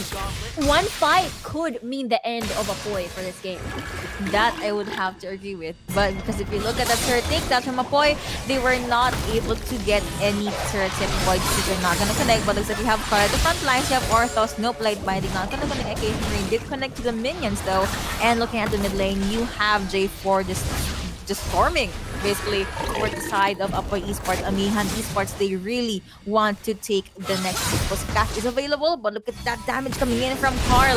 The damage from Ezreal is quite there, but it's not enough to actually stop Carl from charging in, and they are near the brand lane. They are knocking on this turret. They really want to make sure that there will be no inner and outer turrets left for Apoy Esports. Mid lane is coming in from Apoy. What is going to happen next? One turn after taking out the move being popped by Jana, but will it do nothing? They hold it, and again, Esports, they still have so much damage. Gragas gets bursted down, and apparently the next one is the Nexus as Amihan Esports close the second series with a very convincing 2-0. 2-0. This is their first matchup, and Amihan keep mentioning it was indeed a strong statement. Game number 1, very aggressive. Game number 2 is just level 5 aggression here. And even there's so many things to talk about in that game. And it was basically Amihan just taking away any room for breathing away from Apoy. Yes, and earlier we did see Demon shine. To be fair, he did shine in game number 2, but I honestly have my eye on Carl on this Fiora. Like he was not afraid. Yes, they did run with a 4-1 setup and they made it work. The first 2 deaths on Kaisho apparently took a toll on this champion. He was definitely behind on the items as well as the XPs. And looking at the graph right now, red to immediately blue. It's color blue. I mean, Esports is color blue too. But yeah, just goes to show how powerful they were and how much of a grasp they have in this series. It was complete control for sure. Amihan just so confident. You mentioned the individual skills from this team. Carl was just 1v3ing effortlessly. And we've got Jelson initiating with the tower dives. Mitsura with a support alongside with a tower dive. And again, Demon with a solo kill on level 1 kill. I believe it was towards Kaisho on that Gragas. And yes. Orthos's bindings are just killer every single time he hits them, and it just kills Apoy under that tower. Yes, light binding connecting onto the final spark already hurts a lot, and Arthos just being really sure to himself, that killer support. And you just have Demon being very aggressive, dishing out so much damage. And these are the plays of the game, sponsored by our Oppo Reno 5. There were a lot of good skirmishes, and overall, it was in favor of Amihan. But I'm glad that Apoy Esports did the changes in their draft. But when it comes to execution, I'm not sure if they got displaced by the 2 deaths from Gragas, or Amihan Esports just wasn't able to give them any room to breathe. And look at that, the turret dive. Still did not expect that. Gets me every time. This was basically the moment that Carl was able to snowball on this Fiora, and from there, he just does whatever he wants. Yeah, the lane swap didn't work out for them for sure. It put Apoy's dual lane in a very I wouldn't say awkward position, but it was for, basically for Carl to sort of duo or follow up with Jelson when he does that dive over there for themselves. And yeah, we mentioned how if you do that lane swap, that means you will lose control over that dragon if you don't rotate on time. And basically, Amihan put them on a pinch, trapped them at that portion of the map. And again, Demon was basically a demon in this game. Demon being a demon indeed. And yeah, I understand that they did not want to be up against this Kaisa and Lux combo, but if you think about it, Les and Jana could have stood a chance, against Kaisa and Lux. But I guess they wanted to play it safe. Apparently, they did not get the good view from that bargain. And from there, Esports, they just bagged a lot of objectives, bagged a lot of kills, bagged a lot of turrets, literally a lot of turrets. And eventually was able to get that Nexus, and it's raining 2 zeros. It's the day number 1 a lot of 2-0. Series number 1 was 2-0 as well. You just have our teams going ham against their opponents. Yeah, I wonder if that's gonna be the trend for tonight. 2-0's series 1 and 2. We still have 2 series more to go for our day number 1. So the trend could continue or be completely broken. That is true. I'm hoping it'll get broken though, because our panelists, deep down inside, even the casters, we kind of want to see a game 3. And what better way to start to have your debut than have a 3-game series, right? And that again, that killed, that second death from Gagas. He did not expect J4 somewhere anywhere near there, and there Ezreal was not even able to do anything. Oh yeah, I realized something. I did not see any good lane ganks from Les. That is right compared to Jelson. That is, I mean, Graves is not, I suppose, a air quote ganking champion. Gank.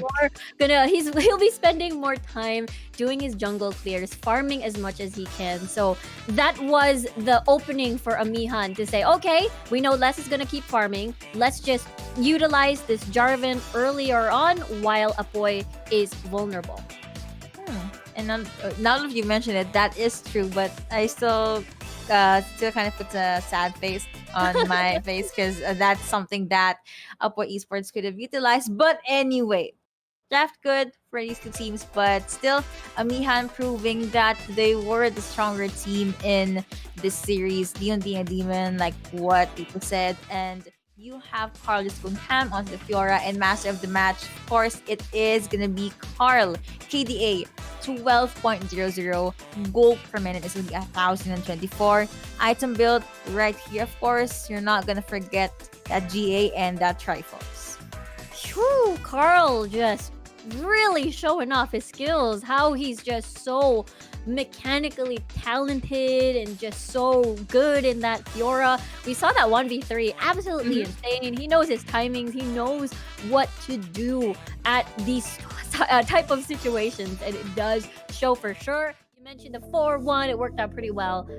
Again, is able to just be able to have that taunt available for himself, forced away resources away from Apoy and just wanted to kill him, but the 1v3 didn't work out so well, and Carl just really did an amazing showing. Also, can I just say that he looks relatively young? So like youngsters in Wild Rift, they're very good. I feel old. Oh no.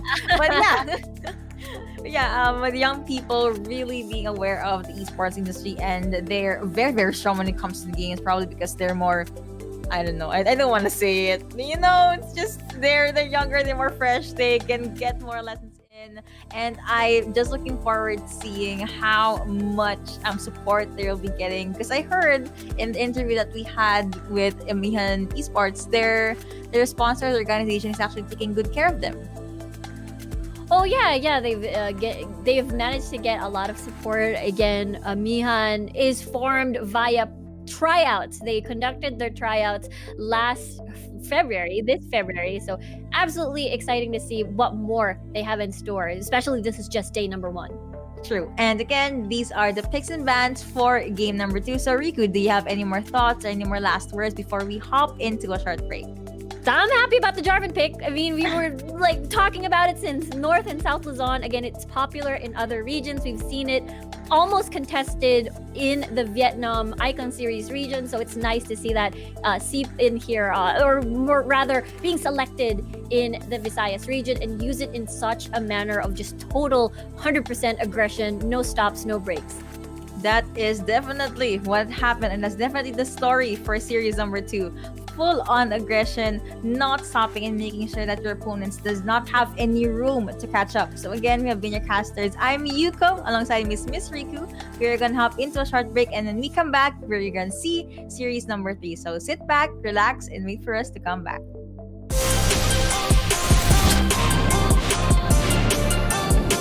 Welcome to Wild Rift.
looks of the nuts, masyadong kailangan on-site.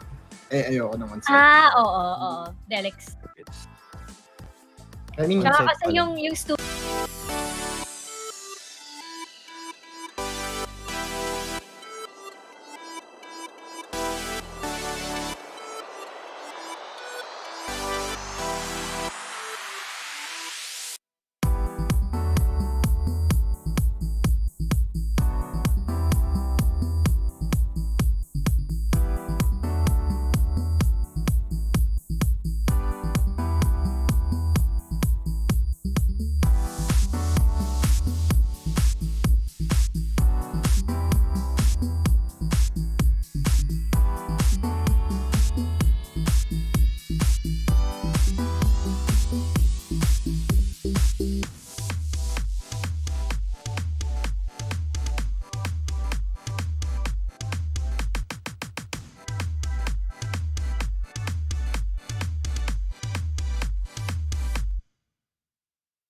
Welcome to Wild Rift.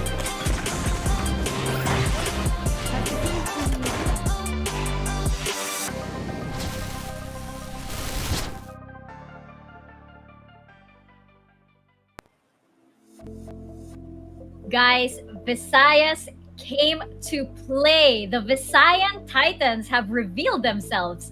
Earlier, we saw Fennel Adversity dominating. Now we have Amihan Esports taking the second series of the day, 2-0 against Apoy Esports, and a very clean, very dominant game. That is 75,000 Globe Cup points over to Amihan Esports. And you know what? Riku, I believe, pointed out these teams are so aggressive. They are so aggressive. We saw how Amihan just isn't afraid to tower dive or anything. Otilus, I know you have thoughts on this as we enter into our series highlights of the day. And I also know you have thoughts on that very questionable ban, or very confusing ban, rather. Otilus, let me know your thoughts as we head on over into our series highlights. Yeah, let's start over with how the draft went. We saw Master Yi and Timo got banned. Now, it's not a disrespect onto those champions, but we all know in the competitive, those are not really being picked up. Now, what it actually did for Amihan is it opened a lot of power picks for them. So it's kind of similar as to not banning a champion at all. With what they did, they got their hands onto Lee Sin, onto Akali, and onto Gragas, which is basically what we know as the power picks in the current meta. Meanwhile, Apoy did prioritize to go for the Wombo combo in the Diana and the Galio, which we dubbed as the Venn diagram of the clashes, right? Now, that composition really shows their strength during the mid to late game team fight. Meanwhile, Amihan is all about clashing. One thing to note, during their first clash in the Scuttle fight, Vi was on Aftershock, not on Conqueror. So skirmishes that will just elongate themselves and will just prolong will definitely go at the hands of Amihan, and that mainly is the reason why during that fight it was won by Amihan.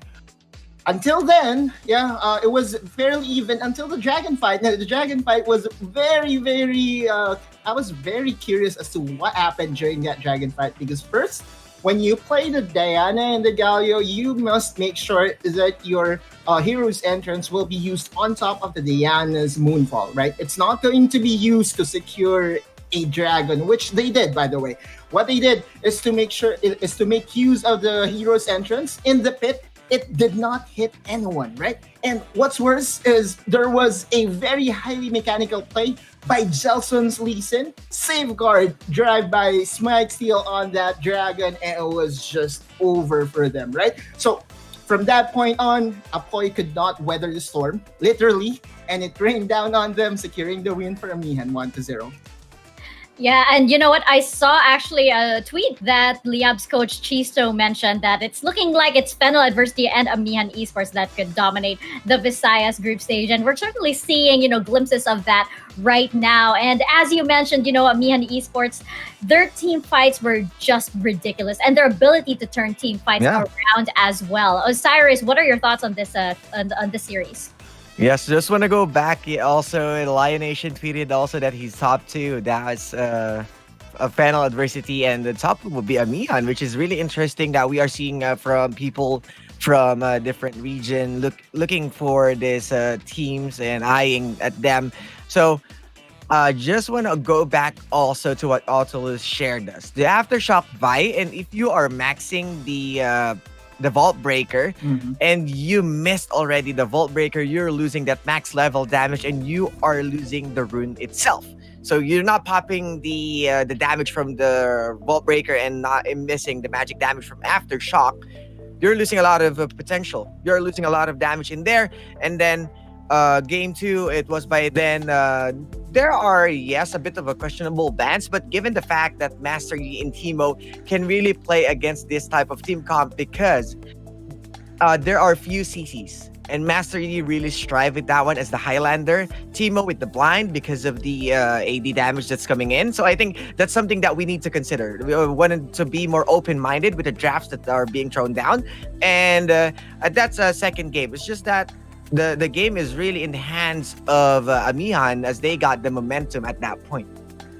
And speaking of momentum, they are going to have to carry over that momentum into the third series of the day. But just checking out the standings that we have so far, you mentioned that Lion Nation was keeping an eye out for Yeah. these teams as well. We have Liab Esports keeping an eye on these teams too. It's kind of nice that we see, these teams looking out on the Visayas group stage, because we all know that Fennel Adversity and Amihan Esports, now that they have asserted their dominance in these group stages, they could very well be that top two that will eventually go up against all of the other group stages, all of the other winners from the other group stages. And checking out the standings that we have, of course, we have Fennel Adversity over here in first, Amihan Esports not too far behind, Apoy Esports and Encore Esports yet to score that elusive win. But again, we are very early into the stages. This is just this is just day one rather, and we still have two more series to go. Again, coming right up is Amihan Esports versus Encore Esports. So yes, indeed, we are going to find out if the wins of Amihan can carry them into their second win, possibly, or if Encore Esports will definitely take revenge for that first series of the day and take it out on Amihan Esports. We are going to get to that very, very shortly. But first off, just checking out our Globe Cup point standings over here. And I think as we mentioned earlier, this is 75,000 Globe Cup points per series. So as we see here, Fennel Adversity and Amihan Esports with 75,000 Globe Cup points each, and Apoy Esports and Encore Esports yet to get on the board. And we're going to see if Encore Esports can actually get that win, that first win over here when they go up against Amihan Esports. Now, the storm that Amihan brought, as Autolus mentioned, definitely put out the fire of Apoy Esports over here. But I want to know if they can keep this momentum this time against Encore Esports, and they will be our third series of the day. And we have seen both of these teams play now. We know what cards they have, we know how they play. So I want to know, going into our third series, Autolus, I want to know if you think that Encore Esports could do anything against Amihan Esports over here. I believe so. When we talk about what happened during their first series against Fennel Adversity, they have shown flashes that they want to fight, right? And that's one thing that I love about Visayas teams. They're not going to outplay their opponents using the macro aspect of things. They would just go out and dogfight their way into victory. So I'm liking the chances of Encore Esports in getting a win against Amihan, and it should be at the backs of being full confident in their gameplay. If they want to go on a pick composition, they have to stick with their game plan, because that's where it will all boil down. While checking out the lineup once again of Amihan Esports over here, and Osiris, I want to get your thoughts as well on whether you think what Amihan Esports' strongest characteristic is. Well, Amihan's strongest characteristic is the wind. I just want to say that they are everywhere. They are playing impeccable in terms of their team fighting. They got the good read in terms of where they're going to prioritize first. They got these early rotations coming in, and we'll see.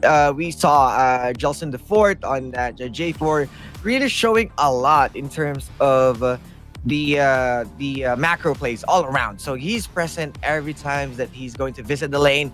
He was also playing on the Lee Sin on the first match. So this guy is really showing a lot of potential. Actually, everyone, even Ultras as a support, showed his own spotlight. Demon from the Tishana, Mitsura with the Gragas, and Carl with the Akali right there, destroying everyone. Did you just say a Carly? Because I feel like that worked out. I love it. I love it. The puns are working out. And yes, we definitely saw Jelson the Fourth over here. We're probably going to see that again going into the third series. But Oculus, I want to get your thoughts over here on our solo player highlight for Amihan Esports, which will be a Carly over here. Yeah. And let me know your thoughts over here, especially on his earlier performance.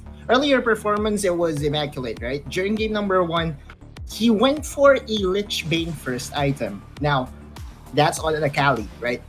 Normally, we would see probably a Liandry Stormont or probably a Rabadon's really leaning towards, the skills rather than the extra attack that you can dish out, extra damage that you can dish out using that Shin proc from Lich Bane. But that is actually the identity of Amihan Esports. They know that they can maximize every single bit of their itemization. So the Lich Bane on the Akali, I really like it. I really like the idea. And I think if this continues on, if they get their hands on their comfort picks, Encore Esports might be in for a trouble here. And, it's looking like everything is in favor right now. Everything is working like clockwork on the side of Amihan Esports. Now, going over to Encore Esports, not exactly clockwork. They still had to find their bearings. But the advantage that they have right now is that they should be fully warmed up at this point, with Fennel Adversity giving them the best warm-up that they could possibly get. Osiris, what are your thoughts on these guys? Encore, they are also aggressive at match 1. Game 2, they gave also the aggression equal from Fennel Adversity. It's just that they didn't really focus on the win condition, and it was Fennel Adversity collapsing at that point to them. So I think Kaz, Kaya, Moiken, and Ishimi can still prove a point here. We still have we still have 2 days, and this match also for them to prove that they are one team to be taken seriously, and that's not a big of a question. I mean, Encore, they may be new to you guys, but I believe that they got the potential. Yes, most definitely, because as we know, this team has been playing together for quite a while. They've been preparing for the Visayas group stages for quite a while together, and we definitely know that they have been working on their teamwork, their coordination, and their synergy in preparation for this very event. Now, heading over to our solo player highlight on the side of Encore Esports over here, we do have Kaz over here, and Audlus, I want to get your thoughts on this guy. Oh, Kaz. He's the newcomer, quote unquote, right? When we talk about Encore, we have known that there are 4 players in the jungle, mid, dragon, and support has been together for quite some time now. Now, they did a tryout, and who made it out of that tryout? It's Kaz, right? So basically, if we talk about the grueling process of finding the right person, I'm 100% sure that Encore is very confident in their Baron laner skills. He's going to face up against the Baron laner of Amihan that has shown, the Akali. So, yeah, is it going to be the Akali show, or is it going to be the Garen that basically just wants to stall out the fights? And, I just really love how all of these puns and these names are working out. It's like, it's working out in our favor, most definitely. Yeah. But checking out our Globe Key player clash that we have over here. It will be Carl versus Kaz, and I'm very curious to know your thoughts as to how this clash will go down. Let's start with you, Oculus. First off, who's going to get their hands on the Carly, right? Is it going to be Carl, or is it going to be Kaz? It's quite a shame that we don't have Kha'Zix yet, because if we have Kha'Zix open, then maybe we have another pan on here in the Kaz. But yeah, all seriousness, It is just going to be about how they control their lanes in the first 4 minutes. If they get those small advantages, they get lane priority. They will be able to get themselves present first in the dragon fight. And so far in this day, the first dragon fight often often dictates as to what really will be the result. From our first two series, we saw multiple aces out of the dragon fight. So the dragon fights, it's all about the number count, right? So the Baron laner is really one thing to look at. Osiris, what about you? It's looking like we have to keep our eyes very closely in the early game. Yes, and it's kind of controlling the early game advantages that kind of puts into a big snowball. And everyone right now at Visayas group stage knows how to play on that point, because whenever that the teams got behind, they are not going to stop. And remember, there's the three elements to produce a fire: oxygen, heat, and then fuel. And with Amihan playing it really well, they annihilated the fire, taking out the oxygen. So I think Amihan really proved the point right now that there's a huge disparity on the stats, because they really took the enemy by storm, as how Encore needs to kind of pick themselves up right now. Yeah, Osiris definitely teaching us some science and thermodynamics. What are So- you doing, man? It looks like it's I either have going to be to. the Akarli. You have to, yes. It is important to know, especially if we're dealing with, Amihan Esports and Apoy Esports over here. But right now, they will be going up against Encore Esports. Amihan versus Encore. It is going to be Akarli versus Akazi. Okay, that didn't exactly work out. Kazakhs, we're waiting for you. We're waiting for you, Kazakhs. Predictions, gentlemen. Otlus, let's start with you. I think Amihan has this in the bag. Yes, I did point out that Encore can, put up a good fight, but Amihan has shown very good mechanics overall from the top, make it drop, and I think we have Amihan winning 2-0. Osiris? I'll go with 2-0 Amihan for the reason that they are also playing an aggressive style right now. They can play on par with Fennel adversity, but Encore, I would like to be proven wrong. Pick up yourself right now, and this will be a huge boost morale if ever that they're going to win against Amihan. But for now, it shows Amihan for now. I think I'm gonna have to give it a 2-1 in favor of Amihan Esports, just because I think Encore Esports might have picked up a few things from their earlier series. But we are gonna find out ourselves once we jump into the rift. This is Amihan Esports versus Encore Esports. Casters, over to you guys. Thank you very much, panelists, Des, for that introduction. And now we're here on the third series at the Wild Rose Sea Icon Series Philippines Summer Season Visayas Group Stage Week 1, Day number 1. I'm Infinity and this is Yuko. We are moments away from game number 1 of Amihan Esports versus Encore Esports to match it up on who will win the series today. And of course, the panelists have talked about it a while ago, their predictions on this upcoming series. And now, Yuko, I want you to come first. What will be your prediction coming in for the third series of the day? Why must you pressure me this way? But yeah, my prediction for this series is going to be 2-0 in favor of Amihan, just because I saw how confident they are. There were a lot of plays that Riku and I had question marks on our heads because that was so good and so fast, and I believe they can translate it to this third series. And we think of the same thing. I'm going in for the 2-0 in favor of Amihan Esports as well. And now let's talk about their draft. Actually, interestingly enough, they banned out the Teemo Mastery Game 1. Teemo Trindamere Game number 2. And the panelist desk has talked about it, has tackled onto it on where it actually gave Amihan Esports sort of the advantage coming into the draft, being able to pick up those strong flexible type of champions. In the first game, they picked up the Lee Sin, the Akali, and the Greg as for their first 3 picks. And for their second matchup against Apoy Esports, they pick up the Diana, the Jarvan 4, and the Kaisa.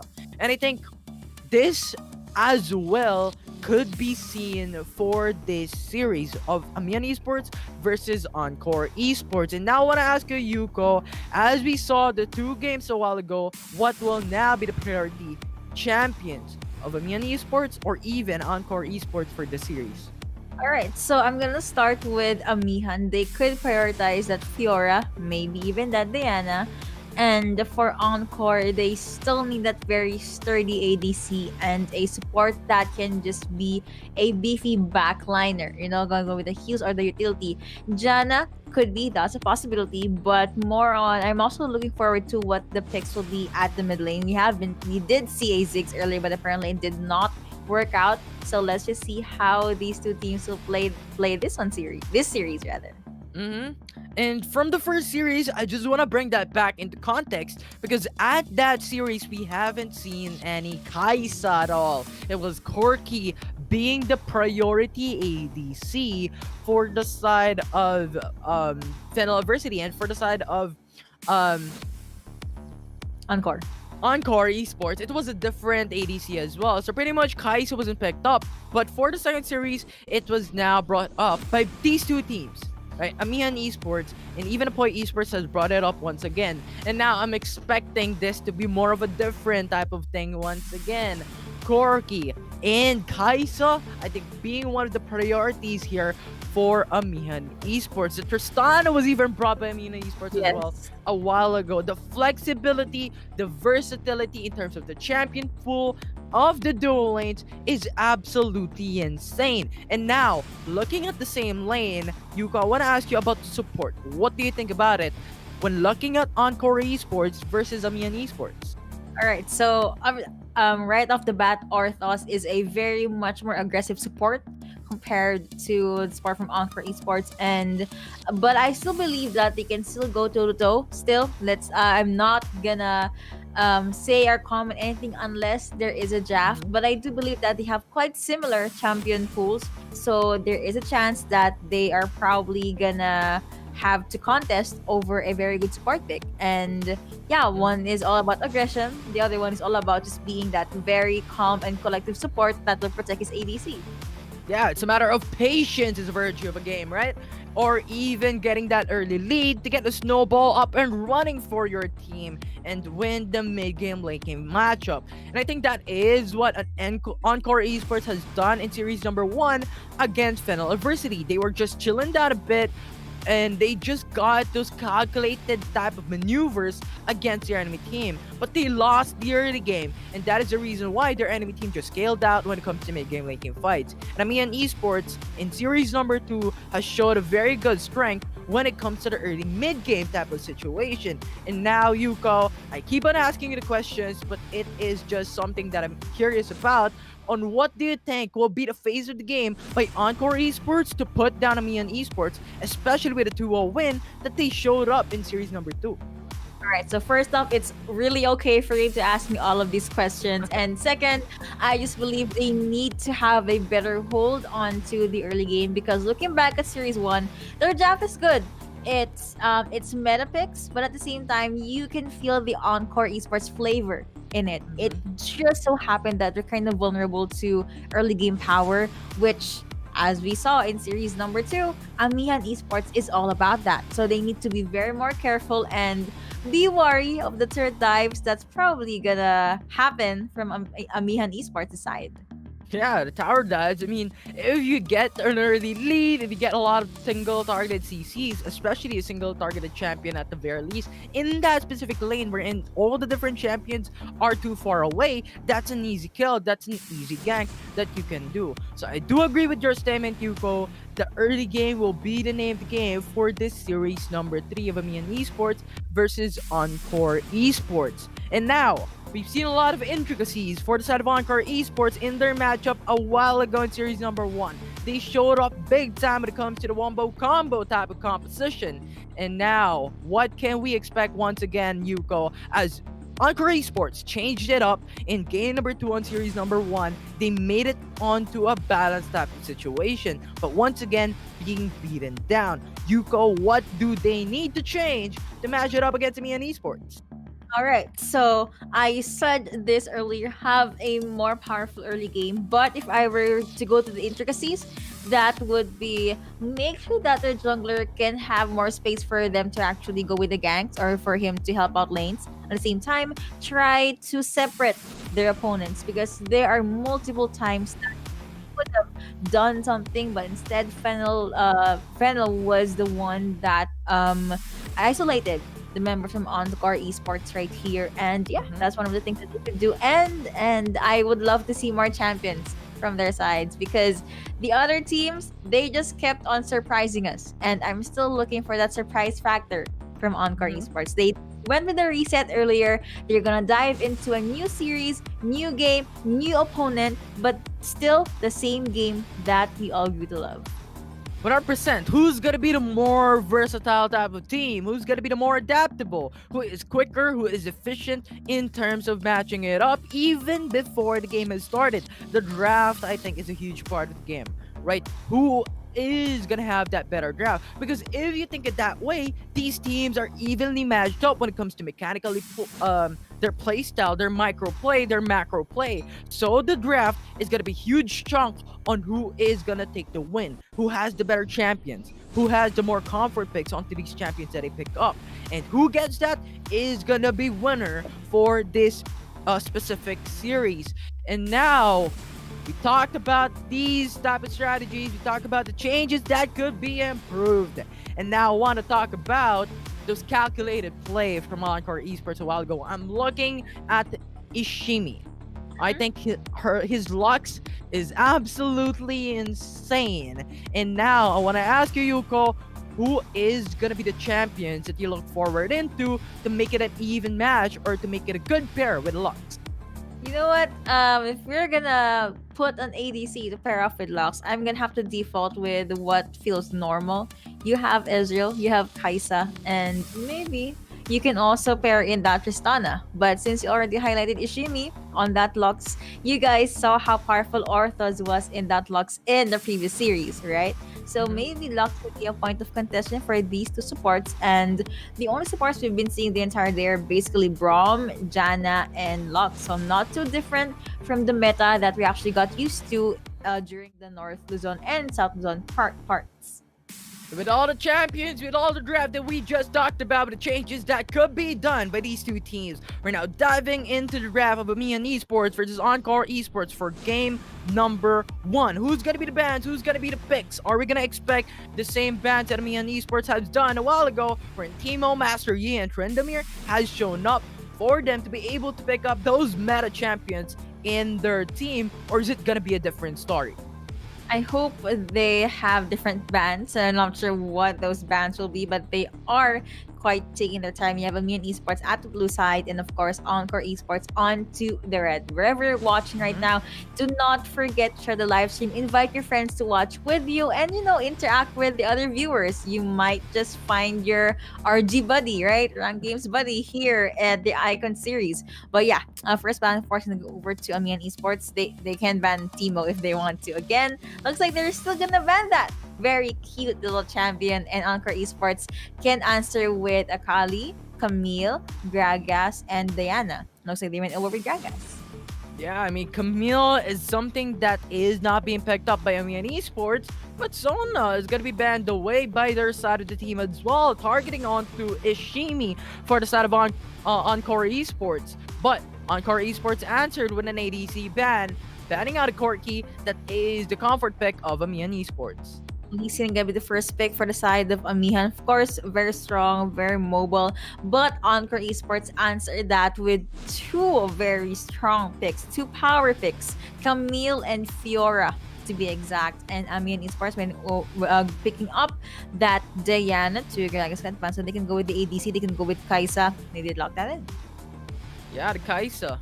With Corki not being available, you know what? Let's pick up another champion. Amihan Esports got locked into Kaisa, Diana, Lee Sin. While Encore Esports is going in for a wombo combo once again. Having Galio available to their side of the team, this has a lot of potential, especially if you're considering that Camille is on their side. Hexo Ultimatum, Galio with ultimate, that is going to be the wrong boat combo play. But Amihan Esports rather has answered with a disengage, Janet now being locked in. You know what? You do have Janna for disengage, but the other champions that Amihan Esports has, they just yell engage, re-engage, engage, all that. You have Diana, you have Kaisa, you have Lee Sin, and you have Akali, all about the power play and just being able to cut through the wall that their enemies have. And Encore is actually picking up that Twisted Fate. This is the first time you'll be seeing a TF on the Icon series, and I'm so happy. I cannot wait to see if this will pan out.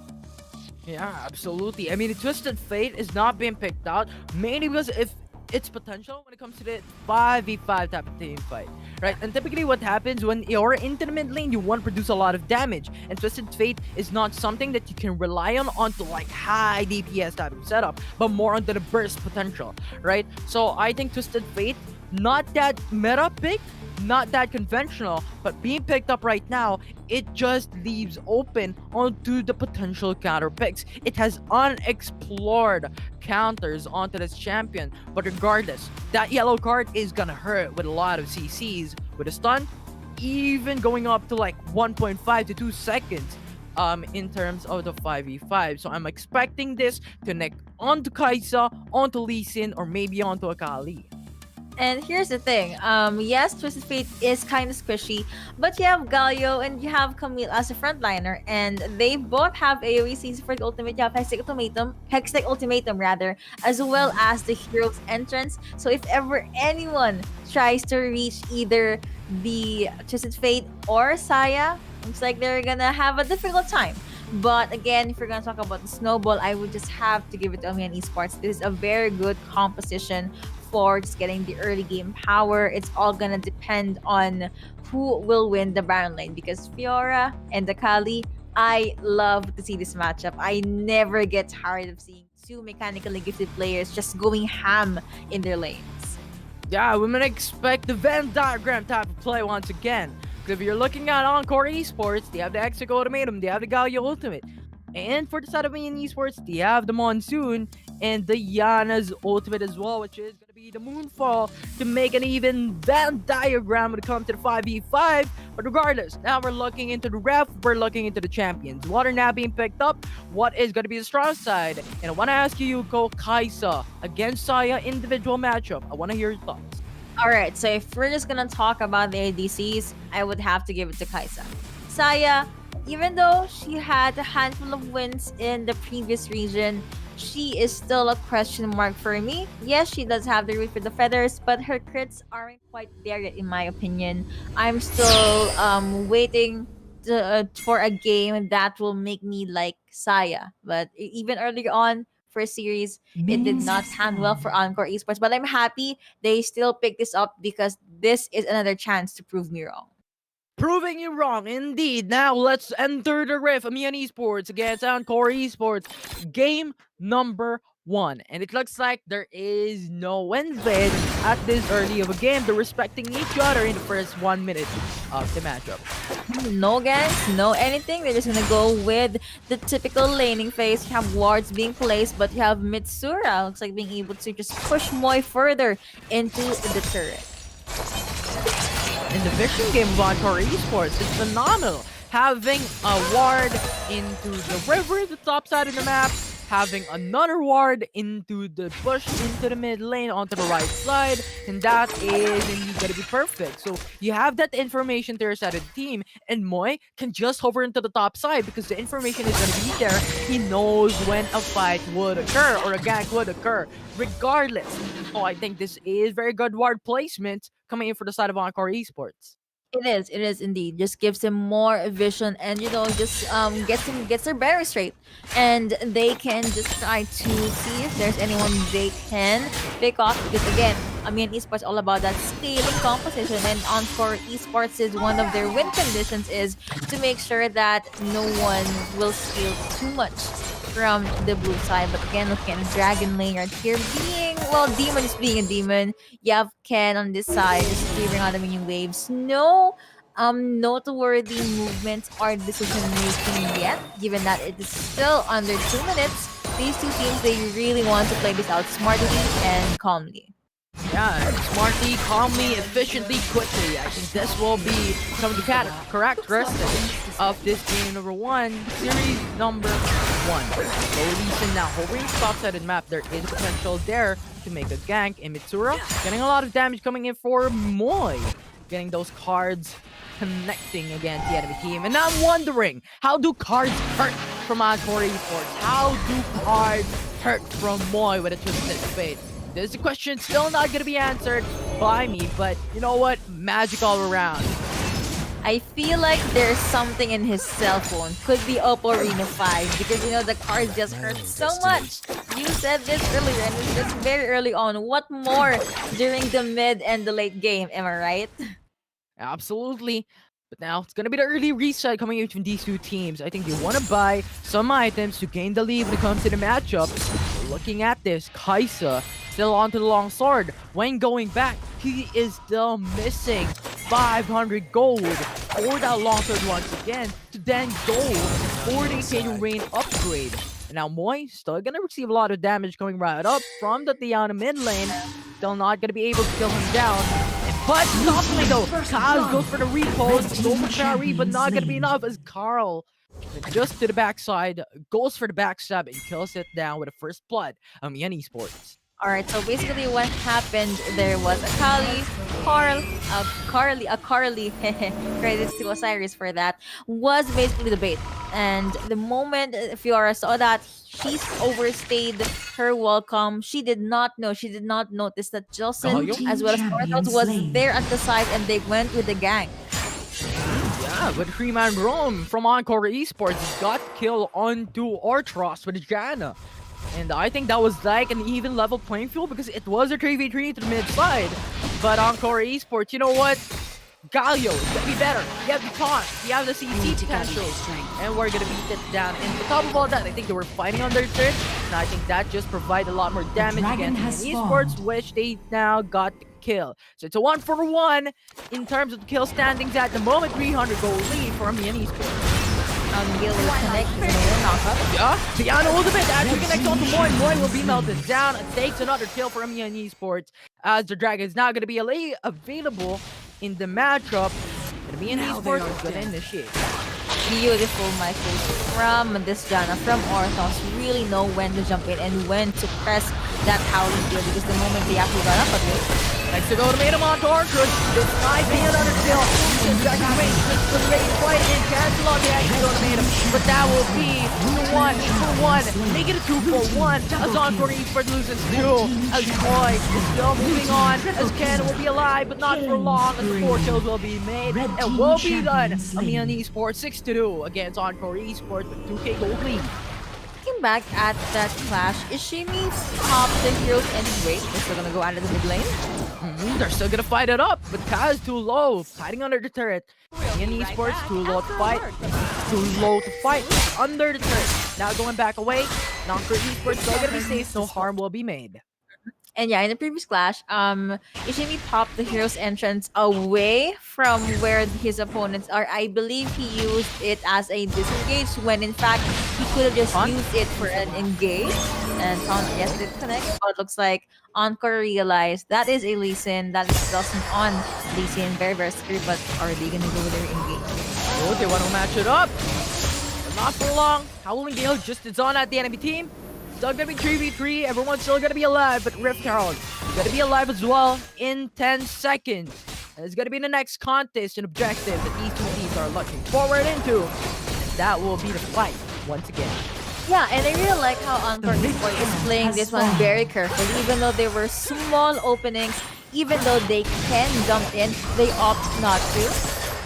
Oh, but the friend will be melted down with Jana going to be attacked. Now the Lee Sin Dragon Rage onto Galio will be obliterated again and again in Encore Esports, losing 2 members for their team in every single objective up until now. And Camille will be the next one though. Tries for the gold cable and Hex's Automato tries to lock in onto Demon, but there is another Demon going on to the behind as Mitsura gets the kill onto Kaya, and the turret will now be free open as Amihan Esports will look forward into it.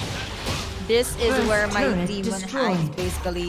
Amihan Esports here making a statement. Beautiful kick from that Moonsoon. And that Moonsoon actually displaced Camille, was not able to go or even team take champion or slain. even dish out so much damage. And even though she was under turret, it was still a gamble that Amihan Esports Blue team was champion able to slain. get or at least dive under, but that's only one dead Akali. Carl was stuck. After a It was like a word from our- sandwich from Encore Esports. And I think that was just smart to do because everyone, they got the information. Everyone was onto the mid lane, so Esports was nowhere there to go for the quick response. Encore Esports is only backing up, but still, this is an 8K goal lead for Esports, not too far ahead. It is gonna be very hard to make a comeback from this goal deficit, but Ken forces the flash away. Even wants to go for more. The killer instinct to just go to the backside, drags away John's car as he wants to go for it. As he takes the kill, Fiora is too low to fight. Assault brings him down, and Fiora will also not going to be available in terms of the 5v5. The demon will be lost as well. It's 3-4-1 in favor of Amihan Esports. It is 2 members remaining for the side of Encore. He moves to back away, move under the turret, and they're falling back to safety. Amihan Esports has the member advantage, but not for long once again. As Victoria went in, the ultimate Moon 4 gets to Monsoon. Just because of the sustainability, the root connect onto 1, but not for long. As this will be the 2-4-1. Amihan Esports making it a quick game once again. The very first matchup here at series number 3. It all started when Demon actually overstayed his welcome, but he trusts that his teammates is somewhere near him, and one moment he does get taken down. Amihan Esports, they went with the clean. Also, I love the micro from Mitsura right there, already popping her ultimate just to make sure that the 2 enemies or the 2 champions from Encore Esports is available for, or rather, ripe for the taking for their team. And now, just 15 minutes in, we have a dominating Mitsura. Esports, they nearly lead when it comes to the early game with a 10k gold deficit of Encore Esports. And this is something that is synonymous to their name because once again the Dragon's Blade connects and the Lee Sin went in for the Sonic Wave, makes it a kill, and that will be Kaz. It brings down Amihan Esports once again. Now Mexico Tomato connects on to Mitsura, and Galio went in for the ultimate, but does not connect to anyone as Mitsura falls down to 1-for-1. That will be it. But Moy went in for the ultimate. This will be the CC connecting onto the ADC of Amihan Esports. They really want to push it through. And better from will not be forced away. But Carl will go into the backside, take 2 kills, and make it 3. Moy, 1 HP, not for long. He will go down again. Moonsoon. Kaz will be zoned out away. Repose to carry out the damage of the enemy team. But that will be Kaz still gonna be alive, but Carl will be diving under the turret. They want to go for the kill, and that will be the quadra from Amihan Esports. That was a good try from Kaz on this Fiora, but apparently it was just not enough. He was just 1 win away from dying, and Amihan Esports. I highlighted this earlier, but the picks from Jelson as well as the ultimate from Mitsura very on point. It came to a point that Encore Esports, they had no other way to actually try to encounter it or stop it. I'm still looking at Ishimi, still waiting for that game-changing hero's entrance, because most of the time he used it as a disengage, or at least to try and be close to where his team is. And that's not something you want from a Galio. You actually want a Galio that does the initiates. And again, looking back to series number 2, I mean, Esports just isolating key targets on Encore. One Dragon Rage actually puts him down. Another kill for the side of Amihan Esports. But Encore Esports will now have to look to trade in the Dragon Lane. They're under the turret. They're trying to stay still. Carl will now be CC chained. But he goes to the exit ultimate. Better Storm will now be forced away. Galio with the ultimate. Goes for the knockout. He gets the kill. Carl will fall down. And Encore Esports will now go for the turret and takes it down. But the Baron Nash will now be secured by Amihan Esports with no contact from Encore Esports. Carl in exchange for 1 Baron, Amihan Esports will gladly take that trade any time of the day. There's also no more outer switch for the side of Encore Esports. And look at the gold right now, 13k for Kaisa, 9K for Saya. This is what we've been talking about. Saya is an okay ABC, but if you just put her next to a Kaisa, much less a demon from Amihan Esports, they are really gonna struggle. And the Howling Gale from Orcos always connects, and he always uses his Moonsoon. He does not pop it sparingly. If he sees an opening to heal his teammates, non-opponents, or at least try to displace their opponents, he pops it. I want that to happen. Heal your enemy team. Make it a more challenging situation in the 5v5. But here we go. I think the goal differentiability is just too big of Amihan Esports against Encore Esports. If you're looking on the top of the screen, it's like 15k gold disadvantage. But now it's a 2v3. It's a Twisted Fate. Goes for the ultimate, but he will get obliterated and he will get down 10. He will go for the root against the Lee Sin. But Nelson will just come through as Johnson takes 2. They interrupt him. Now Encore Esports wants to go for defense. Kaz will go in for the lunge, but the mobility of Carl is just there for sure. Can go back away. The barrier is still gonna make him alive. The sustainability in a Baron Nasher is now pushing through onto the Nexus. They're bringing it down with the teammates. It's all brought to you by Apoy for Arena 5. And Amihan Esports takes game number 1 on series number 3 against Encore Esports. Okay, so that started with the 2v3, which Amihan was able to win. I had my eye on Carl during the latter part of the matches. He was just very mobile. No one can actually catch this Akali, and he dished out so much damage. It was basically red flag or a bad news for Encore Esports. They were not able to stop again the snowball, the power, the control that Amihan Esports had. And I mentioned the GOAT as well as the EXP stuff, damage dealt 2, all leaning towards the side of Amihan. There were small moments that Encore Esports did shine, but I mentioned Sai earlier, so let me talk about Twisted Fate now. Twisted Fate earlier on, I wish he just played. He was very passive and he played conservatively. That's good because we do not want to let your opponent Diana take you down or burst you down. But it came to a point that Diana just bullies him in his lane, and you don't want that because yes, you hurt a lot, but the moment Diana skilled, she just kept on taking down Moy time and time again. It was basically letting the ball keep on rolling for Mitsura, right? Get the early lead, get more lead afterwards, get more gold after, get more kills after. Utilize what gold you have and making an investment to more items in terms of the mid-game, late-game fights. And I like how you pointed out about Saya. And I think Saya is just too hard to play because you need heavy frontliners. You need as much as possible to be safe into the backside as all ADCs, but Saya is a special case because those roots are not gonna connect, especially if those CCs is keep on coming through, is keep on incoming against Encore Esports. So I think that's gonna be the case here, and Amihan Esports takes game 1. Game number 1, and looks like they really are on a roll. So for the fans of Amihan Esports, do not forget to cheer in the chat and let us know how well did your team perform in that series. But yeah, I want to highlight Encore Esports now. So you asked me questions earlier, but now Infinity, what should they do? While we watch the highlights, thank you so much for Oppo Arena 5. What should they do to be able to take game number 2? I think it's going to be quite difficult because we saw how the mechanical playstyle is going to be occurring.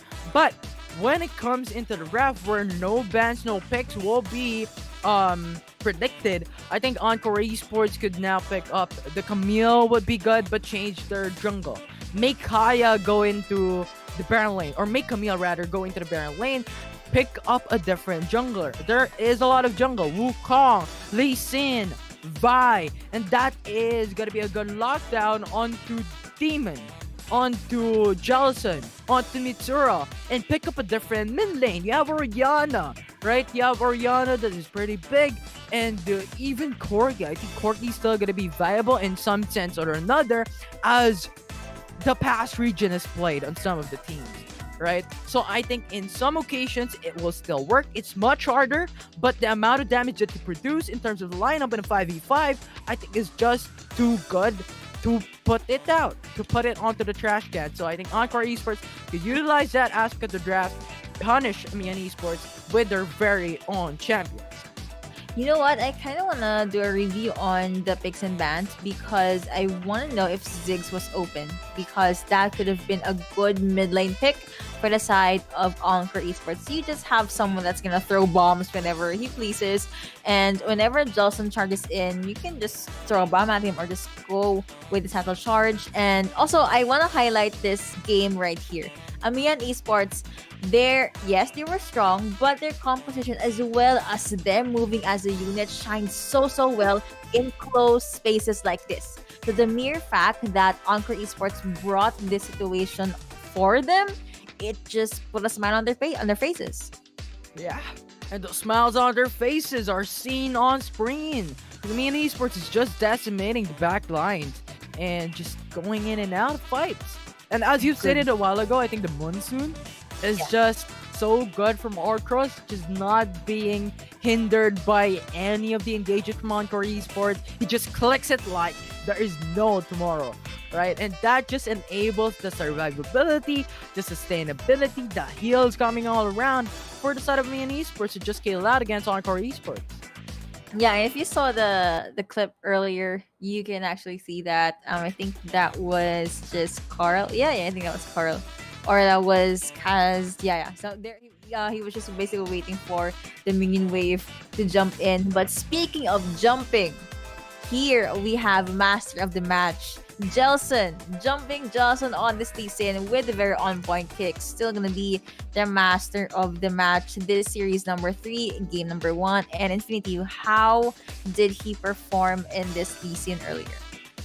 Yeah, I think the Lee Sin plays were perfect, were phenomenal, were amazing. All good objectives already describing Jelson all around, but it's just the reality. The Dragon Rage keeps on connecting with time and time again, and it's just too big to really fall off. And I think this is the problem on leaving a single targeted CC, especially onto a Lee Sin left up against Amihan Esports. Right, they could utilize it very well, and considering you have the GA first item, the survivability and the aggressive type of game style is increased as well exponentially when it comes to in-game, and that I think that just enabled Jelson to just go in all in with pure confidence in game. And I want to hear your thoughts as well, Yuko. What do you think had happened? Why Jelson has won through for the master of the match?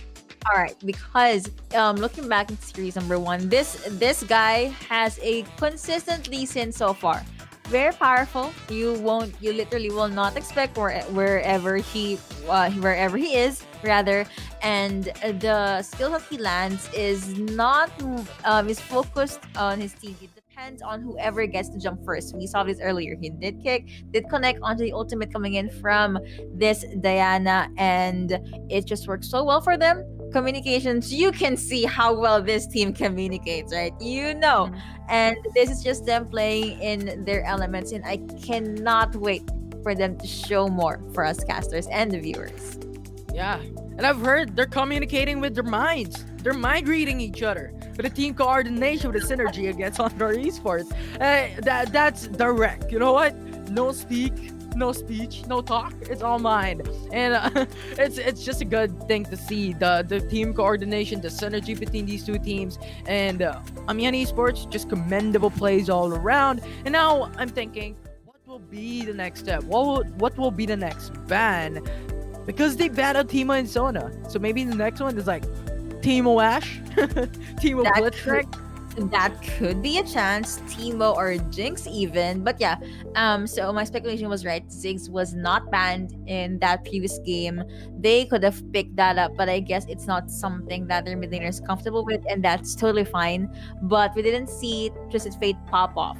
So maybe they can opt for a different champion, one that does, of course, you're still gonna need to farm, get the items in, but the one that can play a tad bit more safer compared to Twisted Fate, because whenever he pops his ultimate, members from Amihan would just jump to where the spinning card thingy pattern is, and then just try to take him down. Yeah. And I do believe that there are a lot more things that can be done by Encore Esports, especially with this draft. I believe it's actually phenomenal. It's amazing of a draft. It's a great draft to play with. Especially you have the Camille, you have the Galio. I think I've already spoken about it a while ago. But I think it's just the utilization. It's just how Amihan Esports just went in for the punish when it comes to the game. And it's reflective onto their champion pool. Right? Lee Sin is a very strong individual champion at level 3 alone, with like 6 skills to utilize. So I think that is big for the side of Amihan Esports, and they utilize their early game very well. They utilize their facing of the matchup. They know where their facing is strong. They know where what facing they're bad at, right? And Amihan Esports, you know what? Snowball early game, mid game, late game fights. Just the item advantage is just so huge to beat them down once again. True, and they also know how to pace themselves. They're not all about full-on team fights. Yes, you might think that they just keep on going with the pickoffs, keep on going with the full-on 5v5s, 3v5s, and all that, but they select their fights pretty carefully because there were openings, there were times that someone from Encore Esports is alone, or at least there's only 2 of them. They will not opt to try and pick it off. They would always want to be in a position that they're at the advantage, or they probably would just wait for the ultimates to pop or be available again before they went with the engage. And yeah, so far, Lee Sin, Diana, Kaisa, Kali, and Jana, they all performed very, very well in that game number 1. Each champion fulfilling his or her role in that game, and I'm just very excited for game number 2. Yeah, I'm so excited as well. What's gonna happen? Is it gonna be a 2-0 once again? Is this gonna be a streak that can't be cut down? Is it gonna be a streak on 2-0? And that will be the question that needs to be answered by these 2 teams. If Encore Esports can break it back down and bring down Amihan Esports in game number 2. But I do believe there is a potential, right? Because Encore Esports, Amihan Esports is gonna switch right over. They're gonna do upside down. Now Encore Esports will now be able to be like first pick, right? While Amihan Esports will now be on to the second pick. So now will the draft change? Will the picks change? What's gonna happen next? Yuko, what are your thoughts on to this one? If ever they switch on to the drafting side of selection, what can we expect in terms of champions? All right, so I honestly believe that Encore Esports should try and get the Lee Sin or that Diana. If they don't and they give it back to Amihan, we will probably see more amazing plays the same way we saw in game number 1. But yeah, if Encore Esports is going to be in the blue side, so the first pick for this game number 2, I don't think there's going to be changes in the bans, given that Amihan Esports, they have their own tactic when it comes to batting. Wink. But yeah, for Encore Esports, if they don't want to get Lee Sin, might as well ban it out. And they did try to use Kaisa earlier. That's something they can utilize again. Yeah, ban out the Timo. Ban out the Timo once again. Amihan Esports. Now, what will be the bans of Encore Esports? I think this will be the question, right? They saw how Lee Sin has played out. They saw how Kaisa was being played out. But if they ban these 2 champions, it leaves the Corki open. It leaves the Camille open. It leaves a lot of champions that Amihan Esports has played in the past series that's really strong. And I think that is where the champion pool lies down. Who has the better champion pool? Who has the wider amount of champion pool? And who has the better active practice champion pool? Right? If you check all of those out, I think it's just too hard to beat you down when it comes to the banning phase. You know what? Now that you mentioned about the picks and the champion pool, I guess champion ocean. Credits to Autolus for this term. Yeah.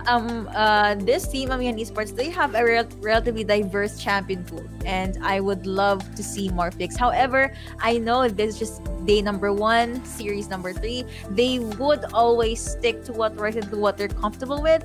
But I would love to see the other teams push them further and just challenge them more, and just show us what they're made of. I challenge you to a battle, right? Encore Esports. Now, champions, I choose you, right? We're stating a different type of lineup here, type of codes right now into the next game for the next series. But now I want to talk about the Baron lanes. because I think we haven't really been able to point it out. Because Amihan Esports played out onto Akali, while Encore Esports played it out onto what? The Camille, the Fiora, right? So what do you think about it? Akali Fiora matchup, who has the advantage in terms of the early game, mid game, late game fight? All right, so initially, I always viewed this matchup as a 50-50. Whoever gets to level 2, level 3 first, that is the champion that will be in the lead. I knew this little fact way back in LoL PC days. But the fact is that Jelson on this Lee Sin ganked the Baron lane earlier on and was able to pressure Fiora. They were also able to freeze the lane, just deny Fiora of the minion waves and even the gold and the XP that she needed. It was just basically the check on Carl's face. He was smiling and he saw that he was able to snowball way earlier than Fiora did. And during the latter part of the game, rather, Fiora initially is going to be in charge of split push. So I was expecting a 4-1 lineup. Other teams were able to make it work. I was looking forward to Encore Esports making it work too. But sadly, they were not able to make it work during the late game. Early game, mid game, yeah, sure, Fiora was okay. You see Fiora sometimes, but time and time again, but she would just get bursted down, or her team would need her in a very specific or very crucial clash, and she cannot deliver. I hear your thoughts, and I think this is the thing, right? If you're a 4-1 setup, your 1 should be very strong to go back away in terms of a team fight, and that just forces out the enemy team to then go for the 4-1 setup as well to match it up, right? To 1v1 against the Baron lane, to just go for the defense while your teammate is actually split pushing. But the problem here is, if you don't have enough gold to sustain yourself and the enemy team champion against you in the Baron lane with a 4-1 setup is just outstacked when it comes to the items, it's too hard to go 1v1. Especially with Fiora matching up against an Akali. Akali is too mobile as well. He can just go for the shuriken, the just dashes in, and it's over. Pretty much, the launch can be only used once. The repose can only do so much when it comes to the individual matchup. So I think that's the underlying statement here from Fiora versus Akali in the Baron lane. And now, earlier, we've talked about the Dragon lane, we've talked about the support, and now we've talked about the Baron. Now let's talk about the jungle. What happened in the early game, what happened in the mid game that enabled Amihan Esports to just go big time in the jungle role? Alright, so a bird's eye view from that game number 1 on the jungle side. Camille was just being very active to how Lee Sin was playing. That's it. And we saw that Lee Sin was the one that does the plays. You see him in places you did not expect, but there were times that Camille did have a very good hex ultimatum. But there were times when she would just get caught out, and in the end, it's just one wasted ultimate, and then she just gets bursted down. And now, bursted down! We will see some of the burst champions now going to be picked up and banned away by Encore Esports. Gragas removed from the table. This is going to be the first draft once again for game number 2. The only draft in game number 2. As Timo now going to be banned away. And Diana also banned away by Encore Esports, with Nas is now being hovered by Amihan Esports as well. Alright, so that's going to be a Timo and Nas' ban from the side of Amihan. Corki is going to be open. That's going to be the first pick for the side of Encore Esports. I said this earlier. You can either get Lee Sin or Diana, or if it's not within your champion pool, might as well ban them out. And they did ban out Diana, but this left Lee Sin open and Akali open for Amihan Esports. If they're planning on going in for the first pick ADC, they could have banned out Kaisa instead of the Gragas, because that just leaves Amihan Esports with the lower champion pool. But regardless, I think Diana Gragas still gonna be phenomenal pick. In Corki looking to match it up against the Kaisa of Amihan Esports, with Vi against Lee Sin. Fiora now being locked in by Encore Esports to follow through with Nami, with Amihan Esports, Akali, and Lux, and Ziggs to be hovered in. So I think we're going back to a different region type of playstyle here from Encore Esports. Yeah, and okay, so can I just say that I'm very happy to see Nami, not because I use her, but because this is the first time I actually seen her being locked in an Icon series. Yeah. So this champion is a double-edged sword. You have the damage, you have the heal, you have the tidal wave, you have first skill that can just lift, make your opponent sing everything I need is not on the ground because my feet is not on the ground. But yeah, Yeah. very snowball dependent. She does have very good poke though. So whenever you're in tight spaces or whenever you're in this early game skirmish, and you're gonna have much more sustain. Problem here is there is an Akali. Akali can just perfect execution her way to where Nami is. Maybe even stop her from using tidal wave. Then again, on Esports, they need to protect this Dragon Lane duo, and I realized they technically do not have a meta tank or a beefy frontliner compared to Amihan Esports that I guess it's okay. You have Lee Sin, but actually both teams they don't have that Garen like frontliner to protect their backlines. Yeah, absolutely. I think this squishy type of champion could be brought down by Encore Esports if they just punish very well. Especially they have the Vi already. I think this is what they're lacking a while ago, the single target CCs onto Amihan Esports. And I think that Assault and Barry will keep on connecting onto Kaisa. And if that is successful, it's over for the damage output of Amihan Esports. But regardless, I like how you mentioned onto the Nami because I think Nami is popularized in other regions in the Icon series, right? And Nami is one of the hyper priority picks. And now if Encore Esports be able to utilize Nami onto the max with the tidal wave connecting onto enemy champions, I think this will be a very interesting matchup. A very interesting matchup indeed. Also, Tidal Wave actually gives slows to your opponents. That can be an opening for Oriana to actually go with the Shockwave. So that's another combo that we can theorize to the side of Encore Esports. But still, it's all gonna boil down to execution. Let's see, will they be able to deliver as we jump into the riff. Again, guys, this is Series 3, game number 2. Amihan Esports still up on one game, still at match point, and let's see what is gonna happen next. Deliver the game on a silver platter as Amihan Esports now going for some aggressive play with the early light binding, forcing the recalls now for Corki from Ken, and the Ishimi is now going back away as well, going for a bit of a retreat. And I like how Amihan Esports is going in for the early aggression because they understand their scaling potential is not that great with a 5v5, not having any tanks to defend themselves and get all the aggro. Yes, alright, so you have Corki just throwing bombs at Ziggs, poor little Ziggs here at the mid lane. But in retrospect, though, at the Dragon lane, you have Demon and Orthos being able to pressure Moi Moi. Well, on this Oriana doesn't have that much power earlier on. She's only viable level 3, level 5, maybe the moment she has her, of course, Shockwave, but looks like that's to be a fight in the Dragon lane. Yeah, Carl 1v1 against Kaz, but the Twilight Shroud just forced him to back away because they can't match it up. In the Shroud, you can't see, you can't hit, you can't kill. And Encore Esports is now down under the third once again, where Artros is waiting to go for the light binding. So, not connecting regardless. No first blood will still be made 1 minute and 20 seconds into the game. Man, just okay. So we saw this kind of power from Amihan. They win game number 1, and they just go ham. They just go crazy in game number 2. So let's see if Encore Esports can do something about that. I really hope that they do step up with that first blood is secured by Lux. Ooh, I mean, Esports making a show right now, getting the first blood, trying to take the win once again, and now it puts him up to a 1k gold lead. And Rip Scutter now being taken once again. I think they really want to play the Vision. That is actually true. Also, if I'm not mistaken, the Sterling Tide from Nami, the skill, well, whenever the Nami skills would connect onto her teammates, it gives them movement speed, 60 movement speed base, if I'm not mistaken, for 1.5 or 2 seconds. So, if you're talking about mobility, Encore Esports definitely have it. So, it's a matter of will they be able to utilize it. Yeah, and the bubble trap from Nami, I think, is a very good early engagement from Encore Esports.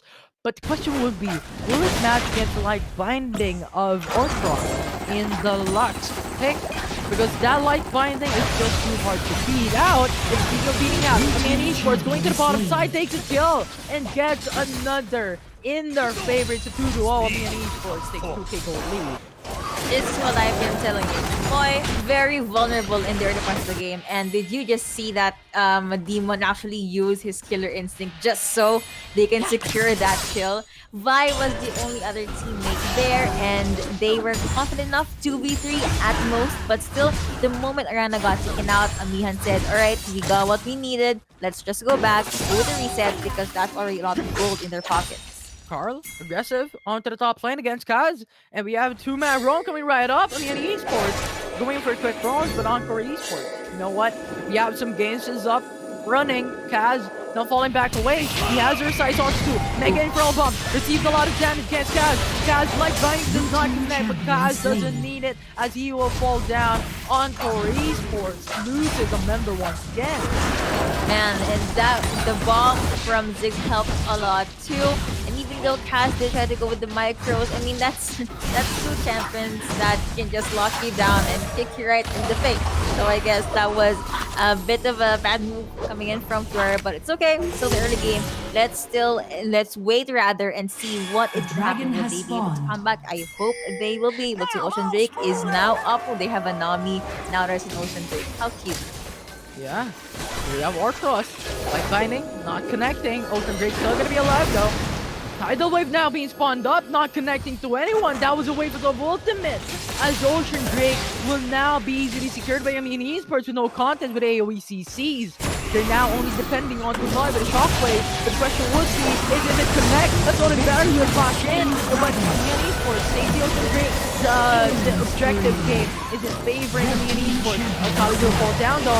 It is not looking that good. It's a 1-for-1. But Amihan Esports is looking to go for more. Cam will be forced back away. Mega infernal bomb. Destination Esports. And now it's still remaining. Light Binding also connect. With the killer instinct, putting down. And that will be the 3 kill from Amihan Esports in trade of 1 from Encore Esports.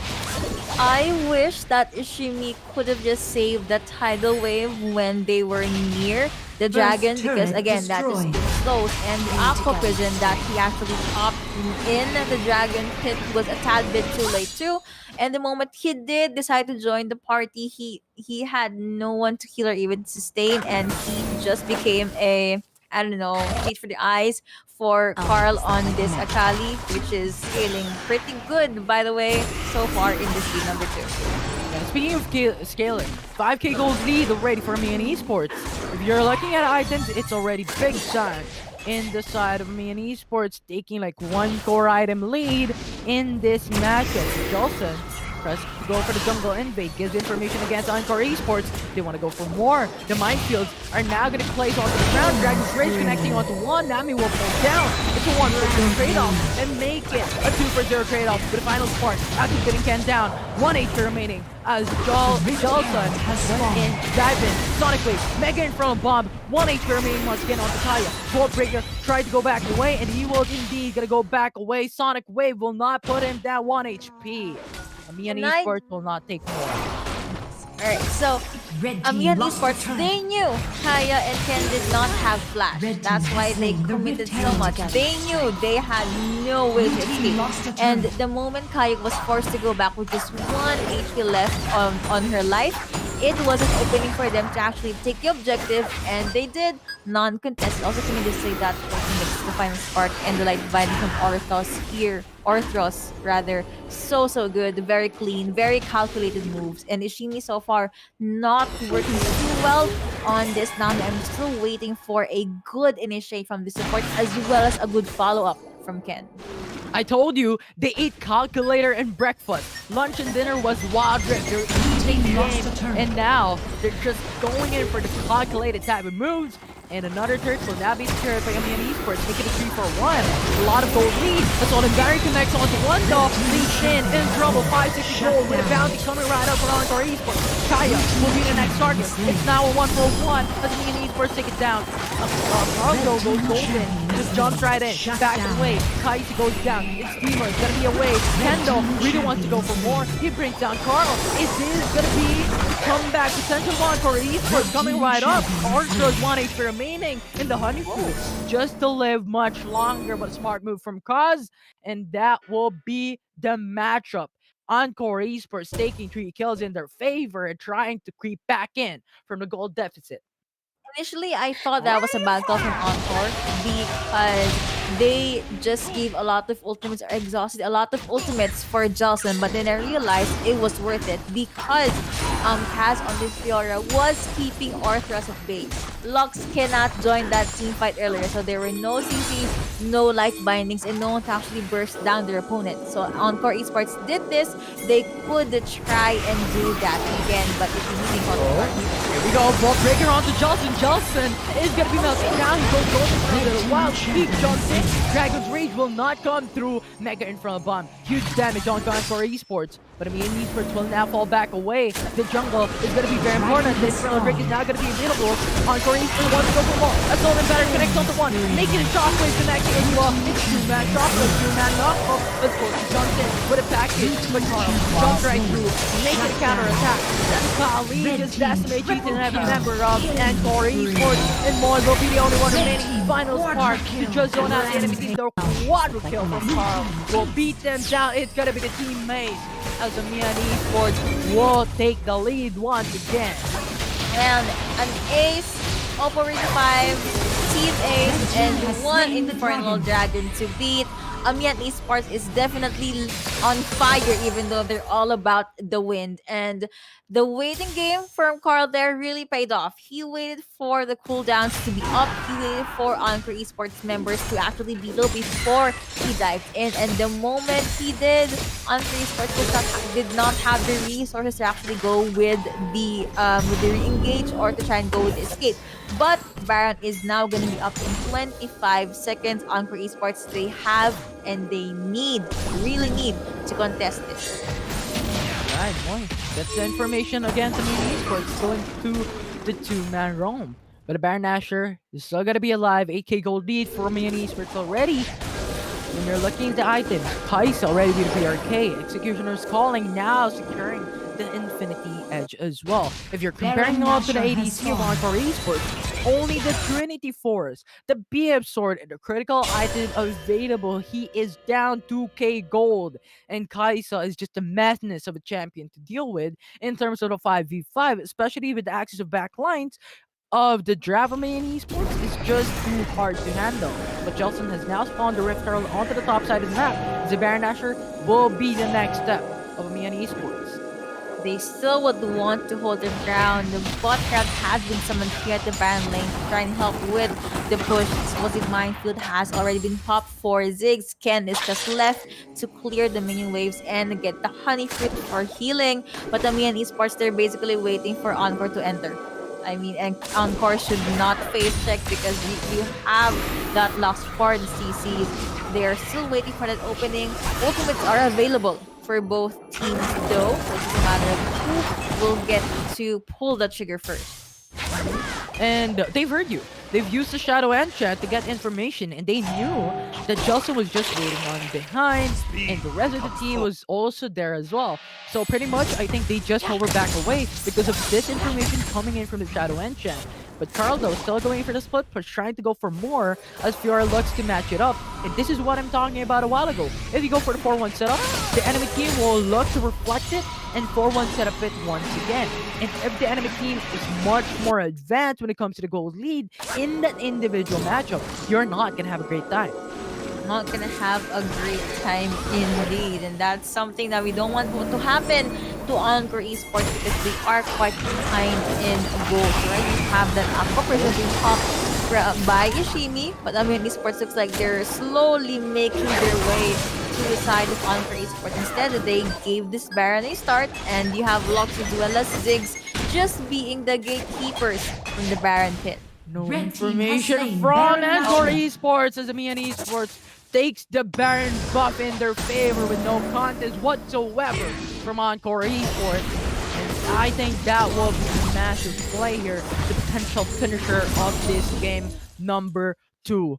But Amihan Esports is now going for the reset, buy some items for now, to then look for the finishing play, the pressure in all lanes in the next 2 minutes.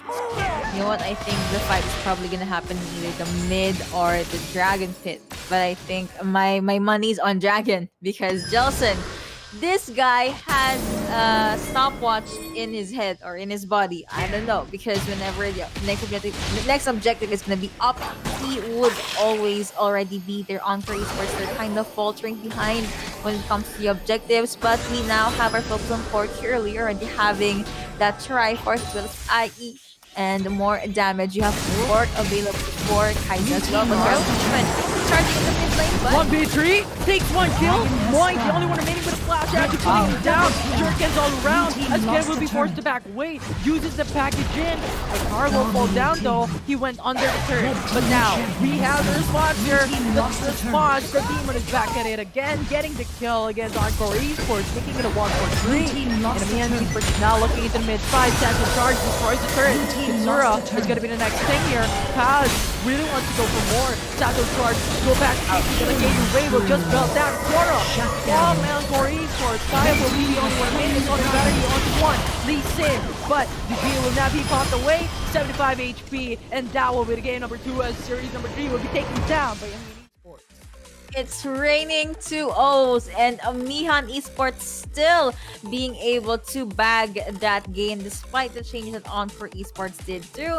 So if I were to have a quick digest or a quick explanation on how game 2 went, I'd say it was just the fact that they allowed Akali to snowball. At the same time, Jelson, goodness me, this guy's Lee Sin, it needs to stop. It's so good.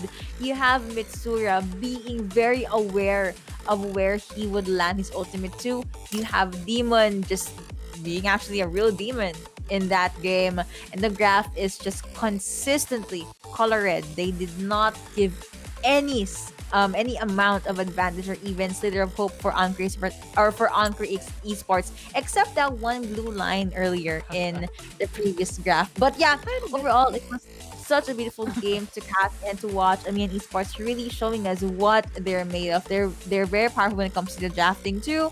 Orthos landing those ultimates, Demon with that power scale. I have no idea how he was able to get that damage earlier on in such in such a small amount of time rather. And yeah, I already highlighted Mitsura too. Overall, they just really performed well with their assigned roles. Yeah. And I repeated it already a while ago, but I want to repeat it once again. Amihan Esports, when it comes to their game, has a lot of lead. And they utilize it very well, right? And that Lee Sin, as you stated a while ago, Yuko, is just too hard to beat down. And I think that's the thing. If a Lee Sin scales out early game, gives a huge space for his teammates to just scale out when it comes to the mid-game making fights, it's just dominating all around. I think Amihan Esports did a very good job in just doing so, which is very exciting to see from that game number 2. Now, speaking of game number 2, let's now look at the game number 2 highlights presented to you by Oppo Reno 5. Play the game. That's gonna be a lot of highlights from, of course, our respective teams. And it just, again, it made me wonder, how can anyone stop the power or the early game power from Amihan Esports? What do you think should they do, Infinity? Well, it's actually kind of hard at this point in time, because if you're looking at Encore Esports, they're already down 2k goal lead. And Amihan Esports just took the early lead, just went in for 3-man roam, 2-man roam to say the least. And just the map awareness of Amihan Esports is just phenomenal at this state of the game, right? And Encore Esports, I like how they did when it comes to their proposition. Tried to went in for the trade onto the bottom side of the map, but it didn't happen. So even though they didn't get any gold in their favor, so they just keep losing those gold, you just keep on losing those objectives. 100 HP remaining for that dragon, but still, Amihan Esports took it down. That smite was not available from Kaya when he just jumped in. So I think there was just some of the mistakes coming right up for Encore Esports for game number 2.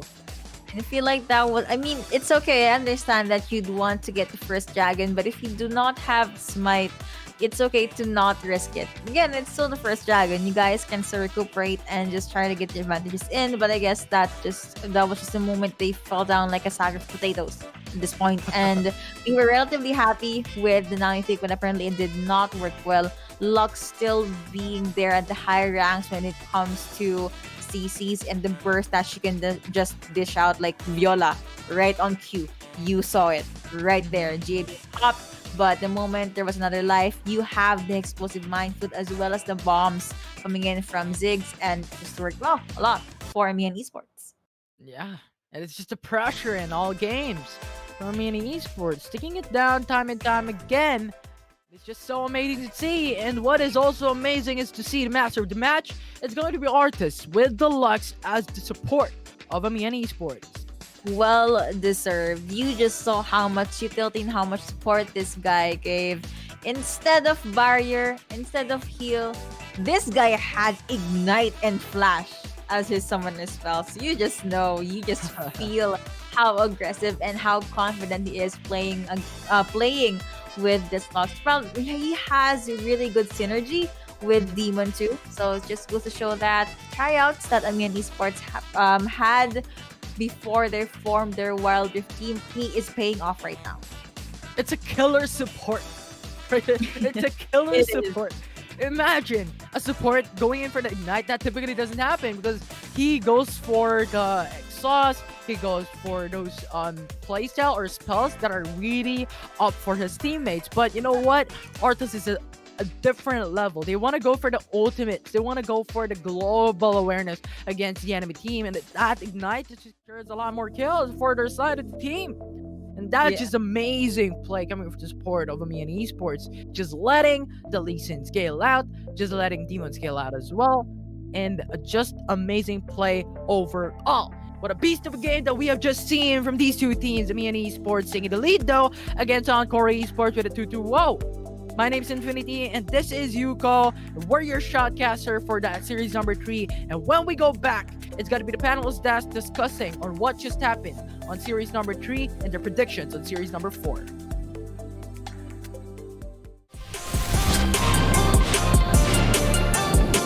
Welcome to Wild Rift.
Amihan Esports with yet another 2-0. The storm continues as they take the series against Encore Esports and add 75,000 more Globe Cup points to their winnings.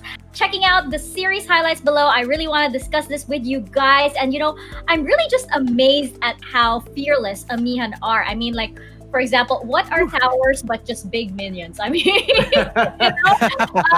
Nautilus, I want to get your thoughts on this going into our series highlights over here. Speedrun! They did it again. The bans by Amihan opened a lot of the power picks available for them. Lee Sin, Jelson. It's becoming a trend right now. Akali, and this time the Diana instead of the Gragas. Amihan really wanted the early dominance and the rotations. Meanwhile, Encore wants to answer the aggression by getting the semi-global kits and the Twisted Fate and the Galio. Now, take note that Amihan do not depend on their ultimates. They can bring the fight in you regardless if their ultimates are on cooldown. So, it's just a big win for them if they can aggress the early stage of the game. But the MVP for me during game number 1 was none other than Orthros. How did Amihan maximize Orthros' Janna? Simple. First, get the forecast Janna as your skin. Second, out-rotate your opponents, and his first rotation to the Baron lane. Secure the first blood, thus securing the lead for Akarli. And after getting his Baron laner ahead, they just dominated the ensuing dragon fight. How did Amihan do it? A pick on Twisted Fate 4 minutes into the game. But guess what? Orthros, again, with his Howling Gale. His Howling Gale was on point. It basically has an accuracy percentage of 120% right now, or during that game number 1, because basically how he controlled that game, not just by his shields, but not just by his monsoons, he was also targeting those tornadoes onto primary targets. And from that point, Encore tried to fight their way out of the hole, but Amihan's pressure area is in an all-time high, securing a 10k gold lead 9 minutes into the game. Very, very dominant showing by Amihan in day 1 of Visayas group stages. Well-deserved 2-0. I guess we were right that, the outcome of this series would be decided within the first 4 to 5 minutes of this game. And, going actually into game number 2, I have a big question over here. This is, I believe, the first appearance of Nami in the C-Icon series, summer season. And I feel like it could have worked, but there were a lot of mistakes over here, like opportune moments to use the tidal wave, for example. Osiris, what are your thoughts on this and on game number 2? Well, as for game number 2, yes, the Nami pick is really looking good. It's just that you are missing a lot of the opportunity as what you've observed also. Yes, the tidal waves kind of still doesn't deny the aggression coming in from Amihan. And Amihan is just, they are playing really well that even at game 2, we got the master of the match, which is Orthros, and with a 16 KDA. So it's really a lot for a support, and they are really showing big at this at Icon series overall. And what I love about them is that going back to what Autolus told us at game 1, the proactivity is there. At 11 minutes, there's a jump against Carly, but then they know that they're going to stall, so they started the Baron. That was 11:15. They decided for the Diana to split push at the top while they finished the Baron. So they got this quick decision making again and again. And as for game 2, the momentum was riding at their own side. They got the early games, the trade. You got the Lee Sin, the Lux, and the Ziggs.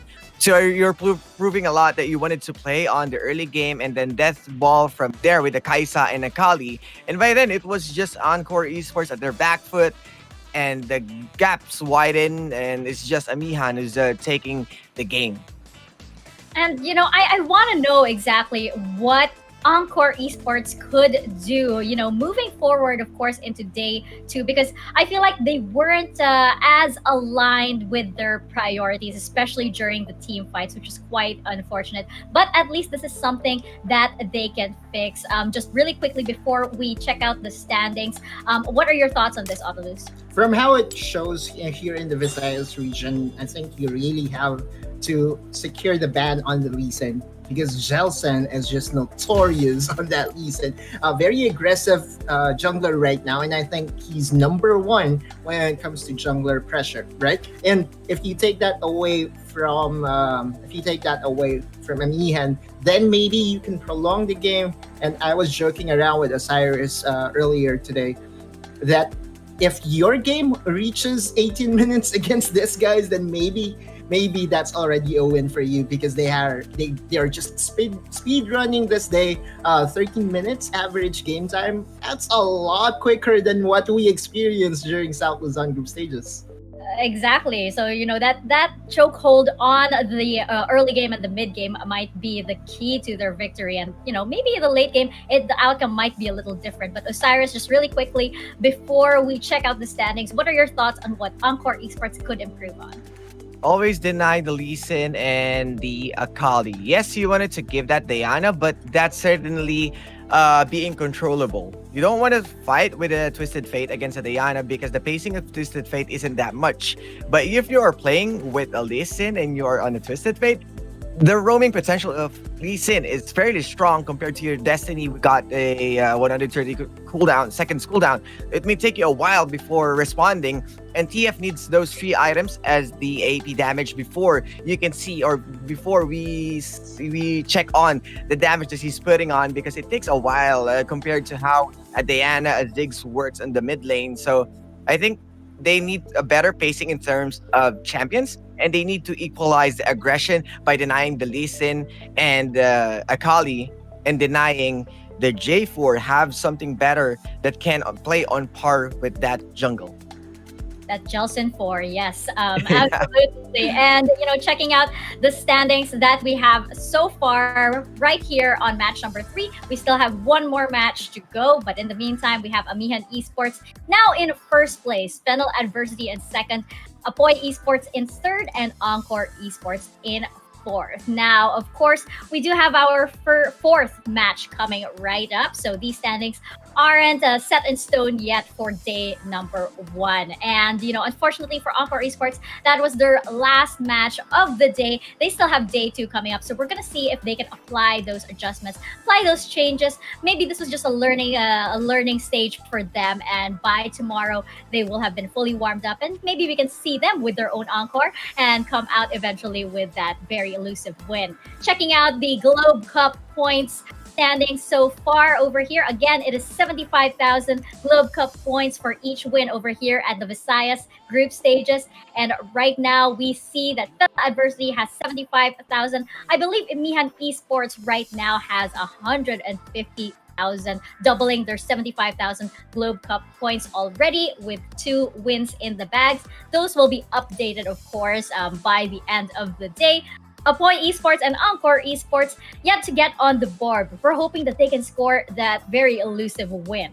Now, heading over into our fourth match of the day, we will be seeing Fennel Adversity versus Apoy Esports. Now, we're seeing that it's an interesting little tug of war over here between Fennel Adversity and Amihan Esports for that top spot. And it's looking like they are the top 2 favorite to advance into the playoffs. But we've pegged Fennel Adversity as the team that could possibly dominate the Visayas group stages. We've got confirmation of that already today, because it looks like they proved us right and they are ready to dominate. Checking out their lineup, just to refresh your memories, because the first series was some hours away, just to refresh your memories on Fennel Adversity's lineup over here. Autulus, what are your thoughts on these guys and just how they dominate all of the series that they come into?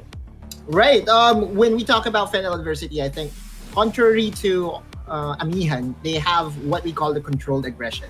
They will still be aggressive, but they will make sure that they time their aggression correctly. And I think that is a safer way to play League of Legends Wild Rift right now, with Power being able to use the tanky Garen or also use the Akali to his advantage. It's just let's just say an all-star of a lineup so far in day number 1. I was also proven wrong that Rafi, right? He did stand in for Lose Yourself, did not really put a hole onto the lineup of Fennel Adversity. In fact, it actually just, exemplified or accelerated even their synergy even further, because the brothers that we're talking about show in the mid lane and the support in Rafi, it's just very, very pleasant to watch. So it's kind of like saying, although this might be a plan B, I guess, for Fennel Adversity, it still looks pretty good. So which means that, their original lineup or their first lineup to say is even more scary once Lose Yourself comes on back. But of course, checking out this solo player highlight over here for Fennel Adversity, we have Danny over here. And I think this guy is really interesting because I believe he used to play under Bren Esports. And he is one of the more decorated players in Fennel Adversity and in the Visayas group stages. Osiris, what are your thoughts?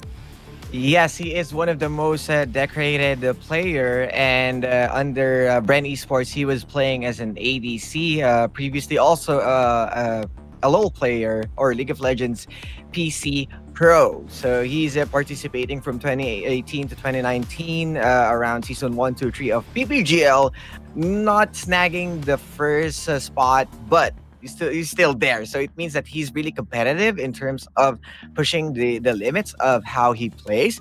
And you can see that right now, KDA is 10.5, really looking good as a Dragon Laner, as a carry that we need to lean on. 71% kill participation. He's always there, and you can see on match 1 how well he's playing on that Corki. After Triforce, he opted to go for a rapid fire cannon, which is extended his lead by just barraging everyone and then just going for those pokes with the RFC. So I think he's really good. Danny is meshing well with Fennel Adversity, and the aggression also is there. Yeah, definitely. But you know what? Speaking of aggression over here, we've noticed that our teams over here at the Visayas group stages actually have that. It's a matter of whether they can control it or whether they might go overboard over here. So we're looking at a very, very fierce. I pegged them as warriors at some point during the earlier group stages, and it looks like it is exactly that. And on the other side of this series, we have Apoy Esports, and just reminding ourselves of their lineup over here. Autolus, let me know your thoughts on their earlier performance and this lineup. They have a coach in Coach Akira, and I think that will play a big part against Fennel Adversity. Earlier today against Amihan, they were shell-shocked by the bans that were thrown at them, right? They did not really have... they were bamboozled, to say the least, as to how the game went, and I think that played a huge part as to how they performed. But this time around, I think Fennel Adversity will come in with bans, and we will see a chess game onto the draft. And let's see if our Dragon Laners in Closer and Spite can accelerate the game into their favor and hopefully prolong the game, because in Visayas, so far, the stronger teams wants to finish the game as early as 13 minutes or 15 minutes. Really, really short games, and I think you are right. I believe that for Apoy Esports to get an edge over Fennel Adversity, they might need to pull out their aces. They might need to play it very, very smartly in the draft stage alone. But checking out our solo player highlight over here for Apoy Esports, we do have Closer, and let's take a closer look into his stats over here. Now, I believe he is a first-time pro, and he says that he has no competitive background, so this is really his debut over here in the professional scene. Osiris, what are your thoughts? Yes, he doesn't have the competitive background, but we saw how aggressive this guy can be. It's just that they had a tough start, but what's good about that, if you are on a low side, there's no way but up.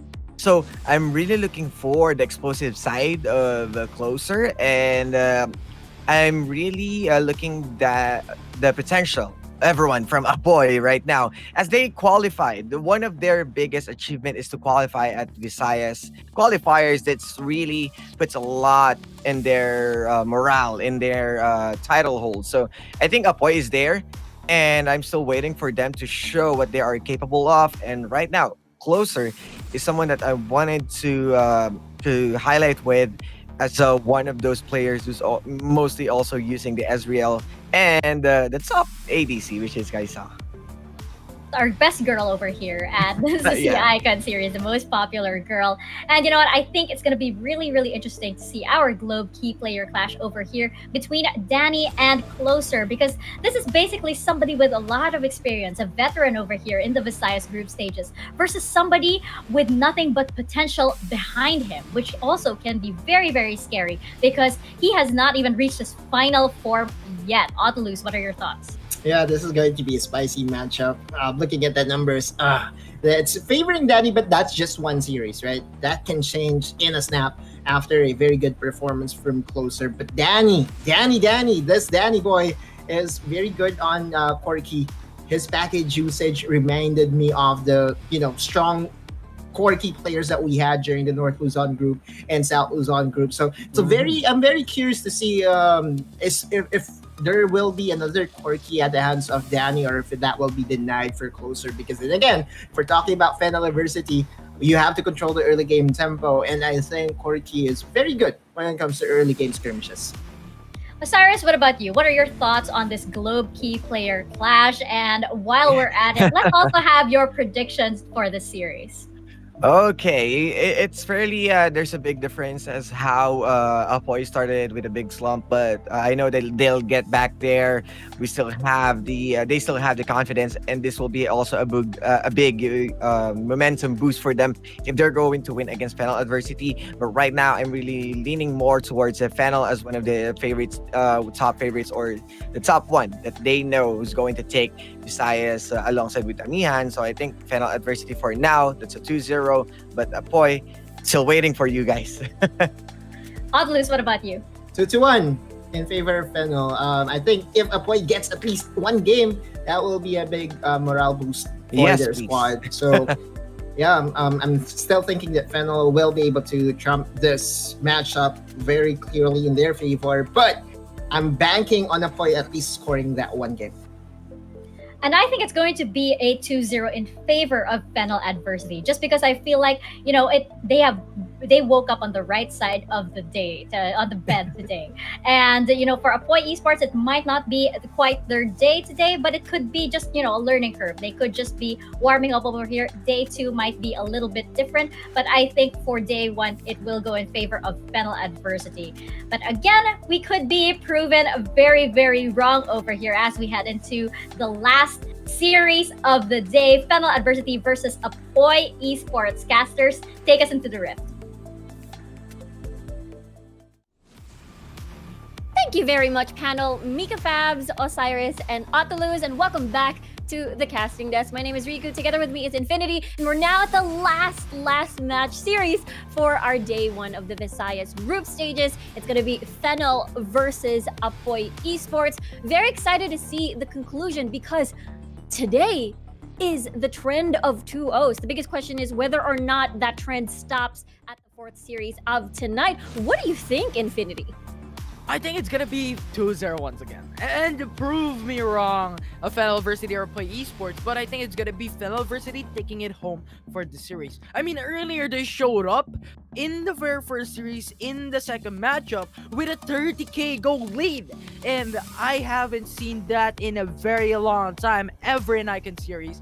And Fennel Adversity has gained another achievement. So I think their patience game for this series number 4 of the day is going to be very intense, very patient, and they're going to win in terms of the mid game, late game fights.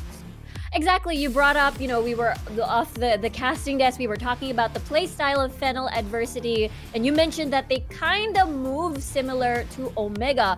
Based on what we've seen so far back in South Luzon, how do you think Apoy can, sort of take over?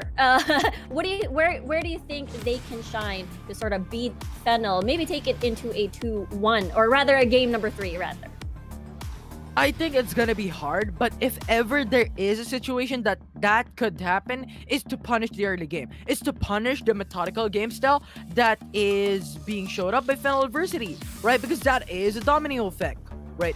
If Fennel Adversity first objective comes up, gets a kill, you need to punish that. You need to cut it out and punish Fennel Adversity before they could even scale out. So I think Apoy Esports could now punish the early game of Fennel Adversity and take it down even before Fennel Adversity could scale because it is known that they are big when it comes to the patience game.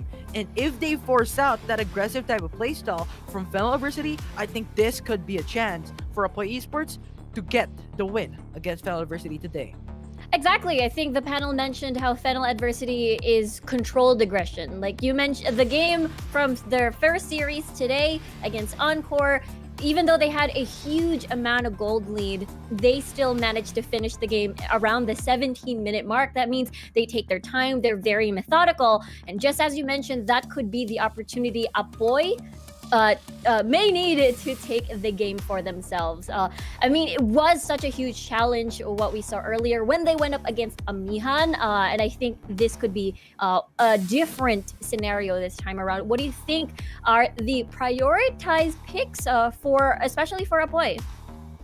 Apoy Esports prioritize picks. I think that's gonna be very interesting. But in the series against Amihan Esports, they played out the Diana. They picked up the Gaio, Kaisa, Vi, Lux, the Gragas, Ziggs, Janna, Fiora, Graves. I think these could be the champions that we could see once again come into this series. I think Diana right now is a big contest of a champion. It's really strong, especially with another champion that could go for the initial setups for that Moonfall to successfully come through for his teammates. So I think Diana could be prioritized by Apoy Esports. A Gaia could come through to try and set up a play for the Diana to go massive, to go all in terms of team fights. And on top of all that, if they want to go for the early game, they could go for the Gragas, right? They could go for the Ziggs, they could go for the Graves. The range game, I think, could be utilized by Apoy Esports to punish Fennel Adversity.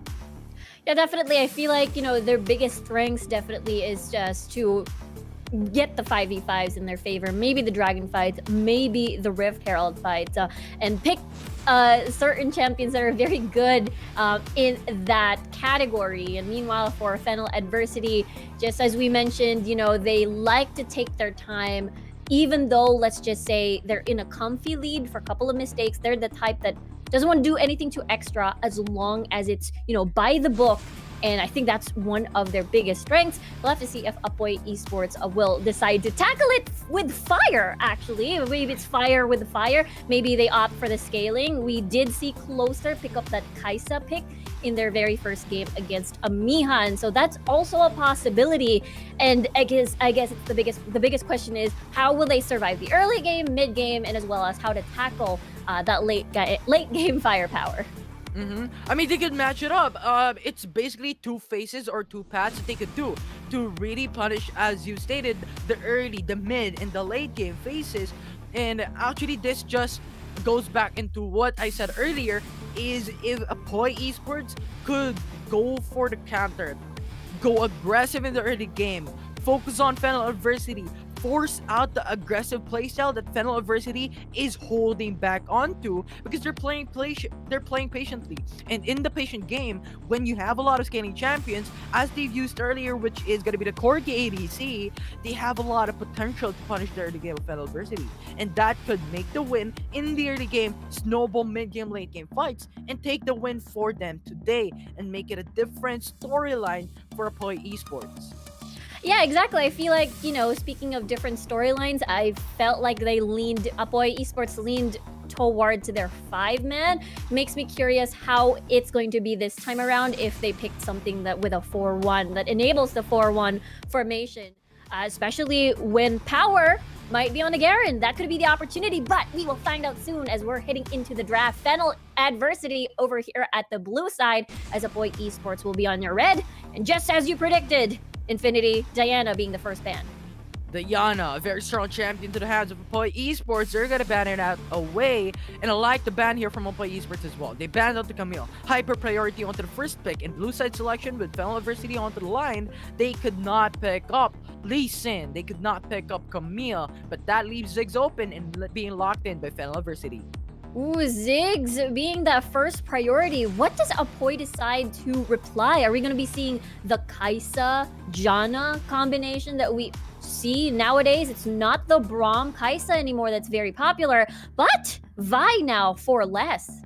They want to target onto the back lines, and Vi is a champion that has a lot of backline access, especially with a Vault Breaker with the Assault and Battery as well to make it a combo.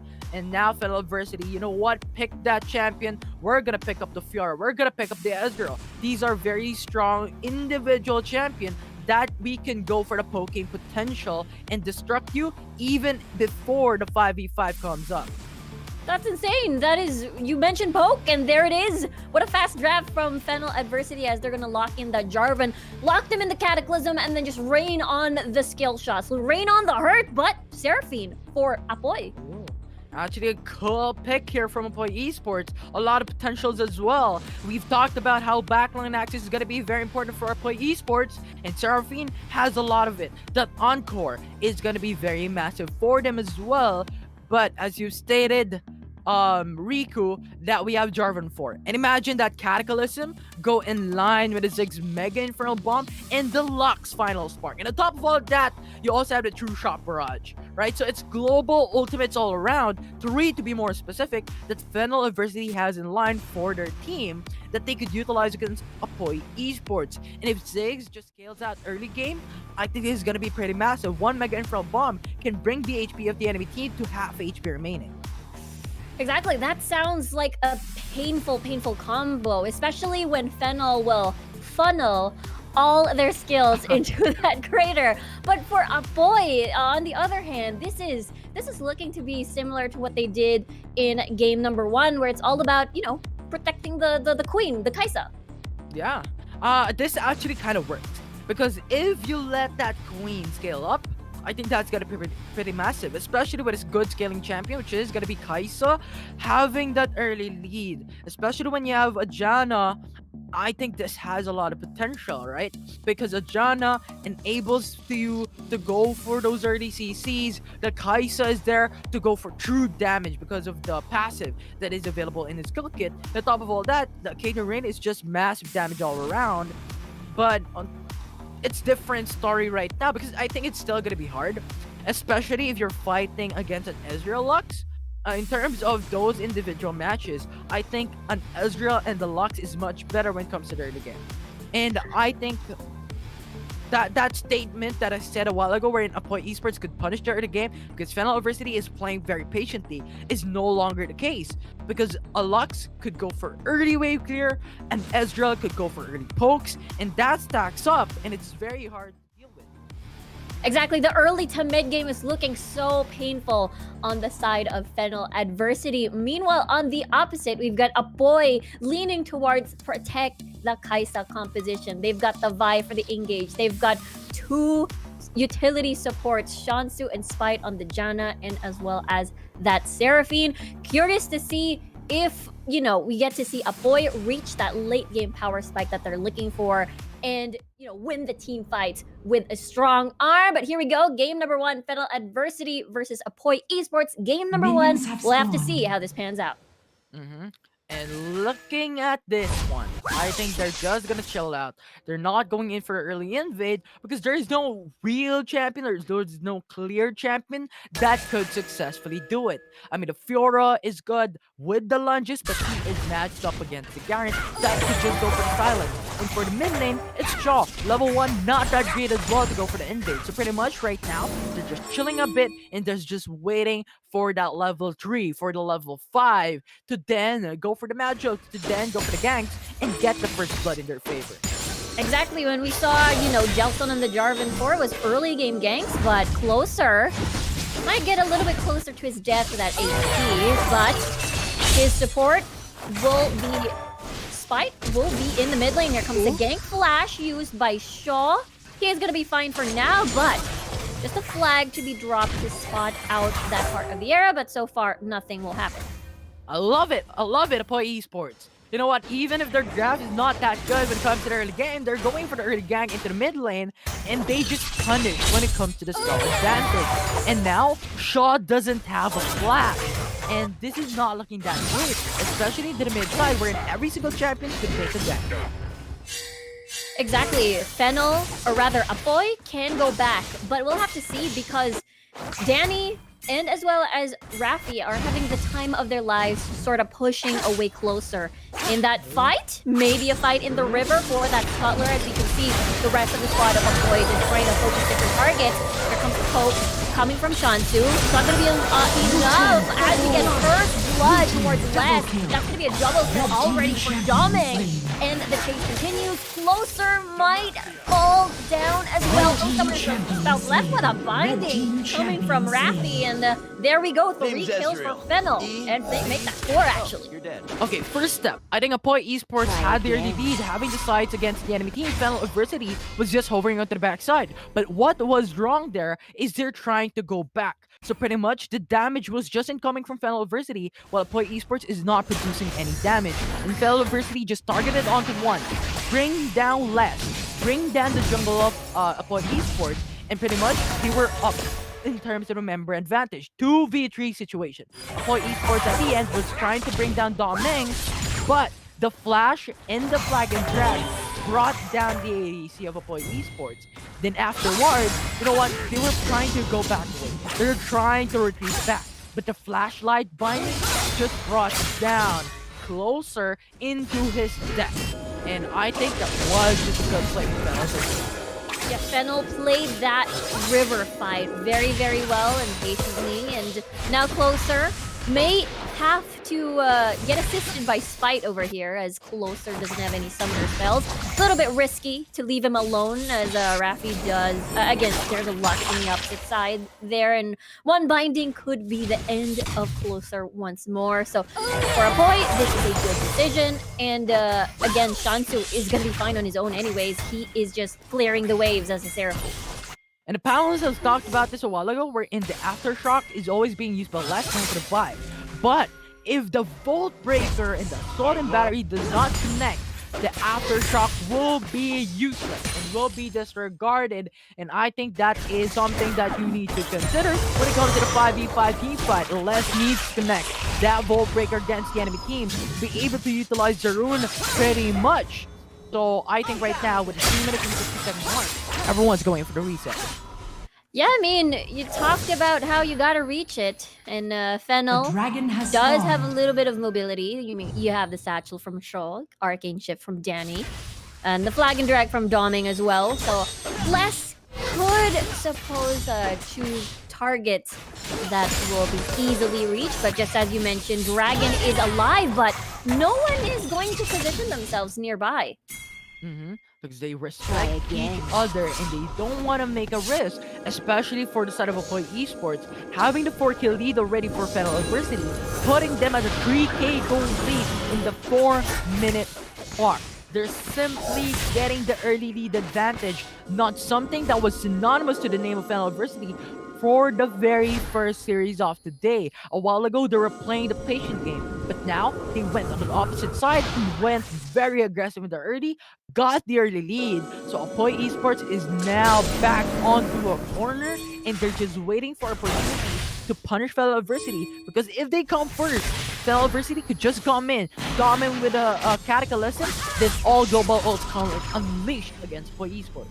Exactly, they're I guess it can be called, I don't know, a hot pot combo, a hot bowl of soup for Apoy, I guess. But anyway, Dragon, Apoy wants to start this off. Fennel actually moving towards the Dragon already. Here comes the teleport coming from Apoy. That's gonna be a 5-man gather in the middle of that Dragon. And wait, no steal until that the fight ensues. Here comes the Grand Challenge activated on Lord Spite. There's the knockoff and the Cataclysm drop. Dominic is in the middle of it all. He will get revived with a Guardian Angel. Look at Kaisho being that mean of a tank. But oh no, Closer is isolated. He's not going to see, but Killer Instinct will eliminate Dominic. But the revenge kill from Danny will finish him off. Meanwhile, that's a 2 versus 3. But the rest of Apoy, there you go. What a binding. What a true shot barrage. Double kill for Danny. Makes that a triple kill. Insane numbers advantage from Apoy. But Fennel still reigns supreme on that side. That brought it back. They were down 2-kill lead against Apoy Esports in that specific engagement, but that true shot barrage was just calculated perfectly to match it up onto 2, got the triple kill, and Fennel University is back at it again. And I think the purpose there was Apoy Esports just went in for the spite. Monsoon was perfect. It just zoned out the enemy team, Fennel University, and Shansu's Encore connected against him. So those CC chains was just something that Fennel University was just Wait, look at that binding. Wow, look at that. Asgard will get frost in there. We see Shansu eliminated right off the bat. The 4v5 situation as... Oh no! Oh no! Power falls. Now a 4v4 situation, but that doesn't change the fact that Danny's unstoppable. Arcane Shift aggressively. He wants more, but Fennel is able to secure the Rift Herald for themselves. And the sad thing there was Power went in for Flash, and the Rift Herald was the one who went in for the finish as well. That was just a sad situation, but I guess that is something that you can't really avoid because of the quickness of the moves, the mechanically playstyle of these two teams. And I think Power was just going in for the instinct, right? Flash away. Regardless of whatever that may be, we just need to go back away. But Fennel University went in for the mid lane Rift Herald, got the turret, and they're now looking for another one in the top lane, secures it. 7k gold lead for Fennel University. Yeah, again, very calculated. Rift Herald, 2 towers down, even winning that fight from earlier. I mean, they did lose power, but it was still mission accomplished. Over from that fight. Now, again, this is fine for Apoy because they can avoid extra fights and then wait for Closer to reach his spike. So with that said, I mean, you've got double supports with you. It may be easy to sort of, turtle the game a bit. Make it slower, make it a patient game. These right now, he's trying to kill lead, but do they want this? There is now the binding. Oh no! Elas will immediately explode. I don't think they were prepared for that. They were shocked, they were surprised. It was the 3-man roam coming from Fennel University. And they just got the information. And I think that is the reason why information is key. Information is important. At Apoy Esports, when you're looking into the map, bottom side of the map to be more specific, they lack of. Yeah, it is definitely a Fennel adversity jungle right now. We've seen the vision control over here at the blue area. And Apoy has to fall back now on the second tier tower. They're backing away for now. They've gotten what they came for, a turret into the dragon lane. And now, all outside turrets are already down for Apoy Esports as Fennel University took it all. And now, 9k gold lead. 9k gold lead, but a 1v1. Nice riposte, but it's not going to be enough as Kaisho is on a killing spree right now. Imagine the millisecond reaction from Apoy Esports' Garen ultimate onto the repulsive power. Mechanically high-level plays here from Power right now, but the TPs are not coming through. Okay, TP, that is from Kaisho here on the Garen. Nice binding, but look at that assault and battery with a killer instinct combination. But the rest of Fennel just wants to retreat. Look at the zone by Kaisho, but it may not be enough. He's almost close to dead, but he's still alive. They can escape, but now Les has to take the brunt of that damage, and now he falls. Apoy wants to wait. Look at that flank coming from Power and decides to change his mind. Kaisho still lives after all that. Yeah, and I think Fennel University, the great part about them is damage. Danny is free hitting onto the backside, and pretty much the damage was solely coming in from him, and it was just too massive to handle. And now Fennel University takes one more objective. The Cloud Dragon comes into their favor. That is 1 dragon apiece. Apoy is able to secure earlier. Fennel now with that Air Drake on their pockets. But still, gold lead slowly, it's a little, it's 11k gold lead. That was a mouthful. And yeah, it has been difficult, at least for the early stages of the game. Remember, that is still okay for them. They're waiting for Closer to get to his fight. Yeah, and Closer has a big scaling potential, especially if he gets the Arcane Rain upgrade already and also the Supercharge at the same time. That gives you extra survivability, and that gives you extra damage as well. So I think that is what Apoy Esports, as you stated, is waiting for Closer to scale out, and then Les to just come in, and Shan to just come in, Kai to just come in and even fight as well, to let Closer go for the free hit. But now the Baron Nashor is still gonna be alive, and someone would Red be team making champion risk. slain. Take it. Shut down. Oh, but hold that thought. Power won the 1v1. Look at his HP. It was close to death. Does that give Fennel the go signal to be extra aggressive now that's a 4v5 for 21 seconds? I guess not. They're playing by respect here. But Fennel University is now going for the initial setup onto the Baron Nashor as Apoy Esports is now walking through. Spooky Ghost activated just to spot out perhaps Rafi here on the lot. He's just zoning away here as there may not be a steal as that is Dominic securing that Baron, but Cataclysm flag and drag possibly to his death as he is eaten alive by 4 members of Apoy. That was a bad play from that Fennel University. Yes, they took the Baron Nashor, but Rafi was already secured dead from Apoy Esports. But Doming still jumped through into that fight, went in for the Cataclysm, which wasn't really exactly gonna be the case, because if they had Jarvan 4, pretty much they would have 4 Baron buffs available in that team fight, and Apoy Esports will not get any gold aside from Rafi's death. But regardless, with the objectives that they taken, they already are keeping up with the objectives with the massive speed game against Apoy Esports. Yeah, Kaisho even doing his best, just trying to clear the wave. I mean, he's tanky enough to take the brunt of damage coming from the 2 members of Fennel, even though, let's just say, he's up against Danny. Silence onto Power, though, still having to dash in and out of the fight, but still, mission accomplished for Fennel as they get another tower. And now they want to go for more. Mid push, top push. Fennel University is going all around. And Apoy Esports is making it half in terms of their manpower. Very, very difficult scenario now for Apoy. They're slowly losing their towers. Now they have to bank on the base towers at the moment as they try to wave clear here and there. Will there be an initiate? No, it's just Kaisho just trying to clear the wave. True Shot Barrage activated, but that tower is slowly falling. Yeah, big damage. 400 HP remaining. And Fennel Red team University lost really a wants to turret. go for more, but Satchel charge. Easy 25% HP gets that turret down.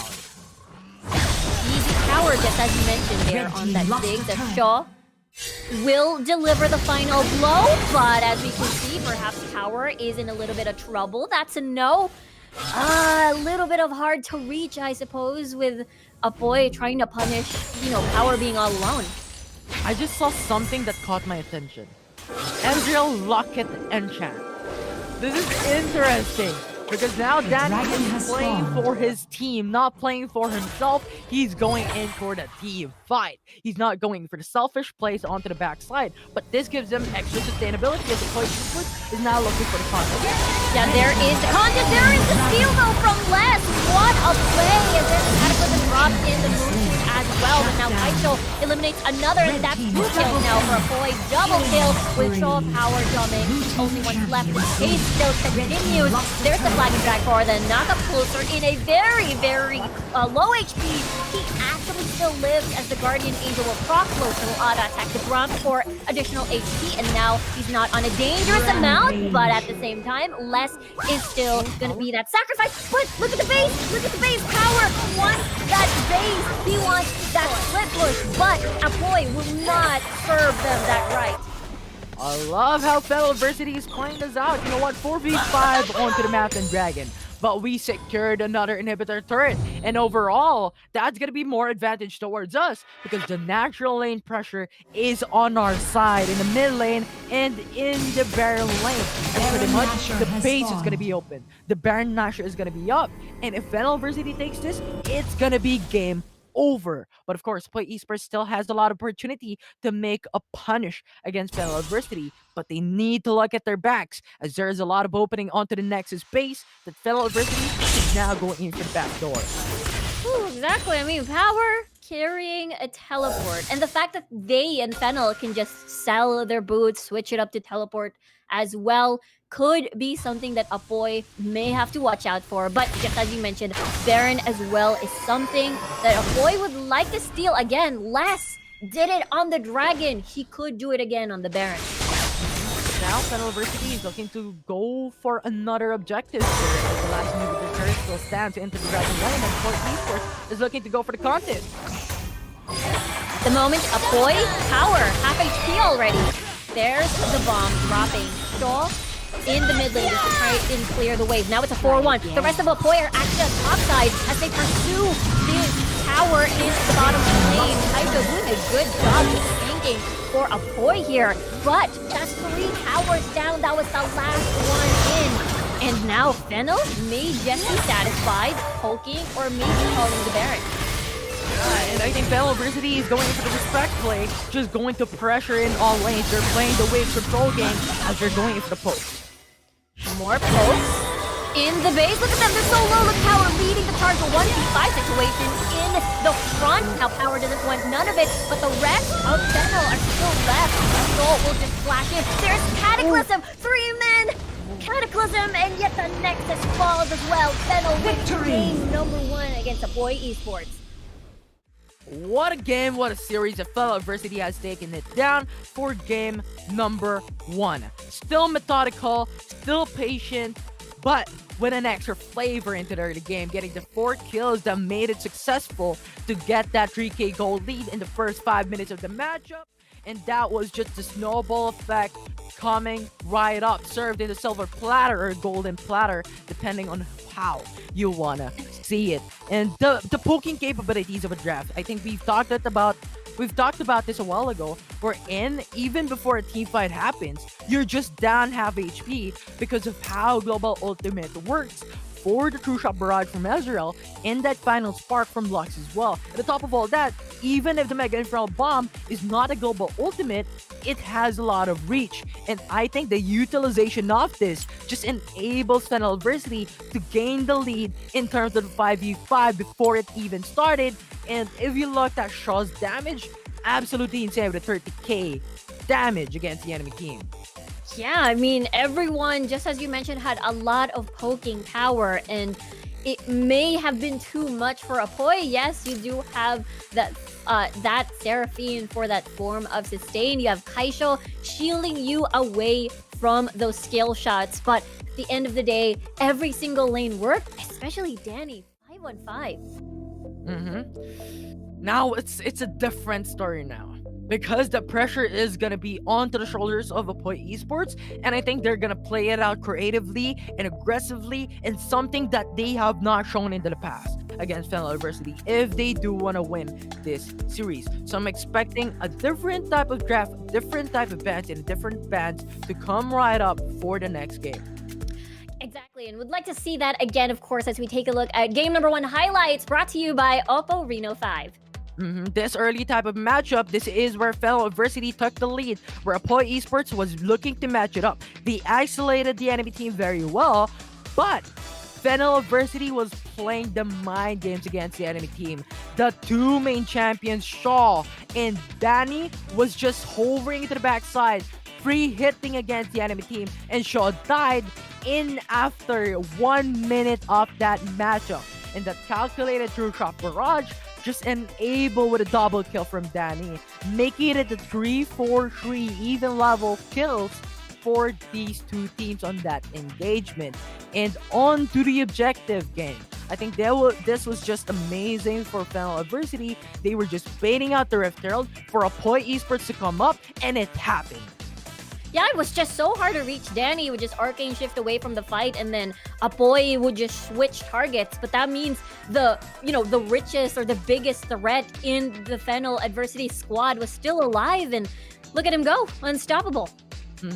Danny with a famous steps, arcane shift all around. Right, the poking capabilities are just enough to punish against the enemy team. And I think I want to take note onto Rafi as well, onto the light binding. I think the light binding is an amazing skill from Lux that you could utilize against those mobile champions. More specifically onto the Kaisa, onto a Vi, onto maybe an Ezreal if it comes up. And Fennel University with his counter picks are such an amazing feat to see against Apoy Esports.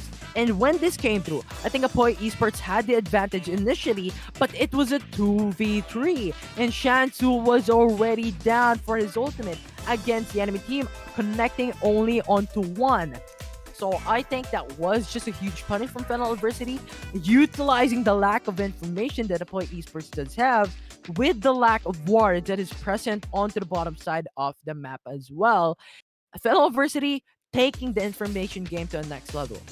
Yeah, their vision control is just everywhere. And of course, the master of the match, we've got Show here on this Ziggs.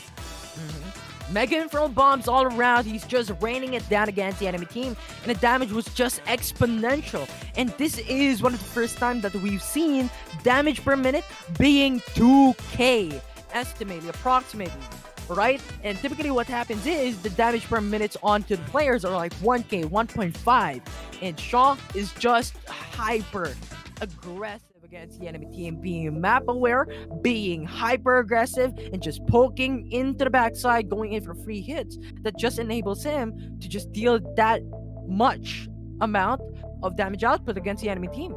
Yeah, that's true. That means he's constantly dealing a huge amount of, just as you mentioned, damage output for the squad. And I guess it also makes a statement on how Fennel was just continuing the onslaught. They didn't give Apoy a break at all in that game, except for towards the later stages of the game. But at that point, Fennel was already around a 15k gold lead or so. But now that we've seen how game one went, you mentioned that, you know, Fennel switched to a different style.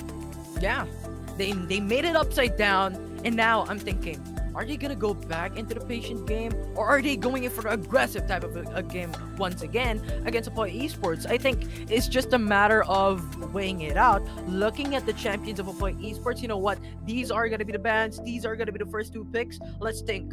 We could go for the aggressive play to punish it, because our enemy team are scaling champions. If you look at Apoy Esports' draft on game number 1, they had Kaisa, right? These are scaling champions, and they were mainly focusing and depending onto the ADC of them. So if you go aggressive when it comes to the game and punish Kaisa on that one, the scaling of that Kaisa is gonna go down exponentially, and their draft is gonna crumble down to the ground.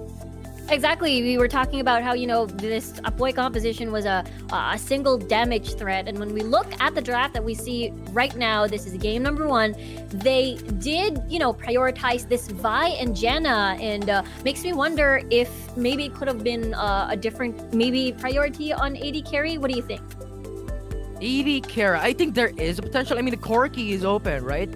Fennel Adversity, in the past, they played these champion, but if Fennel Adversity has taken it out, I think this is going to be more mobility for the side of Apoy Esports, especially with Jarvan 4 being picked up by Fennel Adversity. I think you need some more mobile champions, because if Kaisa already uses the killer instinct, then Jarvan 4 just comes through with a cataclysm. You're forced to flash away, but if you don't have the flash, you're being securely killed. And on top of all the ADCs, or not ADCs but CCs of Fennel Adversity, it's just too much to handle.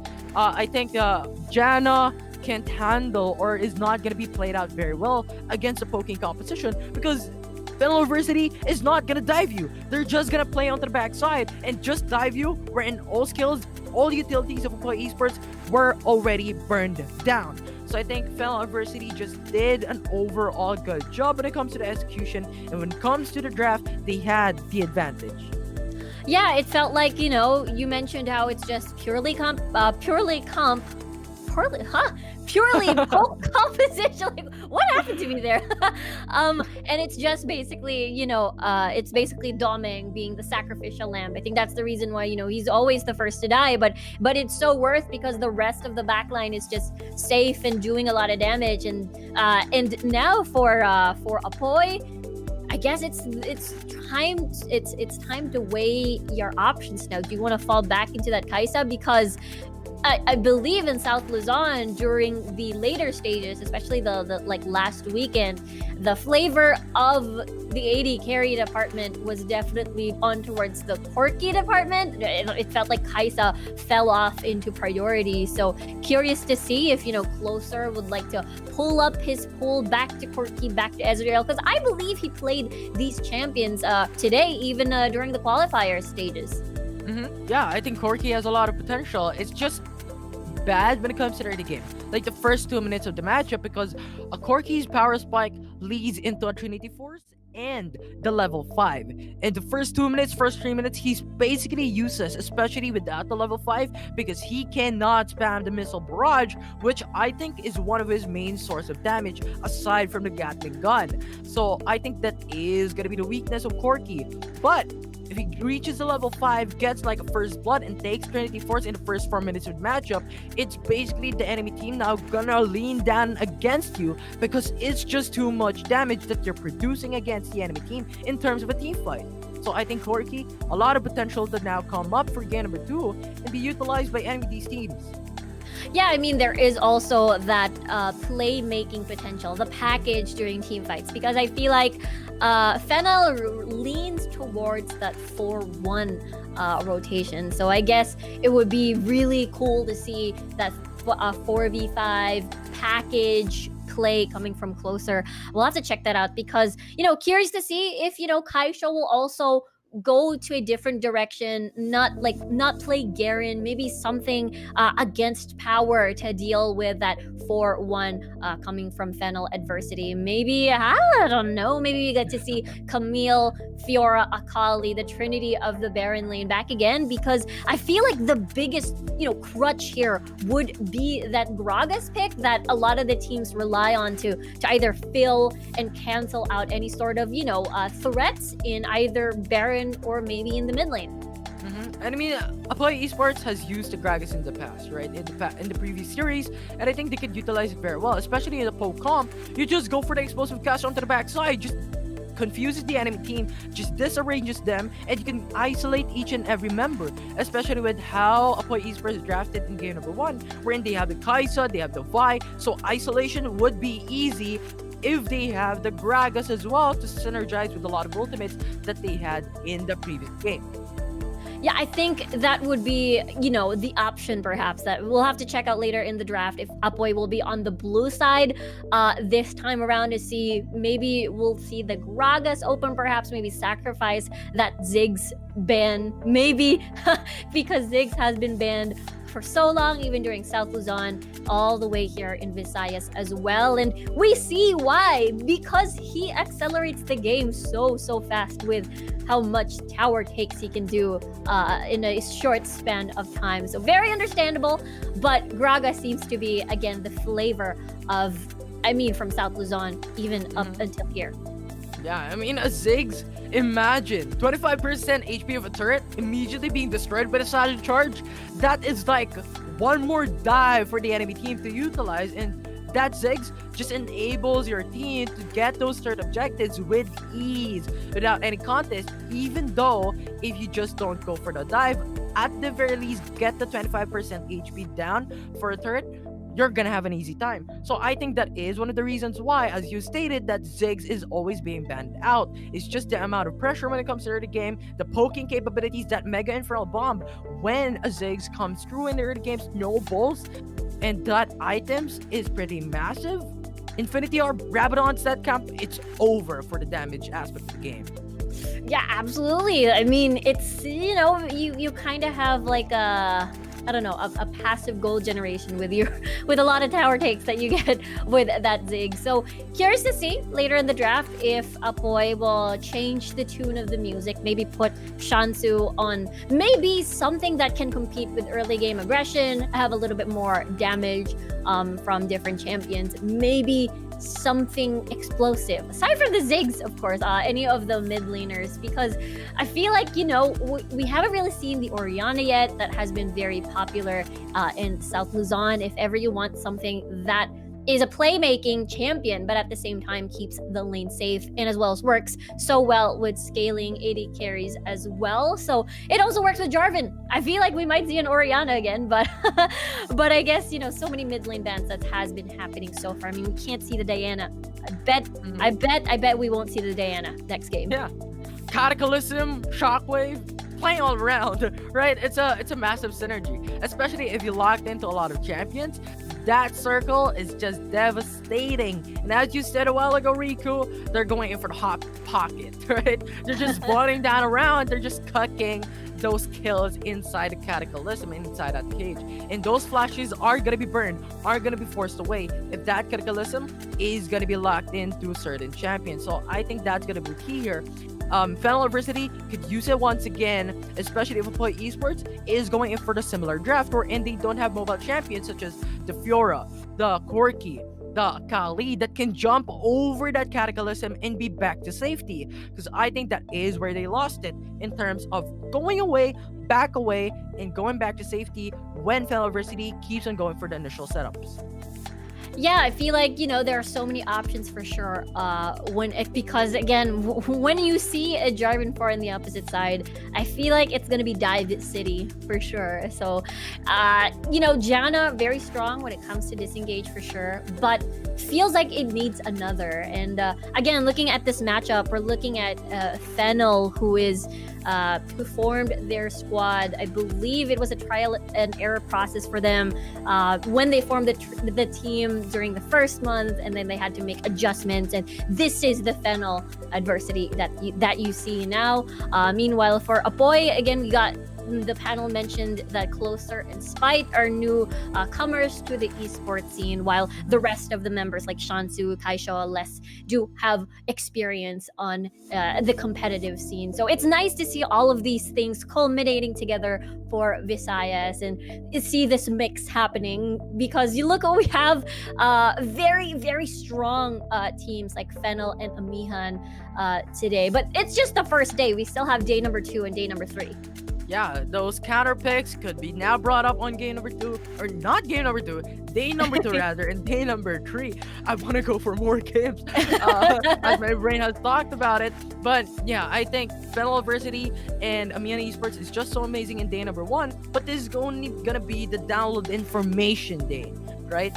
Apoy Esports and Encore Esports will have the information downloaded already for day number 2 and day number 3, so that they can ban out those comfort picks, those strong champions from Fennel University and Amihan Esports, and they could match it up and defeat them in that counter attack. And I think Fennel University lives up to their brand.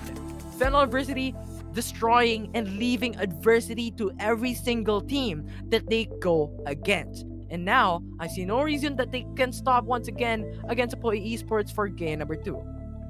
Yeah, it has been, again, you mentioned Fennel, established organization from Japan, investing here with their venture here on the Philippines for the Visayas region. So really, really great to see this sort of, as Fennel here, starting this day number 1 really strong so far. Again, 2-0 when they faced up against Encore earlier. But it seems that they have so many sides now, because we thought they were the cool, slow, calculated sort of team, and now they sort of changed, and we'll have to see if that repeats again, as Apoy Esports now on our blue side, Fennel Adversity now on your red. This is game number 2 draft, and we'll have to see, as that is a possible Fiora ban, firstly, for Apoy. Yeah, it now locks in. Apoy Esports respects the Baron laner of Fennel Adversity. They don't want to match up against it. And Diana is going to be banned away as well. They really are targeting onto the hyper carry type of composition here by Fennel Adversity. But Gragas is still going to be available. And you've talked about how Gragas could work for the side of Apoy Esports in this game number 2. It now depends on the last ban here by Fennel Adversity, because Akali is still going to be open as well. Corki is still going to be open as well. A lot of champions are changing in the banning phase, and that actually surprises me enough. But a lot of key champions available onto the table. Yeah, that means what? Lee Sin? That means Gragas is open. I suppose Apoy can decide to take that. You mentioned Akali as well if they want to be confident. But you know what? Diana is open. Diana is open, Infinity. Diana, but Gragas will now be locked in by Fennel Adversity. You know what? We want to give it to Apoy Esports, but Fennel Adversity steals it back to their favor, and now Corki will be locked into them as well. They're playing into what they played a while ago in their series number 1 against Encore Esports, with a Corki just shredding down armor against the enemy team. Yeah, it is the Janna again being acquired by Apoy. At least they do have the disengage. They also not counter. They also take away the Gragas Janna combo. But of course, with Diana, you would want to have that Galio in. And that Galio will just enable how Diana could again go for the ultimates. Because imagine if the Vi went in for the Assault and Barity, Galio went in for the ultimate, knock up all around, Diana can now follow through with the Moonfall. That is going to be the synergy of the ultimates. But Fennel Adversity, you know what? Take all the CCs that you can, because we're going to bring in the Olaf and we're going to go in for the anti-CC, and we're just going to dominate your backlines because you can't stand against the Ragnarok and the ultimate of the Olaf.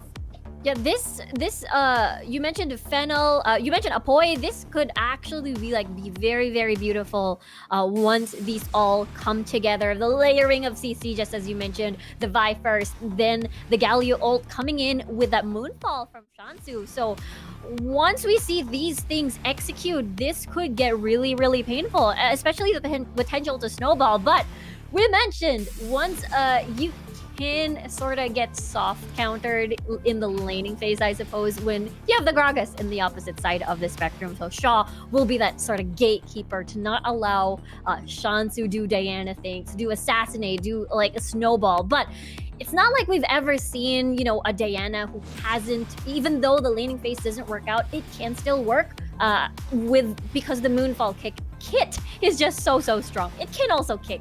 I think so. Yeah, absolutely. And actually, something interesting that caught my attention once again is it's gonna be the Galio Baron lane. And that's not something that we see, because typically what happens is if you're a Galio, you put it into the mid lane and as in support. But now, into the Baron lane, matching it up against an Akali, I think this would be good. Because an Galio is a counter on the Akali. Sure, go for the Twilight Shroud. I'm just gonna go for the taunt, and you're gonna get across it because the Radius gets every single Twilight Shroud that could be spawned up within the smoke. So I like the counter here for Apoy Esports. It's just a matter of execution right now to win against Fennel Adversity. Yeah, I love that you mentioned that. A really good counter on towards power here on the Akali. The fact that, most of the champions, I guess, Power, Doming, and Shaw are on melee range. So that's something that Kaisho can look into, especially if you want to peel for closer here. Again, we do have game number 2. Apoy Esports blue side. Fennel already 1 point away from taking into the series. We'll have to see if Apoy Esports can take this into game number 3. I love how you mentioned the melee or close range heroes from Fennel Adversity. And if you're looking at Apoy Esports, they have Spite onto Janna. So directly counters onto the melee range of Fennel Adversity. You know what? Dive into us. Dive in onto a team fight, because we have the Monsoon just zoning out the enemy team and disengage you. Isolate one for another. And I think that is just going to be a phenomenal play here from Apoy Esports that we can look forward into. And that will be my expectations right now for them as well. Yeah, massive peel from Apoy, just as you mentioned, Spite with the Janna, and as well as, Kaisho helping with the peel. So we'll have to see how the first few minutes goes, because as we can see, Apoy already laying the vision earlier on.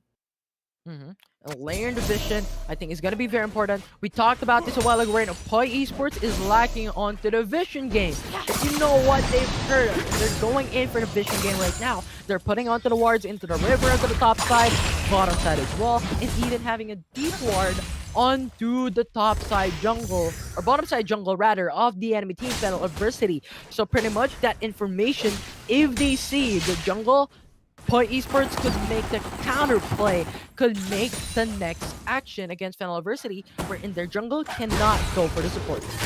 Meanwhile, though, top side, Les will not be able to get a successful gank as Power has spotted this out. And meanwhile, for Fennel, they do get that Rift Scuttler for themselves. So at the moment, it is 1-1. Apoy Esports takes the Rift Cutter into the top side of the map. Fennel Adversity takes the bottom side of the map. It's a 1-for-1 as you stated, but if you're looking at a gold lead, it's pretty massive. 600 gold lead already for Fennel Adversity. It's just the amount of lane pressure that the Lulu lanes provides in the top lane provides. It's just the amount of wave clear potential. And I think that's gonna be the key here. You know what? Wave clear is gonna be important, but Kaito. Hold on, thoughts. Flash, sorry. I was so caught off guard there as what a move coming from Power there. And again, he doesn't have Flash. He still has Ignite. Meanwhile, in the middle lane, Shansu has to take another barrel to the face. Shaw, remember, he has that Flash body slam. So Shansu might get a little bit too careful as topside first blood though, as that's going to be a tower dive with less punishing Power there. I think Power overextended. If you see where he died, it's in the middle of tier 3 turret and tier 2 turret into the barrel lane. And that is something that you should not be doing, especially if the jungle is not going to be available to your side of the team. And the mid lane was not there as well. So Fennel Adversity was overextending, was being overconfident in that matchup, and they have to pay the price. And now Power will be the first blood against Apoy Esports. Yeah, I mean, Kaisho was very low. Power was drawn to that HP. And now, though, well, we see this reset. Still a couple of seconds for the next dragon to spawn. But so far, you mentioned priority has been in favor of Fennel Adversity. In the first 3 minutes of the game, we'll have to see if that continues. And now Braum is hovering into the bottom side. Olaf is hovering into the bottom side. So Fennel Adversity has the strong side of the map into the bottom side as well. But Apoy Esports has the same thing. Pretty much, it's a 3v3 if Vi comes back. Except for now, GA is now being available for Vi.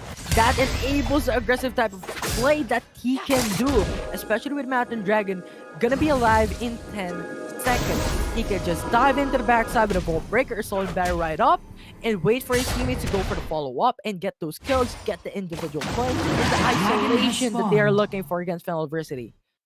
Yeah, that's true. That first blood earlier was huge for Les, able to afford that Guardian Angel right away for that dragon fight. So Fennel definitely has to respect the fact that, you know, Les has a second life here. Now, Action moving towards the dragon already. Les may have to meet the Fist of Raffi first before anything else. But look at this position, though. They might get sandwiched by Shaw over here in the mid lane, but we can see Kaisho is zoning him away anyways. The rest of Fennel are nearby. They're actually a little bit separated here as 3 members are nearby. The dragon tower will collapse towards closer. 3 and isolated, but still secures the dragon. Apoy gets the dragon, but at what cost? As Shansu has already fallen. And now good kill actually on Apoy in the meantime. As Closer will fall as well. Left will follow. Look at the flash body slam into 2 people. There's the taunt coming in.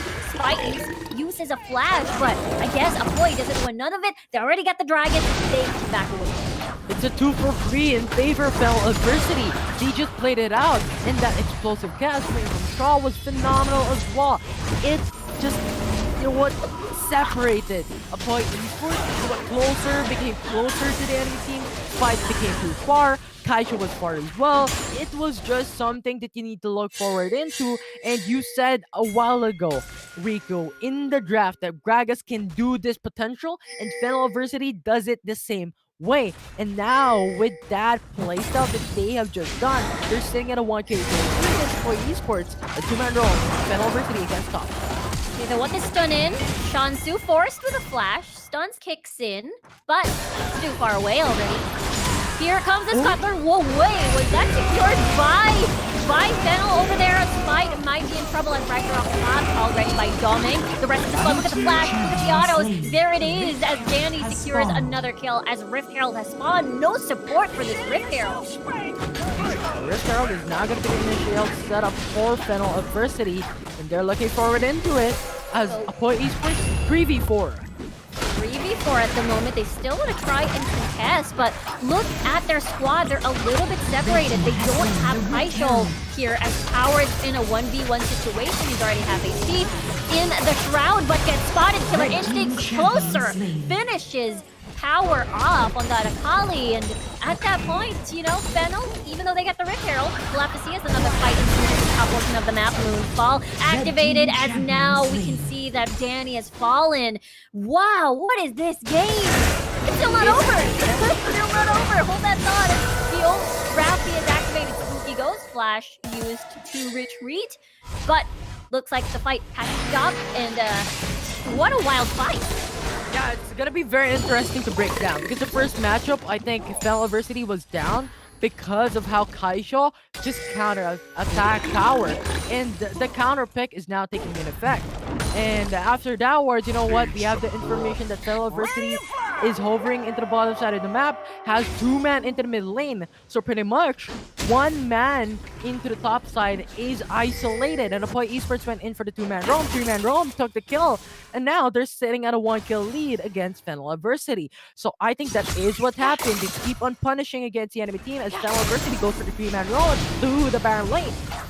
Yeah, this is actually a situation that Apoy would gladly welcome. This is completely different from the past matches that they've had, but Power... No, the port's cancelled! The port's cancelled as Shansu will try to chase him down, hiding towards the crowd, but that's 4 members. Are you kidding? He actually escapes! That is the Akali for you. In the meantime, Fennel will just try to pursue his second-tier tower, and the Rift Herald still lives. Fennel University is looking to go for more. Apoy Esports is now going for the response into the middle lane though, but not gonna be for long. Infernal Drake gonna be alive 26 seconds. So I think it is important to reset now before you actually regret that you did not go for the reset. Because if you're looking at the gold, Fennel University, you know what, 4K gold lead already, and Apoy Esports needs to match it up with their tactic potential. With the ultimates available for Kaisho, with the ultimate available for Les, and Shansu, I think this will be a heck of a matchup, a heck of a fight for this dragon alone. And Fennel University is lacking onto the ultimates. You know what, Power not gonna have that ultimate up and running as Power isolated. Oh dear, that's 3 members on his chase.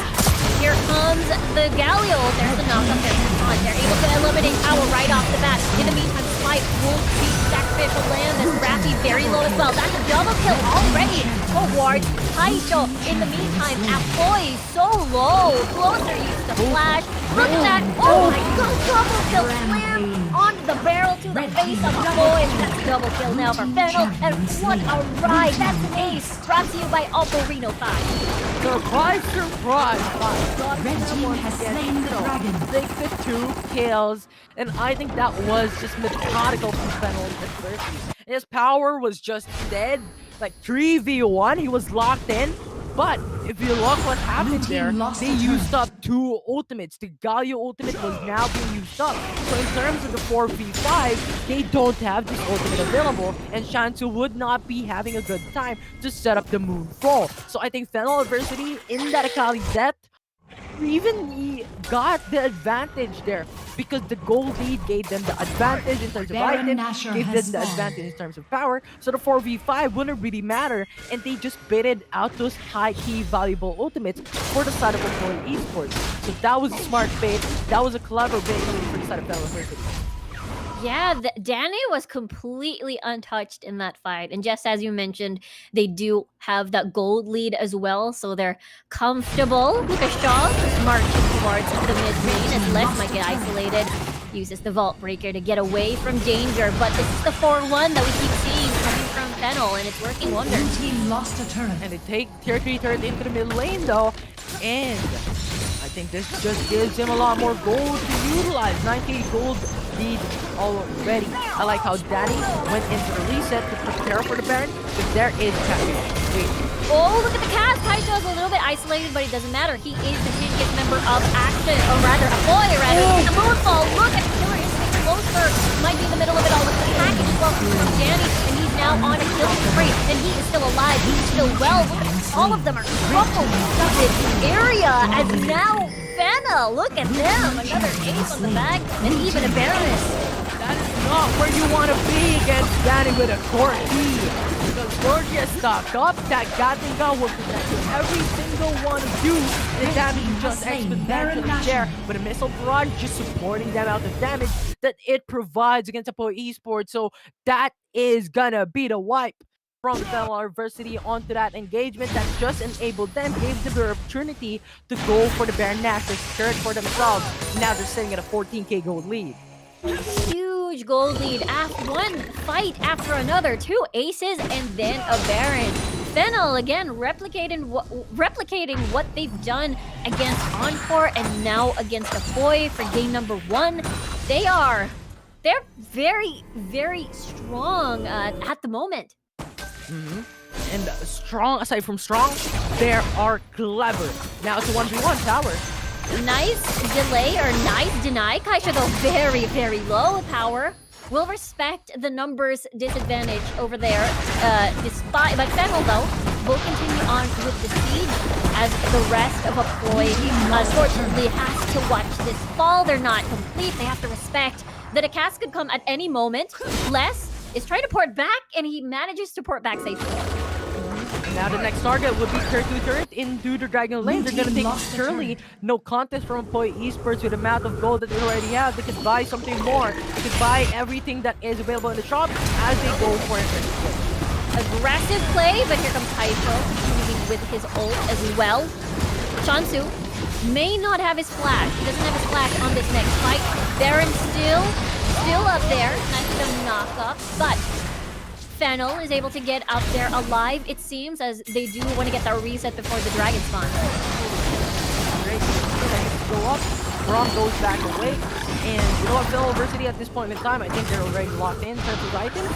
And what they can just do is to go for the pressure mid lane. Pressuring mid lane, all right, as they force Kaito again away from the battle. They are relying on Kaito with this one. 1 HP on top inhibitor turret. It's still alive. 17 HP. Here's the flash for that auto attack. It's worth as the rest of the boy are focusing their efforts towards power. But in the meantime, Fennel, they are able to secure their second dragon of the game. That is worth indeed. I think the natural lane pressure is worth it for a kill against Apoy Esports. And with the amount of that Fennel adversity, that is just change coming in from Akali with a gold bounty on his head. So I think that was just a more type of weighing the risks and benefits with more benefits on taking the inhibitor turret instead. So now with the Ocean Drake, with the Infernal Drake, their scaling potential and sustainability in the field flight just exponentially increase. They're waiting for the next Baron, and I think that will be the end game phase for Fennel adversity against Apoy Esports, as Fennel is lucky to go for the inhibitor turret mid. We'll have to see as look at Forky. Oh dear me, that is a very good package as Valkyrie used again once more, but mission accomplished already as Danny was able to use that package to zone away Apoy a little bit more. Now there's only one tower standing, that's the bottom portion of the map. Fennel looking to get that as well, but based on their formation, they will be a little bit separated. Baron Nashor gonna be alive in 2 seconds. Fennel adversity has all the lead that they have to get to make it onto the Baron buff and finish the game off, but Apoy Esports, of course, is looking to go for final contest. Both two-man taunt, Valkyrie used for that position. Danny is auto-attacking, is hiding in the back line. Two people get golden as Shantu will fall as closer. Maybe the only hope left in this defense, but it is Danny on a rampage. It is now Doming on a killing spree as well, and that's gonna be ace in Fennel adversity. There's nothing left to do but hit that Nexus, and now the Nexus falls. That's 2-0 in this series in favor of Fennel adversity. It's a 4-streak 2-0. With Fennel adversity taking 2 series with a 2-0 once again. And Apoy Esports will now fall down, but it's just the amount of how methodical Fennel adversity is. You know what? Into the first game, we were playing very aggressive. Now into the second game, let's play it out. Let's go for the patience game. And I think they did just right, because they have the Corki in their lineup.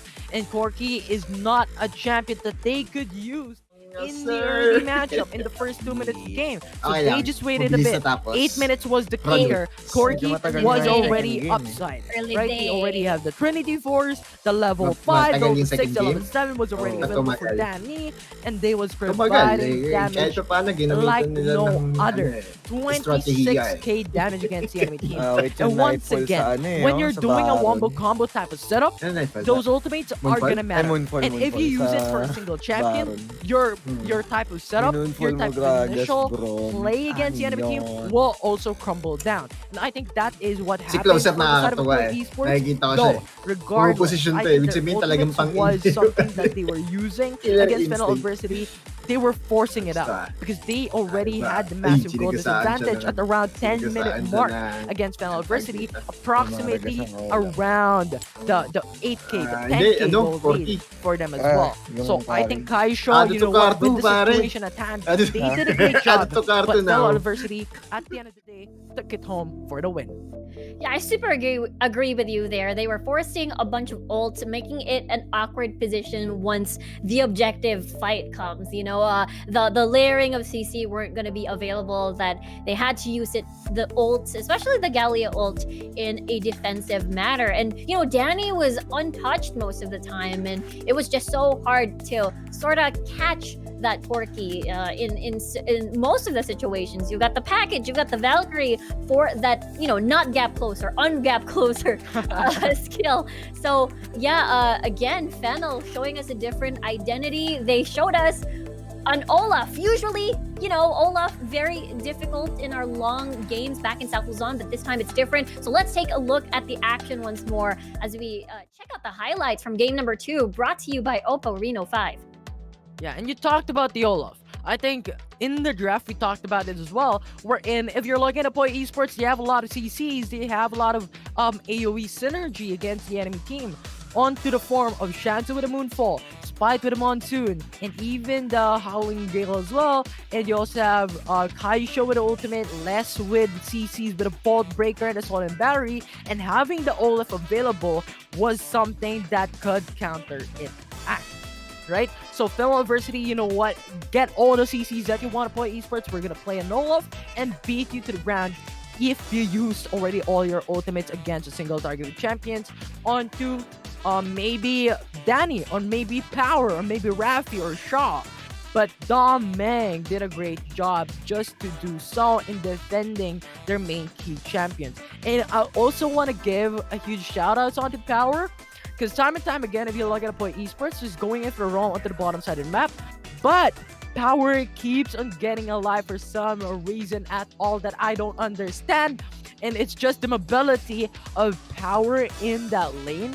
And with that bait, Fennel adversity could just take turrets into the top side of the map or even in the mid lane. And this is one of the key things that I was pointing out a while ago, where ultimates were being forced out. Moonfall was forced out. The Galio ultimate was forced out. So when Fennel adversity just sandwich against Apoy Esports, when they took the kill onto Akali, they don't have any disengage. They don't have any engage against the enemy team. Their CCs were just out. And this appeared in the matchup. So the mechanical play of Fennel adversity that just came through and overcame the adverse in the fire play of Apoy Esports. Yeah, Fennel did a good job here.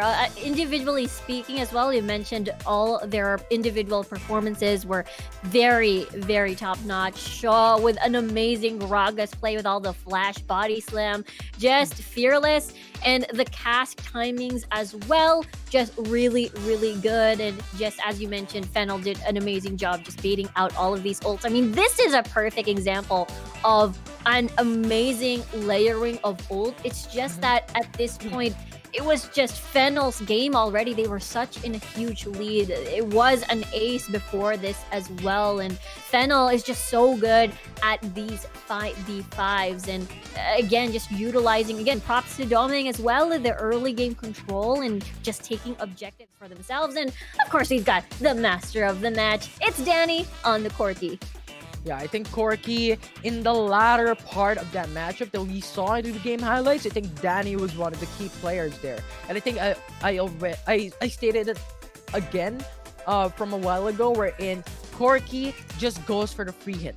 And I think that is how Apoy Esports was targeting the wrong champion, was targeting the wrong player. They were targeting onto Doming. They were targeting onto Braum. They were targeting onto the tanky champions, wherein Corki was just there onto the backside using the package, utilizing the passive, going in for the Gatling gun, missile barrage all around. And the damage was just exponential from this player. Danny with a Corki, you're an absolute beast, going in for the damage aspect of the game with the ADC Corki. Yeah, prime positioning coming from Danny on this Corki. Phenomenal performance overall today as well. Absolutely hard to catch this man. He's just very well positioned and just dishing a lot of huge damage in the back line. So for sure, a huge threat in the upcoming days for day number 2 and day number 3 as well. I'm very excited. What's gonna happen in day number 2? What's gonna happen in day number 3? Are we gonna see the same thing happen? Is there gonna be a different champions? Kaisa was underpicked in this day number 1. Are we gonna see it continually growing in the underpick of a Kaisa in this series with Saya, Corki being the priorities on the ADC? Or are we gonna revert back into the classic OG type of traditional type of setup that we saw from South Luzon and North Luzon? Exactly. It seems so different coming from, South Luzon. Actually, Kaisa fell into priority a little bit. It was the Corki, Ezreal, a bunch of other ADC show. And I feel like it sort of trickled down over here in the meta for this current timeline that we have here. So very excited to see how it will mold and change for the next few days, because the trend for today at least was a 2-0, as again Amihan and Fennel came up on top, and they've shown us different sort of play styles. We've seen super aggressive, we've seen Fennel actually toned up a bit on their aggression. But of course, that is it for today as well for our day number 1 matches. For a series in the book, we still got more 8 more series for day number 2 throughout 3 as well. But of course, that's it for us casters. My name is Riku, together with me is Infinity, and we'll send you guys to a short break, and when we come back, it's the panelists greeting you with their amazing insights for what happened today, and as well as a special interview. So if I were you, don't go away. We'll be right back.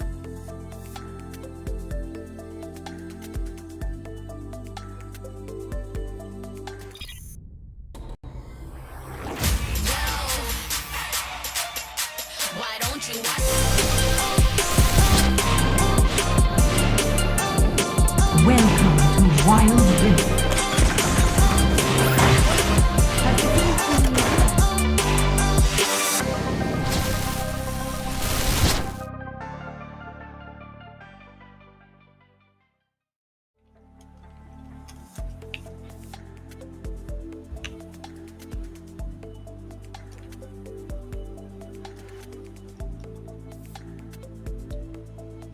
Well, you know what? It looks like we are definitely taking on or carrying over the 2 towers from South Luzon over here to Visayas, because Fennel adversity overcoming adversity indeed, as they take the final series of the day 2-0 versus Apoy Esports. They will take 75,000 Globe Cup points more home. Was that grammatically correct? I don't know. I'm not even sure, because that series was totally a stomp and probably has messed with my mind right now. Ladies and gents, it is only the first day of the Visayas group stages, and we already have 2 teams with 2 clean sweeps. Both Amihan Esports and Fennel Adversity have 4-0 on their record. This is quite amazing. Checking out the series highlights that we have over here, Otlus, I want to know your thoughts on this team and just how they can stay so dominant. Controlled aggression. Again, those 2 words are just what I am favored for when it comes to Fennel Adversity. They did draft for a poke composition, and they stuck with their game plan. What happened during game number 1 was Apoy went for the all-in strategy. However, in around 2 minutes mark, I did actually hear that, or I did actually see that the Scuttle Crab was engaged upon, and during that fight, the mid laner for Apoy was just on Sapphire Crystal. So it was actually a bit surprising to me that they decided to really just engage on that one, instead of picking your spots and making sure that you just select your team fights. Because from that point on, with the 3K goal lead very early in the game, it was just a dominating showing from Fennel Adversity. They are as good as advertised, and they are as good as they were hyped to be by the community. And I'm so excited to see them in the days to come. And you know what? As we mentioned, it's only day one, so we have, we have Mhm. still have 2 more days, slightly shorter. It's only one weekend, but these guys have already made such a big impression on everybody. They have basically, said that this is our playground right now. The Visayas group stages are our playground. And you know what? Before we move on over to Osiris, just a little bit on loose, I want to know your thoughts on the Galio on the Baron lane. Galio on the Baron lane does actually have a bit of a less damage than expected. We already know that Galio has been target nerfed in the past couple of patches. So there's a reason why our pro teams in South Luzon and North Luzon are only going for the support Galio instead of, putting it on the Baron lane. And that makes sense. I think if Apoy wants to stay relevant in Visayas, they have to make sure that they get a better Baron laner, because I think Galio in the Baron lane is a bit questionable. Yeah, I was like, oh, okay, this should be quite interesting. You know me, I love my Chunky Boy very much, but I was like, I am not exactly sure if this is going to work. But Osiris, what about you? What were your thoughts on this series? I mean, it's just that Fennel Adversity right now, being methodical, they are the ones who's being procedural in terms of their approach. It's just that also Apoy, they have their own shortcomings, but it doesn't mean that they are not far behind. This is one of the closest games that we may say for Apoy after we saw them faltering from Amihan. So I think there's still a lot of things to work on for both sides, especially the Fennel. I would like to... Yes, I'm a fan of them. It's just that you need also to kind of work on to the part of putting power more on that kind of, let's say, carry potential is there. But you kind of went up short in terms of the team fight positioning. So I think that's something that you want to focus also. But good job, of course, on split pushing. That is something big that he did for the team.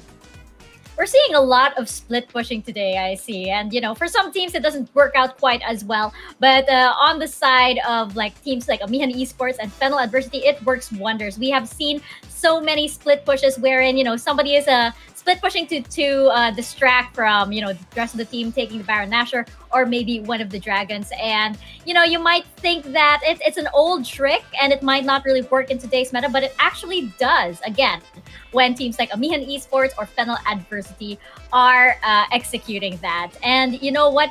We can actually ask all about, those strategies and everything, because I believe we have some special guests joining us for the post-show interview over here.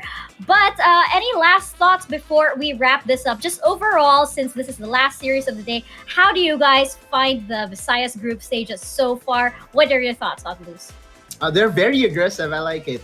They just decide on fighting, and that's very good to see. However, sometimes we have to pick our spots, right? So for Apoy and Encore, if you cannot really go toe-to-toe when it comes to mechanics or when it comes to micro, I think it's time to employ some macro strategy and try to play your opponent using the rotations, because so far Fennel Adversity and Encore and Amihan is just out for blood here in Visayas. Oh yeah, definitely. We can see that already for day one. I believe we're going to see that. We're going to see them just ride the momentum over into day 2 and day 3. And it's actually, the ball is actually in the court of Encore Esports and Apoy Esports as to whether they can stop, the oncoming storm. Actually, the storm is already here in the case of Amihan Esports and Fennel Adversity. So the ball is in their course. Osiris, what are your thoughts? Well, about Fennel Adversity, they are one of the top teams right now. They know how to approach the game. They also, about the power, who's getting that Akali isn't really something that we've seen somehow flashy, or that's the assassin. He's mostly leaning more on the Fiora, which is did a really good job. So I think you need to work on with the Akali pick as well, just to make sure that you snag it away, because as Fennel Adversity, you are preparing to face Amihan, which is currently on top of the groups. And you wanted to take away Carl, that Akali, so I think that's one thing to consider. As for Apoy right now, there are fights that they are taking that's a bit questionable. They are a bit far behind, but they are wanting to take fights. I mean, I know it's a bit of a desperate move just to make sure that you get back on track with the biggest gold. But the choke points that they are fighting, it's a bit off. You got the Moonfall with the Braum and Gragas was not something that you need to you need to do. You kind of wait for Danny's Corki, and that's the best target you can have. So I think another thing is the target prioritization. So that's something you need to do as for Apoy Esports, that whenever you see a fight and you're behind and you got that ults that's got a game changing right there, you wanted to do it against the ADC, against Danny. Notable Danny, he is impeccable all throughout the series. Today, he's putting a lot of damage, and that's quirky. You got the package, you have the Valkyrie, he is on a safe zone, and what you can do is just take the Lunar Rush twice after the Crescent, and then go for a Nightfall. So that's something that you need to consider if you are playing on Diana. You don't opt to go for a Braum or a Gragas because you got the backline access, so you don't need to waste that much of resources for 2 tanks. You wanted to go for the big fish. You wanted to go for those carries. You wanted to go against Fiora or the Corki, or even shutting down the support, just to make sure that you can fight all in one when the tanky ones are being left out. Yeah, you definitely want to target the squishies instead. And, we do know that, Moonfall can do a lot of damage. But as you mentioned, against champions like, for example, Braum, it might not be the smartest thing to use. Now, I'm really curious as to, because we will be seeing this in the coming days, I'm really curious as to what you guys think when Fennel Adversity and Amihan Esports go up against each other. What are the strengths of both teams, and what are the differences between them? Otlus, what do you think? They're both aggressive, right? Fennel Adversity and Aggression Esports. Sorry, not aggression, but I mean, but they could be called that with how they play. they're all about making sure that they go in, and I think that there is a trend as to how Amihan Esports does play the early game, and if Fennel Adversity can catch that particular trend and can outplay the rotation that is being done by Arthros and the boys, then maybe, just maybe, Fennel Adversity can get the win over that matchup. What about you, Osiris? What do you think? What are the differences between Amihan Esports and Fennel Adversity, and what do you think the result might be? This is early predictions. I know we haven't even wrapped up today, but this is early predictions as to how you think that series is going to go down. It's all goes down to the most aggressive team who's going to take the lead in, I guess. And no one wants to drag the game. That's what's good about both of the teams that we've seen the top of the groups. They are unstoppable. If they want to take the fights, they're going to take it in. There was no hesitation. Everyone's are going in. And I love what Doming did a while ago. When he was low, he just took the Grump and wait for the fight to finish. And then they got back to the Dragon. So Doming not entirely going back. That's something of a smart move per se. But yeah, I mean, they're not wasting time, even Amihan. So I'm not sure how different we're going to see the approach, but what I'm looking forward, of course, is the serious bans coming in from Amihan against Fennel Adversity. That's one thing that I wanted to point out, the drafting phase of both of the teams. One thing that I actually wanted to ask you guys over in the pre-show before all of this, madness started with the series and everything, I actually wanted to ask you guys, we do have, new players, new teams. We also have one new champion who has yet to pop up. Oh, and yeah. I suppose that's okay. But I suppose that's okay. But why do you think we did not see Ramos? We have not seen Ramos yet this week, even though he is available for the Visayas group stage. Otlus, what do you think? Knowing Visayas, that's all about fighting. Ramos is not going to see any daylight because Ramos' clear speed is definitely a disadvantage. Imagine going into a scuttle fight with a level disadvantage already against the jungler opponent. That just means a lot for every pro team out there. So I don't see it being possible as of yet. Hopefully I'm wrong because I'm really a huge Ramos fan. So yeah, that's it. He's just the cutest. He's the cutest. Osiris, what about you? Well, as for me, I'll just make it quick. Not the best jungle champion right now. So there's still J4, Gragas, Camille, and there's so many champions to beat at the top of the line. So you need to have that buff, especially with the how you roll, so they can hate on you. So that's something that you wanted to consider as a Rammus because that's his identity, and that's something that has been put out on the limelight at the LoL PC right now. Well, you know what? I think it would be really memey if he comes out, which would be fun. It's just, throwing that into the mix. But okay, that's all I have to say about Okay. that. Okay, but we do have, of course, special guests joining us for Yay. the post show. Let us please welcome over here to your screens Fennel Adversity themselves, the Titans of the Visayas group stage over here. Welcome, boys, to the show. Hello, and congratulations, of course, Yay. on your wins. Your wins, that is multiple for today. Congratulations, you guys. And thank you, of course, I know it's been a tiring day. Thank you, of course, for joining us over here on the post show. Now, we have some questions for you guys, of course. And I wanted to ask, first of all, if you guys have any pre-game rituals that you do. Was there anything that you did to prepare for the series today?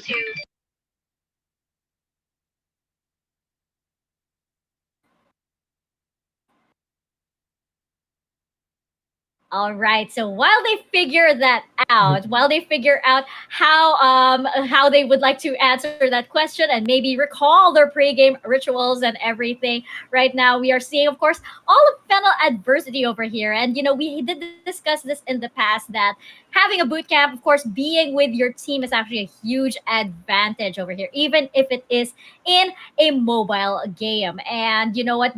In other titles, for example, we do know that Riot, of course, has a wonderful other game out as well, and we do know that there is a bootcamp buff in that game. It also applies over here to the Yes. Wild Rifts the Icon series because it's not just like about it's about also the synergy of the team being with each other, actually feeling that in-person chemistry, which also applies into esports as well. Might think it's all digital, but that in-person connection actually matters. And you know what, Osiris, I want to get your thoughts on this over here because a boot camp is a big boost, and it's also what makes, I guess, all of these esports teams, they have so much potential, but it is also that remaining factor that's sort of, it's the missing piece, I guess, in unlocking their potential. What do you think? Yeah, ayun, okay na. Okay na. I Hello, think guys? let's just talk with them first. I think they're ready. I think they're Are you ready for guys? this. I'm excited. I think we can ask Sorry, them sorry. ourselves. It's okay. It's okay. No problem at all. But we wanted to know, first up, do you guys have any pre-game rituals that you do? Like maybe for preparing for day one over here. What do you guys do right before a game?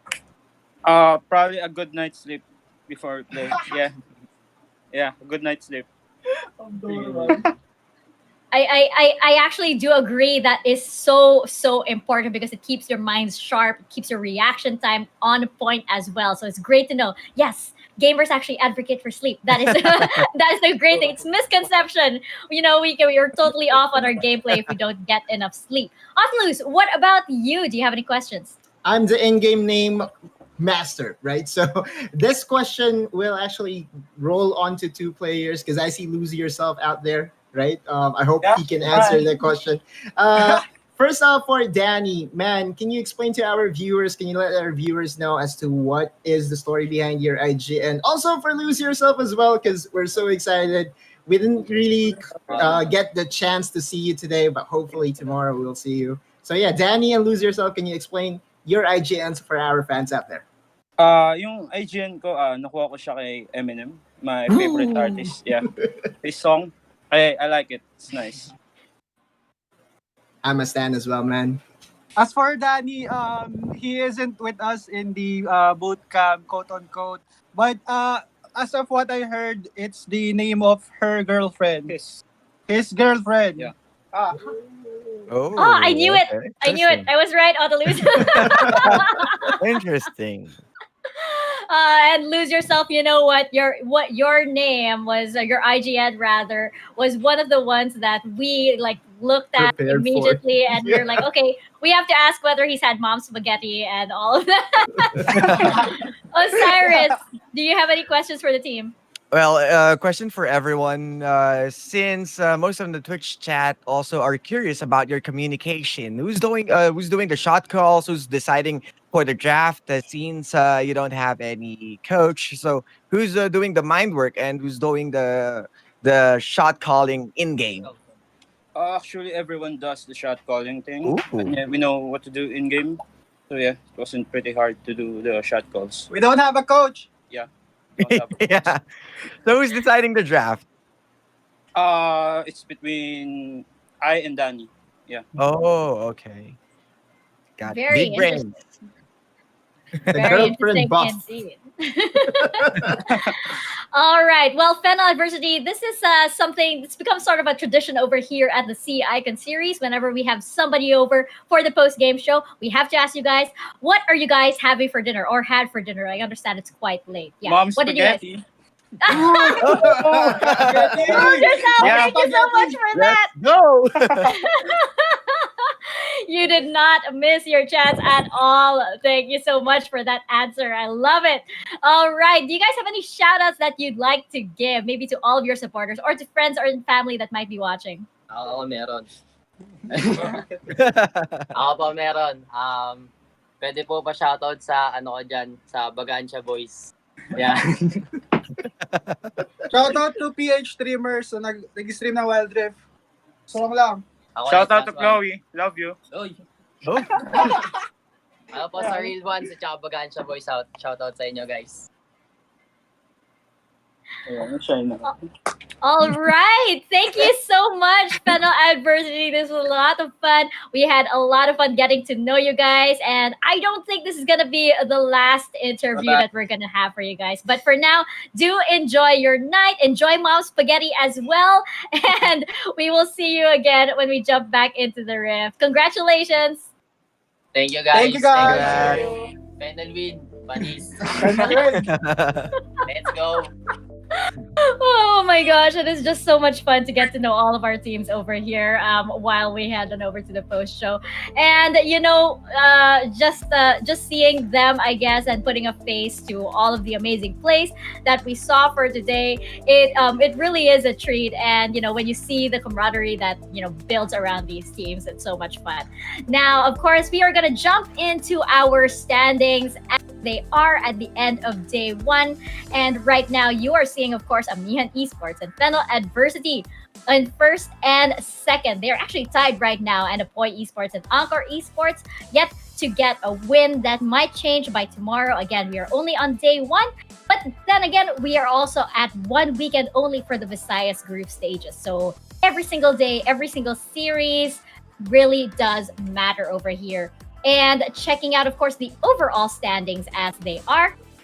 We do have over at North Luzon and South Luzon, of course, Team Secret, Next Play Esports, Omega Esports, Liab Esports, and right now, as it looks like Amihan Esports and Fennel Adversity could be those two.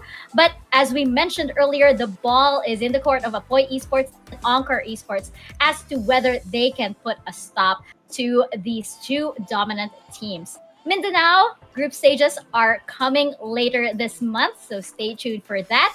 That is bound to be quite a crazy group stage as well. As we are seeing our teams from the Visayas region and Mindanao region, they are definitely bringing it.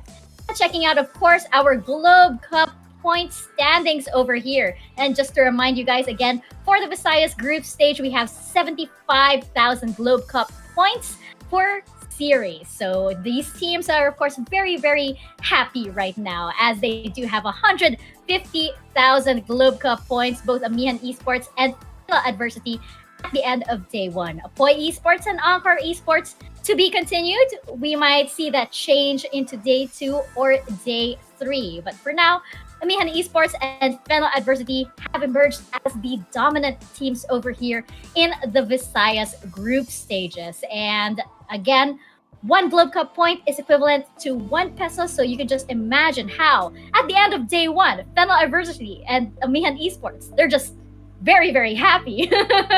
They're very, very happy right now. But guess who else is happy? We have 4 lucky winners over here for 380 Is it me? wild course. No, Autolus. At least I think not. After last week, I'm not sure anymore. But right now we have Aaron J. Sar Napalia Odea, Ron Angelo Zapanta, Jessamay Mayor Sedano, and Steven Angelo Hipolito. Congratulations. You have 380 wild course waiting for you guys. Just send a message over to the PPGL Facebook page to find out how to claim your prize. Congratulations. We're really quite jealous. Yay! And of course, thank you most of all to our sponsors for the Wild Rift Sea Icon Series Philippines summer season. Thank you to PPGL, the largest multi-game esports league in the country, for bringing the Icon Series over here. And thank you to Mineski and to Globe for organizing this event. Of course, to our official mobile partner, Oppo Reno 5. Picture live together with the all-new Oppo Reno 5. Enjoy all-day gaming with long-lasting, fast-charging battery, a powerful processor, and a smooth 90Hz refresh rate. Get the ultimate gaming experience with the all-new Oppo Reno 5 4G for only 18,999 and the Oppo Reno 5 5G for only 23,999. Yes, and of course, andito na, guys, ang sekreto ng mga gwapo. So, alam niyo na kung ano yung sekreto na to, pero syempre, sasabihin ko sa inyo kung ano ito. Kahit kung araw na naglalaro, hindi mukhang na GG, fresh pa rin at para fresh all day. Bring your clay game with new Master All-in-One Clay Face Wash that cleans 99.9% of germs, controls oil to 12 hours, and helps prevent pimples. All-in-one, bring your clay game with Master. Sekreto ng mga gwapo. You know, we've gone through the North Luzon group stages, South Luzon group stages, and now the Visayas group stages, but it's still a secret. And Osiris is still going to reveal it at the end of every show. Yes, of course.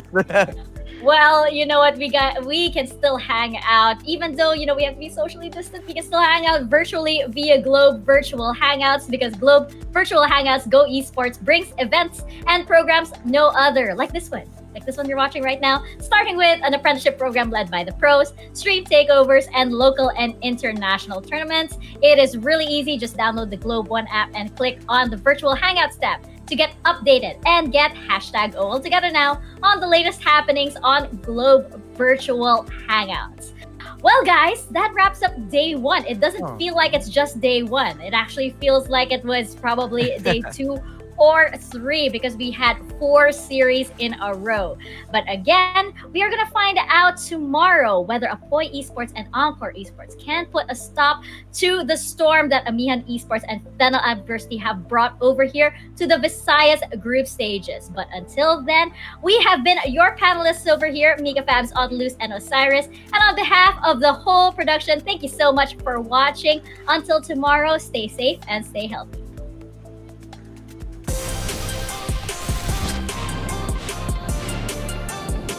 Welcome to Wild Rift.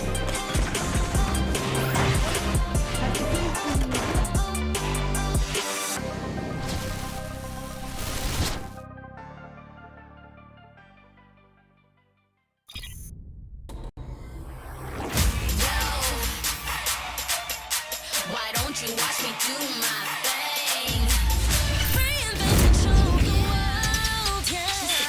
She's to be better, she's to evolve, she's to evolve, she's to be more, she's to be better, she's to evolve, she's to evolve. Every time the world spins round, reinvent 360. Thinking you gon' miss a good thing. Show the whole world, reinvent. Nobody to know something, it's sure be a good time. 1, 2, 3, ready to try. Why don't you watch me do my thing?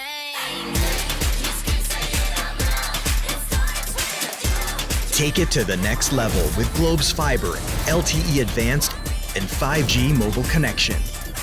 Now you have the power to reinvent your world. Globe.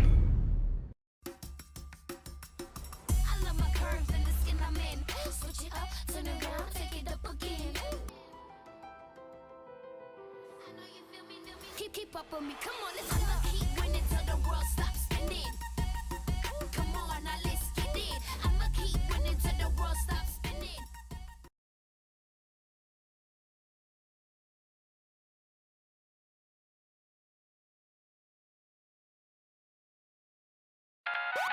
When you want to level up your entertainment, G-Pay your way and get the latest games and movies on Google Play using Globe Prepaid and Postpaid. Add payment method on Google Play. Enable payment through Globe Prepaid and Postpaid and confirm. No credit card needed. Simpleng steps para tuloy-tuloy ang purchases at downloads sa Google Play. Your safe one-stop shop for apps, games, music, and movies on your Android device. Use Google Play now through Globe Prepaid and Postpaid para level up ang entertainment. Also available in TM. Sekreto ng mga gwapong Master Gamer? Para fresh all day, bring your clay game with Master. New Master All-in-One Clay Wash. Fights germs, controls oil up to 12 hours, and help prevent pimples. New Master All-in-One Clay Wash. Sekreto ng mga gwapo.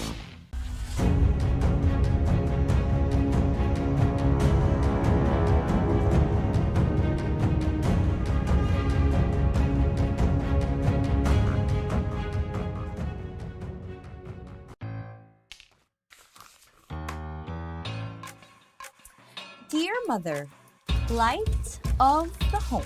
Dad? Hey, baby! Greetings, Professor Rodolfo. May I be absolved from Math Club tomorrow. May Globe Virtual Hangouts kasi. Go and hang out from wherever you are. Just open the Globe One app, choose an event, and click join. Watch concerts online! Dance together! We can do quiz nights. Yo, let's go! If you allow me, I promise. To make it up to you. And repay your kindness tenfold? Truly, your favorite child. I love you, Dad. Mimi. Please, babe. Thank you, sir. Enjoy your fave events with Globe Prepaid Virtual Hangouts. All together now.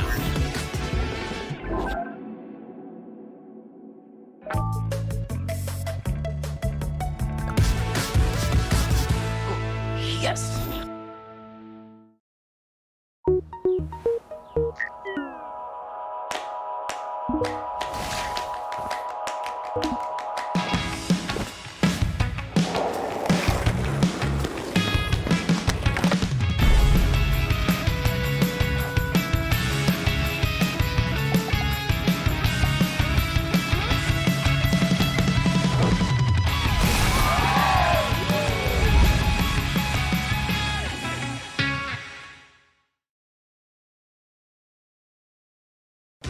Play League of Legends Wild Rift with Globe. Oh no, our spot's closed? No prob. With Go 50, you can play anywhere. Wow!